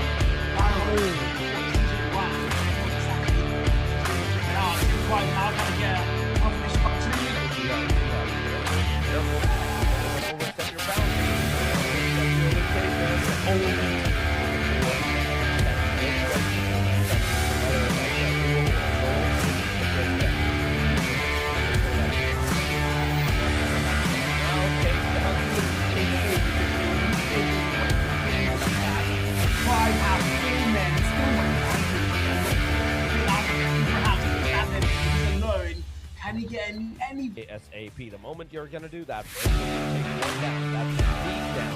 Little cars are thirst. Get the S-Dollar down. Then he's going down on his knees and finished up straight out. He's looking at grenade. He only got one. He only got one shot. 1 second, 0 seconds. That's gonna cut up.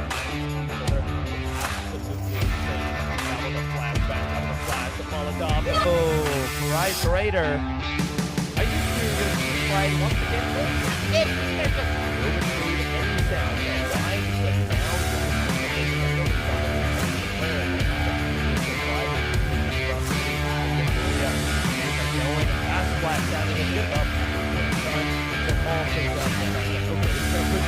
Mateo is going to be now one step up. Always get eliminated.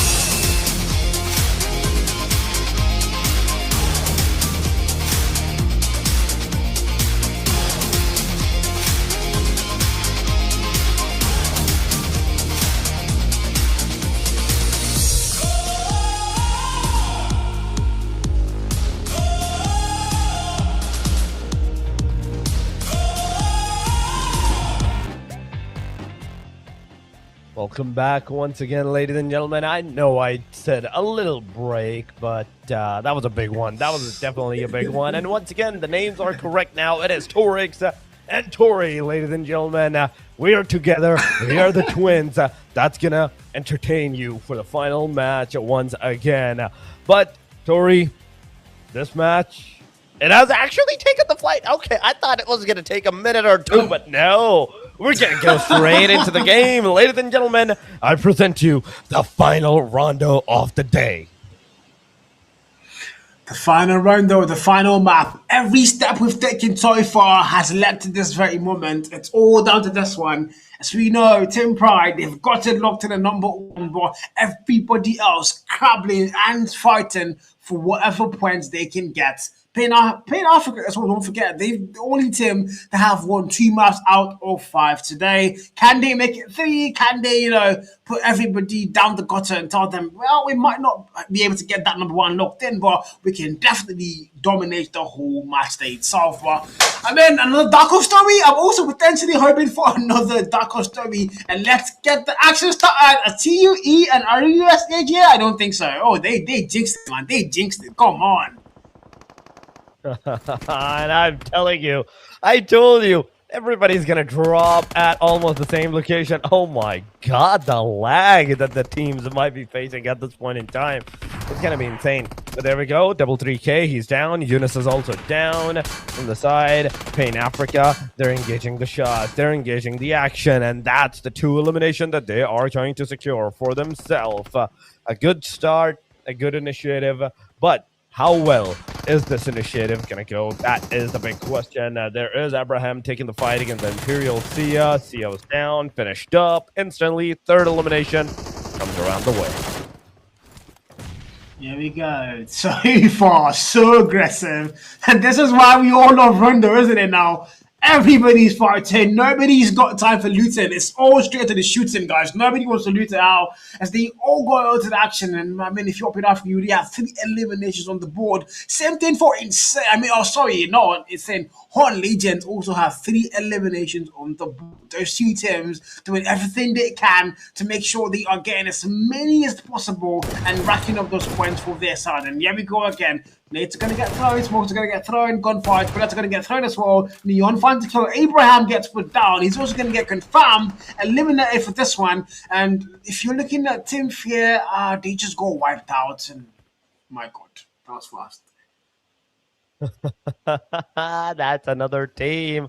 Almost finished up. I told you, Rondo is going to be the one of the most aggressive maps that you are going to see. Neox Factory is completely submerged by all of these teams, all of these players in the area. But now, what we're seeing in all of its glory is the fact that one player is gone from the team. In fact, ONET side for the rescue, for the recall. But, 2 versus UNQ. It is happening.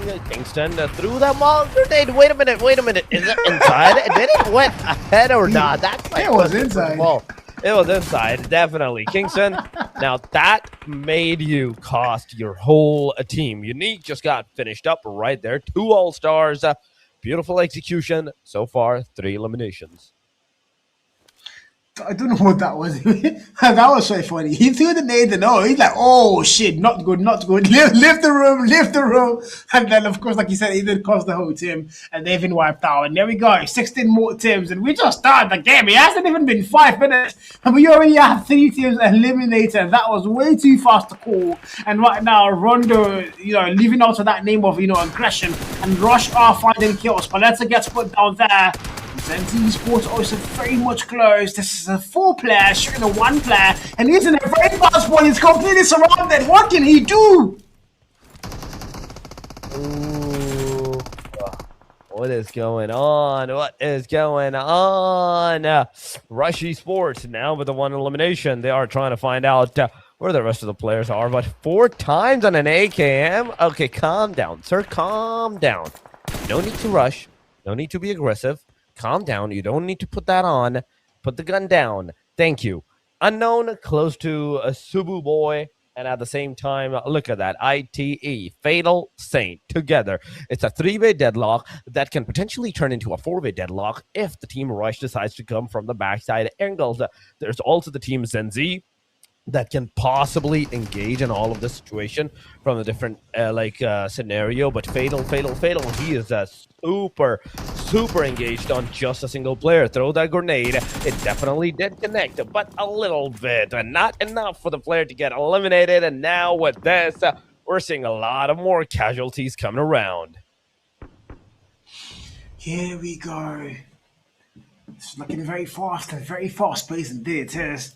Pride and Pain. Pain has 4 eliminations already, and they've got the 75-point mark. And Pride yet to get there first. I mean, I think they really haven't lived up to the first set of rotations on the maps here. 23 and 22 on Miramar and Rondo, and they've not been able to get anywhere close, especially on the Rondo map where they have 0 so far. But I mean, they always get the good placement, and that's what matters most to a team like them. They don't really want to be aggressive and, potentially go and lose out on their number 1 spot, which I do still think is locked in, but there's still a very high chance that if Pain can rack up maximum eliminations, maybe 30 on this map, but I don't know how that's going to happen, but it can happen, and, get the number 1, then, yeah, they might be in a little bit of trouble there, so maybe that's what they're looking for. And right now, so far, so good. Ichio finds 1 more kill. Insane in a very bad spot. As 1 more player standing, can he defend it? Can he stand still?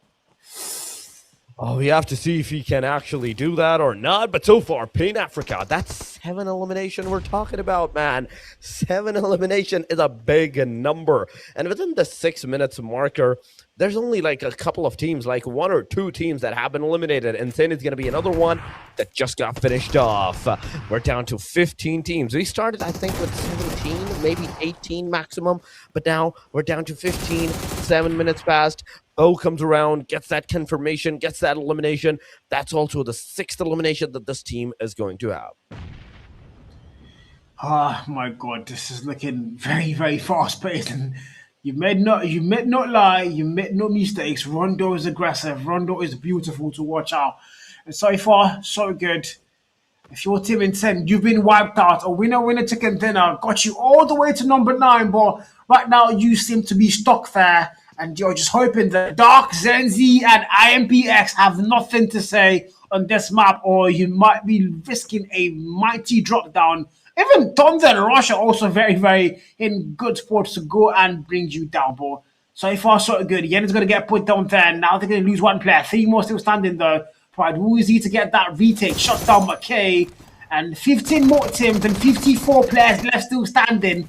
And we are ready at the 8-minute mark. I mean, I say that like it's been long. We are just at 8-minute marks. We already have about 6-7 teams already put down. Come on. Still, man. It's happening.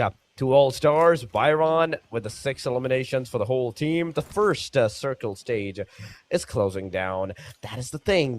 Neox Factory, the test track, still has a lot of players, but the first circle, where is it going? Where it's going to shift? There's a bigger question, and it has shifted towards the southwestern side area, the side of the stadium. The stadium is there, and at the same time, majority of the teams, like almost all of the teams, are right now residing outskirts of the circle, but there we go. All-Stars, the bow comes around, gets taken down by the hand of Guns, and Guns just finishes him up. It's a knock, confirmation straight up. Poppy comes down. He's going in as well, but the fight is coming around. Poppy takes down the player with the S12K, and now he needs to confirm this elimination as soon as possible. Yes, he does. And 2 All-Stars and 8 elimination mark. They're looking for a lot more, I think. Being Africa has scored the 8 elimination mark. Synthesis, usually high number elimination. So if I only have 0, so they're going to start things off really slow, but they still have the number 3 sport family looked in. A 20-point gap between them and 2 All-Stars. So I would say they're still a little bit safe, but you don't want to get too complacent there. You want to start to find the way back in this one and start to find a couple of eliminations. So play for placement 2, play for that placement. But 14 more teams, 51 more players here. And we are about to get that 10-minute mark and also about to head into that stage 3 officially. Oh yeah, we are going stage 3 officially. Ladies and gentlemen, it is 14 teams and then 1 minute and 30 seconds. Stage number 3 will commence. But I do love the fact that majority of the teams, almost all the teams at this point, Tori, is 4-man standing. I only see 1 team amongst all of these. Actually 2, DEJAVU and Team Pain. That is down to the 3-man standing. The rest, every single one, 12 teams, 4-man up. And they are taking it serious, you know. This is the last map, and you need numbers. There's a lot of aggression being dished out, so you are going to probably need your numbers, and the occupant numbers are, I think I jinxed it then. The Young's going to get put down there, and IMPERIALX is going to lose 1 member. Now they make that 3 for them, with 2 eliminations so far. This is looking like it's an all-out massacre. Thunder's in a very bad spot here. Going to get a little bit of a cover, but if they get a perfect net throw, the car's going to explode, and they could also put him down. So I don't think you want to stay anywhere near that car. Potentially have to go and move it out, but I mean, so far, so good. We are now about that 10-minute mark. About to get 11. I think we're going to get that in less than 2 seconds. And now we do get that 11-minute mark. Synthesis yet to get their first elimination. And now they're going to lose a life there. 21 is going to get put down. And that's, again, something I didn't expect to go and see. Synthesis is struggling to find kills. Yes, he is struggling, but Tyron, by the hand of Senki, gets knocked out, finished up by that grenade. Instant confirmation. Team Pride with the 4 eliminations numbered now. They're going in high and mighty once again with those eliminations. It has switched to 4 to 5, but Yen, wait a minute. This guy, Yen, from all that far away, he takes down a player and finishes him up as well. That's more than insane. What? I don't even know what to call that. He was like, yeah, determined. let me just shoot at you. Let me just keep shooting at you, and it will work out in the end. And that's exactly what happened. It did happen. I didn't know what to make of that clip, but he might get put down the car severely low. He's going to have to skip that one and ditch it, but he's going to find another one a lot healthier. He's still being shot at, though, and he's going to get put down, of course. That's going to be Yen finding that kill. And I think getting put down, Yen, this guy has been problematic. He's literally shooting everything and anything. If it moves, shoot it. That's the anthem for the man. That's the motive for the man. And so far, it's been working for his side. Team Pride with 7 eliminations on the board for their side. Pin on 8 here. Synthesis on 2. Usually a lot more than that. But I mean, it's working. They're playing safe. They have 3 members still standing. So they can still make it work. And that Corral, did he just knock himself down with his own car? He jumped out.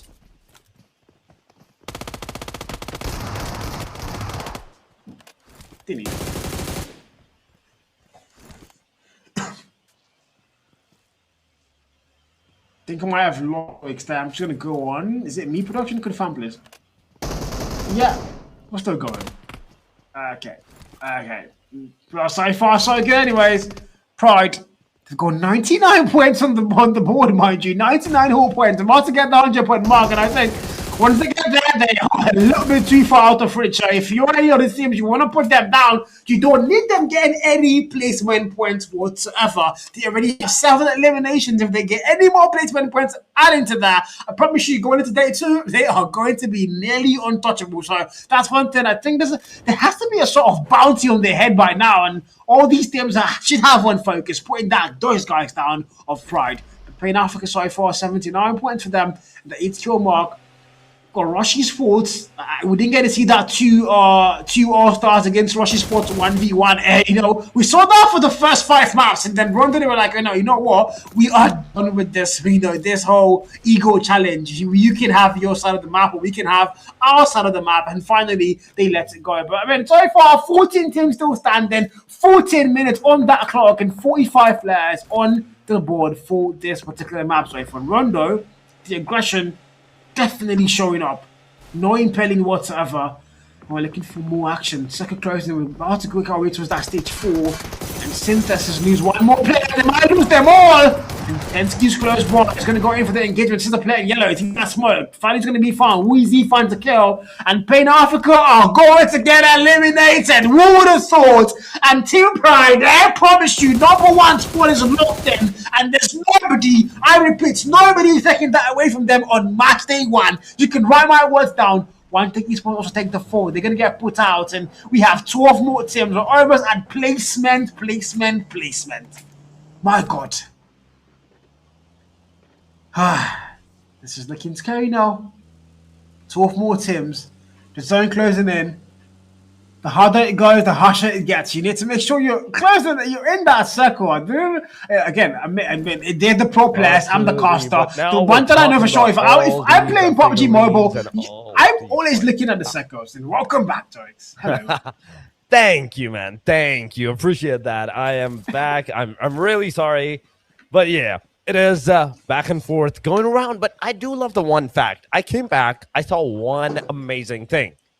Was the fact that, like, Pride, they are on the very top. They're the one of the few players that on the top of the leaderboard that are alive, and 12 eliminations.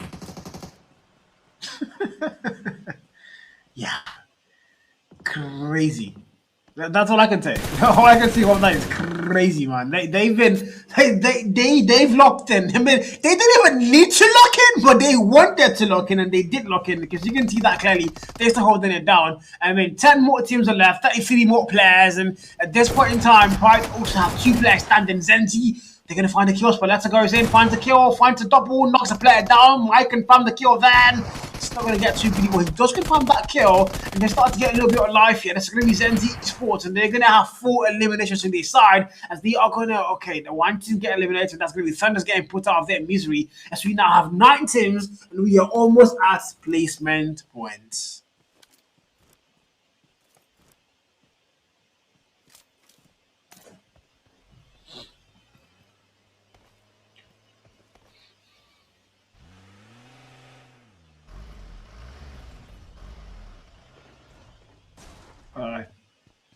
My God, 2 All-Stars, 46.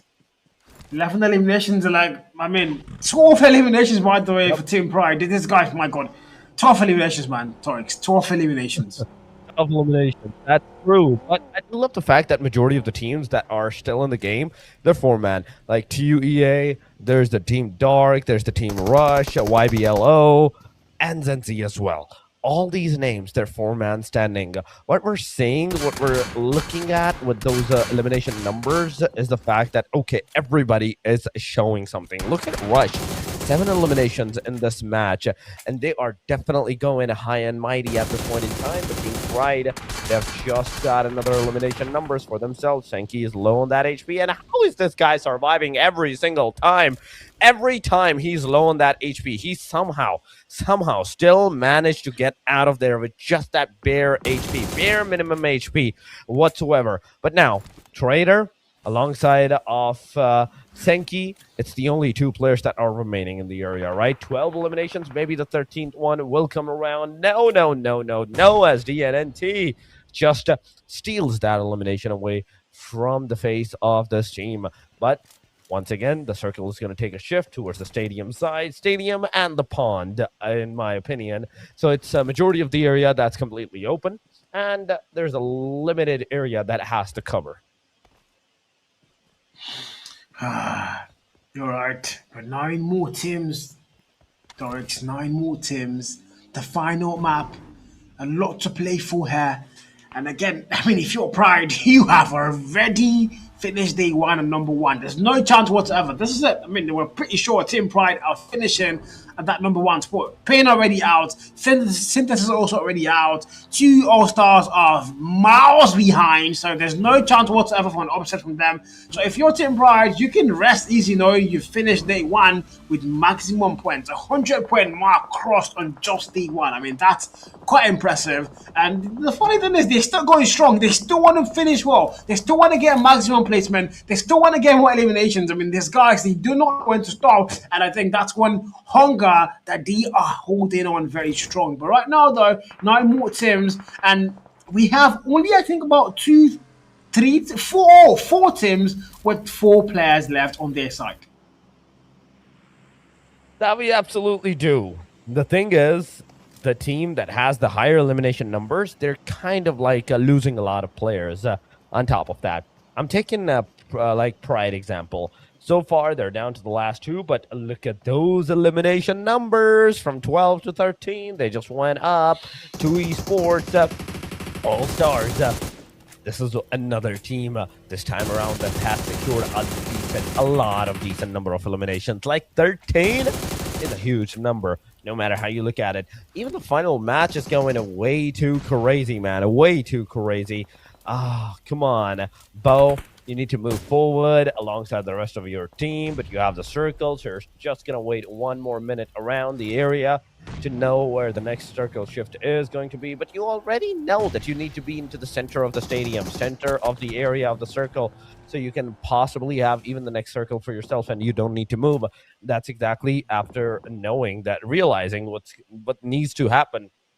They absolutely did it. Sparletta, cooking grenade, throwing it away, not making any kind of connections upon the team is another job. So ZENZ, one thing they have to do at this point is not get shot from behind, and that's exactly what happened as Pride comes around, and Sparletta, Matt, and we just got finished up from 13, in fact from 11 all the way to 15 within the 2 or 2.5 minutes marker this team has got.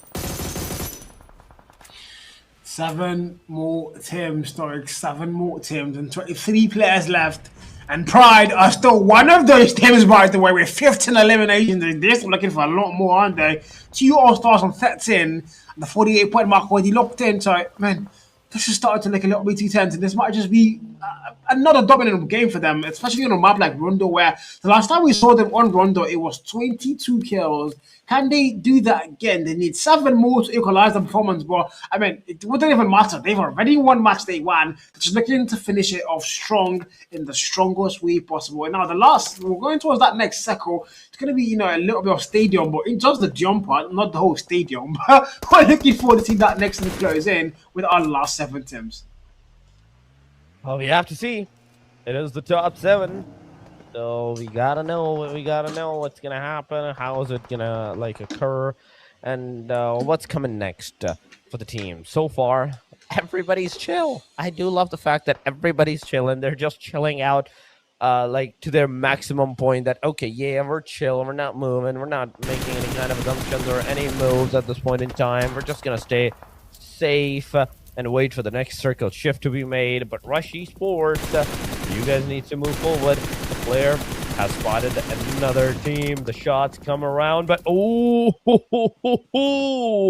was not expecting this kind of a retaliation from IMPERIALX. That's exactly what happened. They got the player down. Dark versus Young Blood. It's happening as well. Rocco versus Karu. So grenades are on their way. Will they connect? The answer is yes. Rocco just got knocked out as DARKTEMPERS makes a grenade blow on their face. The second grenade will definitely commence and finishes the player up, but Karau. Okay, my bad. I'm bad with names. I'm dyslexic with names sometimes, but my bad. But there we go. Another grenade comes around, and Rocco just gets finished up. S-Power, Superpower. Let's see what kind of a superpower he possesses at this point in time. But IMPERIALX, there are the team on the hashtag number 7 that just gets finished off. 6 more teams and 18 more players. Heading towards the final circle, but I mean, about 3 more stages till we get there. Right now, it's starting to close in very fast, and if your team Pride just are looking really good, 2 All-Stars towards the 50th elimination mark. The 10 key points to play there. Oh, looking to kill Fit go wild, and it's going to be 2 All-Stars. If and then value after value after value all the way through. And if you're team number 18, you have only 1 final player standing. Can you still find a way? There's 2 teams with 4 players still. That's 2 and Dark, and they are still in this one. The Rush Esports are going to get eliminated there. Jogo, the last player to fall, and we have our last 5 teams, and it's a 4v4, v3, v1, v2. Oh, that is true. We're saying a lot of engagements. It's a 4 versus 4 versus 3 versus 2. So we have to see who's going to win it out. I have to give it to Pride. Pride's still alive. 17? Wait. 17 eliminations. And they're still going up at it. Byron just took down Z-God at this point, and I think this was the moment where 2 All-Stars, you should have gone straight up, slammed in on the cars into the compound and pushed up upon the team, trying to engage and try to get them down out of the equation. But I see another team that is 2 All-Stars with 18 eliminations as well. That is a lot. I mean, they literally saying to Pride, whatever you can do, we can do as well. But yeah, you might have 1-1. We're just trying to looking for a way to at least get a single winner chicken dinner. Can they do it though? The answer might be yes. It's now. Both finds 1 more kill. You know it's gonna get put down there. And it's starting to look good for them. It's not a soft flashbang. I don't really know. I don't think that was, but made fun to kill him. But I was going to get put down there. So that's a vital player being put down. And well, you don't want to get too complacent. We did say that over and over again. If you're 2 All-Stars, you've had 1 player put down, you can still revive him. But I mean, now you need to play safe if you want to actually get this win and get those maximum placement points. Oh, yeah. We're in the top 4, but that top 4 is going to be the longest top 4 we're actually going to see. Why? Because everybody has a corner. Everybody's going to wait for the circle to be, like, take a shift and take them out of the circle grace. That's one thing that I can tell for sure. But reverse on top, Dark Tempters. Let's see. Grenades going from the side of Team Pride. Will they connect? Will they not? Is the bigger question. So far, no grenades are connecting. Once again, Senki has that AUG in hand, the 6x scope, and his precise spray is actually impressing me way too much. The way he's actually shooting and connecting all those dot shots, it's actually amazing. But once again, 3 grenades. Now 2, he just threw 1. Nobody's going to get connected with that grenade. Nobody's going to be even remotely close, in fact, to that grenade. But yeah, the next circle shift, it's happening in 30 seconds. Team number 8 will make the entry for almost all the teams, whether it's their entry or their demise. Atensky's going to get knocked down there, but I think there's going to be help close to him to save him, hopefully. But if you're 2 All-Stars, you still have 4 players, but you're not the only team that has 4 players left. So you also want to watch out for DNT there. They also have all 4 players standing. So it's a 4v4, v3, v2. Team Pride bring the team with the lowest numbers. Yeah, but man, there's one thing we know about them. 1 player from that team is a 2-man wrecking army. So you don't want to write them off ever at all, especially when it's on a map like Rondo. A single pixel found. There's no confirmed the kill, but a lot of damage being dealt there. Doesn't really find it. And now the info's going to get given out exactly where they are. Poppy finds the kill. Mid's going to get put down. Poppy confirms. Oh my god, 2 knockdowns and 2 All-Stars. My freaking god. I'm telling you, this is the time for 2 All-Stars to actually push upon those knockdown players that get them finished up. But T21X, he's cooking those grenades and he's trying to get all those eliminations with those grenades, which is not possible. I don't think it's going to be possible.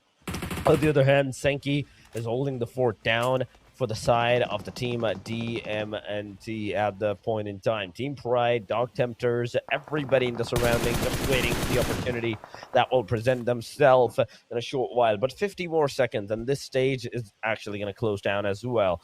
And I don't think you guys have 50 seconds at this point in time. You do not have that 50 seconds. You need to move, you need to get in the cover, and you need to shoot at your opponents, get them eliminated out of the game as soon as possible. Why? Because if not, then it's definitely going to be over for you. But Praetor comes in, takes down one of the team DARKTEMPERS. S-Power, that's a knockdown, that's a finisher. That's 18 eliminations going on, but 2 All-Stars, they also have some knockdowns connecting onto the way. Bartsky just got finished up by the Team Pride, and slowly and steadily we're seeing Team Pride securing their numbers on the elimination numbers as high as 19. But there we have it, 2 stars, 2 All-Stars. They got 20 eliminations so far. Senki comes in, takes down 2 Poppy. No way. The guy, the man, the Poppy, he is down on his knees. They need to rescue as soon as possible, because at this point in time, if Pride has been given even a slight bit of advantage, they will definitely summarize that and will take all the lead that they can possibly can. Look at that, Trader just took down Reverse on top. It's a knock and a confirmation instantly. That was very fast. They didn't even have time to think about it. Just put the man down, confirm the kill, and they are in a far spot now. The 2v2, v4 still. Botensky, Pride is going to get knocked down. He kept knocking them down one by one. Corral now, why would you make that move? He got falls and Corral also falls. And of course, his 2 All-Stars, they're going to put that team down. And that, oh my god, what was that? And 2 All-Stars securing the winner chicken dinner, ladies and gentlemen. That's exactly what it was. That is what happened. They secured the winner of the chicken dinner, and not just any chicken dinner, 24 elimination chicken dinner. You know what that means? That means you have the highest possible number in all of the day number 1 on our tables at the final match. 11 eliminations for the Bow, 8 eliminations for Poppy. We have Byron with the 1 and 4 for T21. Compiling it all up, that is 24 eliminations, meaning 34 points in total that the team will have for the match number 6. It was this was the team stats. Going on to the match summary now. It is 97 eliminations, and we're still not close to the 100-point marker. 100 points have not been crossed. But yeah, the knockout numbers that did cross 100, 11,000 of the healings, 19,500 of that total damage with 24 revivals and 184 throwables used, 12 headshots coming around the way. Going on to the MVP of the match, it is All-Star Bow with 11 eliminations and almost close to 1,400 damage. That's a lot of damage. 10 knocks as well. 382 heals, and of course, surviving the whole time. 29 and 23. Almost a 30 minutes matchup there we had.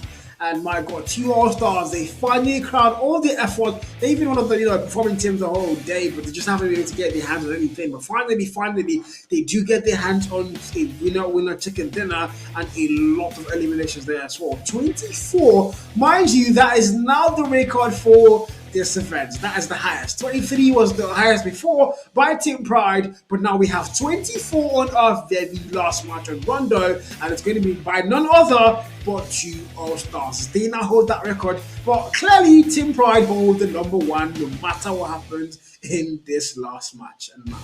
Oh yeah, that was good. 2 All-Stars did reclaim their spot as what they did into the first match. So yeah, they ended on a good note at the very least. Team Pride, I have to give it to them. 20 eliminations, 6 points, 26 points, right up there. Now after the number 2, DARKTEMPERS. Look at that, 9 total points. Not even elimination, not even placement. No. We're talking about overall points, total points in the match. From 34 to 26, all the way down to 9. That's 15. 17 points of deduction at this point in time. 17 points have been deducted more from the number 3 onward, all the way down. Like, look at that. 9, 9, 9, 9, up until the number 6. Then we have 8 for the Pain Africa. Youngblood with the 5. We have ZENZ with the 5 as well. And then IMPERIALX all the way down. I think I do see one good thing about this game is the fact that Unique is the only team with the 0, so we don't have a lot of teams. Like, there's only just one team with the 0 placement, total points. But overall, top players, it is 3 once again for the Team Pride. But still, on the number 1 placement, it is Borny with the 23 eliminations and 3293 damage. This guy got 3,300 damage, 23 eliminations, 18 knockouts, and his average survival time is the least one of them all.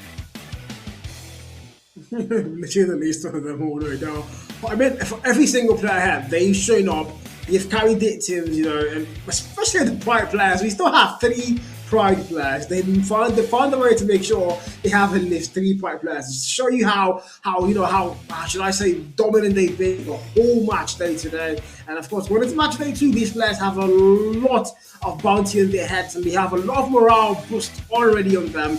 And my God, we're just looking forward to see what's going to happen. But that's our roundup, guys, for match day 1. Look at the trophies and look at the logos on all 6 maps. It was Pain, it was Pride, it was 2 All-Stars, then Pain, then Insane, and last but not the least, it was 2 All-Stars at once again. But yeah, the third match was for the DEJAVU. But ladies and gentlemen, now it's time to see the overall ranking after this 34 points match, where is TUEA. 2 All-Stars are residing onto the overall chart. Are we going to see any changes between the number 1, 2, 3, 4? Yes, we are. From number 4, they go up to the number 3, but 118 points for the Team Pride. That is one beautiful number that they have secured in a single day. Securing more than 100 points is an amazing feat. But then we have Pain Africa with 80 points, 69 for the 2 All-Stars, 66 for the Synthesis, 1 Take, 42, and slowly that number is degrading all the way to the 23 at the hashtag number 10. Going on to the second page, Dauntless did a decent job securing some placement and elimination points, a total of 23 total points. Still on the hashtag number 11, all the way down, Unique with 9 for their side. Man, we don't even want to talk about BAG Sports. I think they've just had a rough day in the market. I think they only got into the first 2 maps, and then I don't think we saw them after probably map 3 or so. For BBS Extreme, yeah, they did not load into any of the 6 maps. So that, ranting the 0 point mark, I hope they can maybe show up in day 2, but yeah, I don't really know. But I mean, this is a wonderful table. But Team Pride, they have 39 points above everybody else on the table. I mean, it's pretty daunting than everybody else. That for match 2, we have to find a bit of a magic a way to put these guys down, because I mean, the 39 points, it's only going to keep increasing. You're going to come back, they're going to go, you're going to come, they're going to go. It's going to keep chasing on. You have to find a way to make sure you put these teams down. But from what I've seen so far, Team Pride are looking properly positioned for the grand finals. Oh, they definitely are looking super ready for that grand final. But ladies and gentlemen, day number 1 is done. Day number 2 will conclude who will be moving to the grand finals or not. And for the day number 2 to occur, we have to go and we have to end our stream for the day number 1. So we will see you tomorrow. And until then, it was amazing.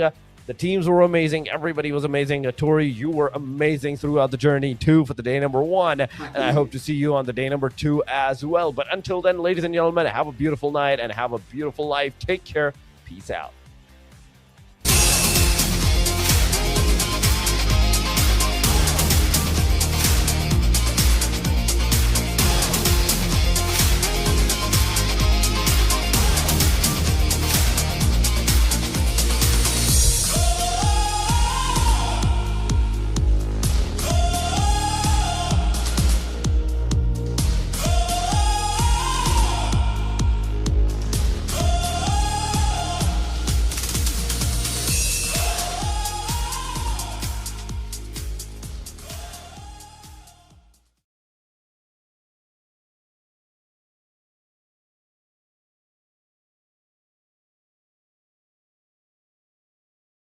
Close. This is a 4-player shooting a 1-player, and he's in a very fast one. He's completely surrounded. What can he? Super engaged on just a single player. Throw that grenade.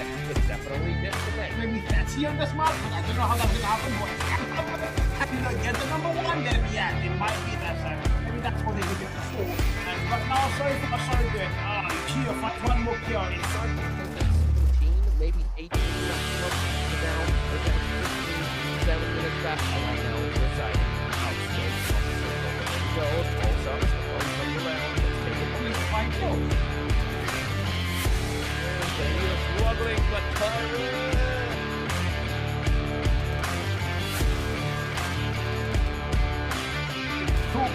to get the 100-point mark, and I think one thing that they have a little bit too far out of switch. So if you lose one more play, they might lose them all. And Steve Spell's block, we got his bit given stuff net, you know. That's why I promise you, number one score is with them.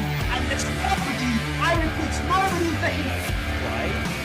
They are on the very top. They're one of the few players that on the that's what I can say. Oh, I just feel like it's crazy, man. They've left 33 more players, and at this point in time, right, IMPERIALX standing ZENZ. You're going to find a job that's not going to get two people. If it does become that kill, and they start to get a little bit of life here, the spring ZENZ Esports, they're going to have to. Player another shot around, but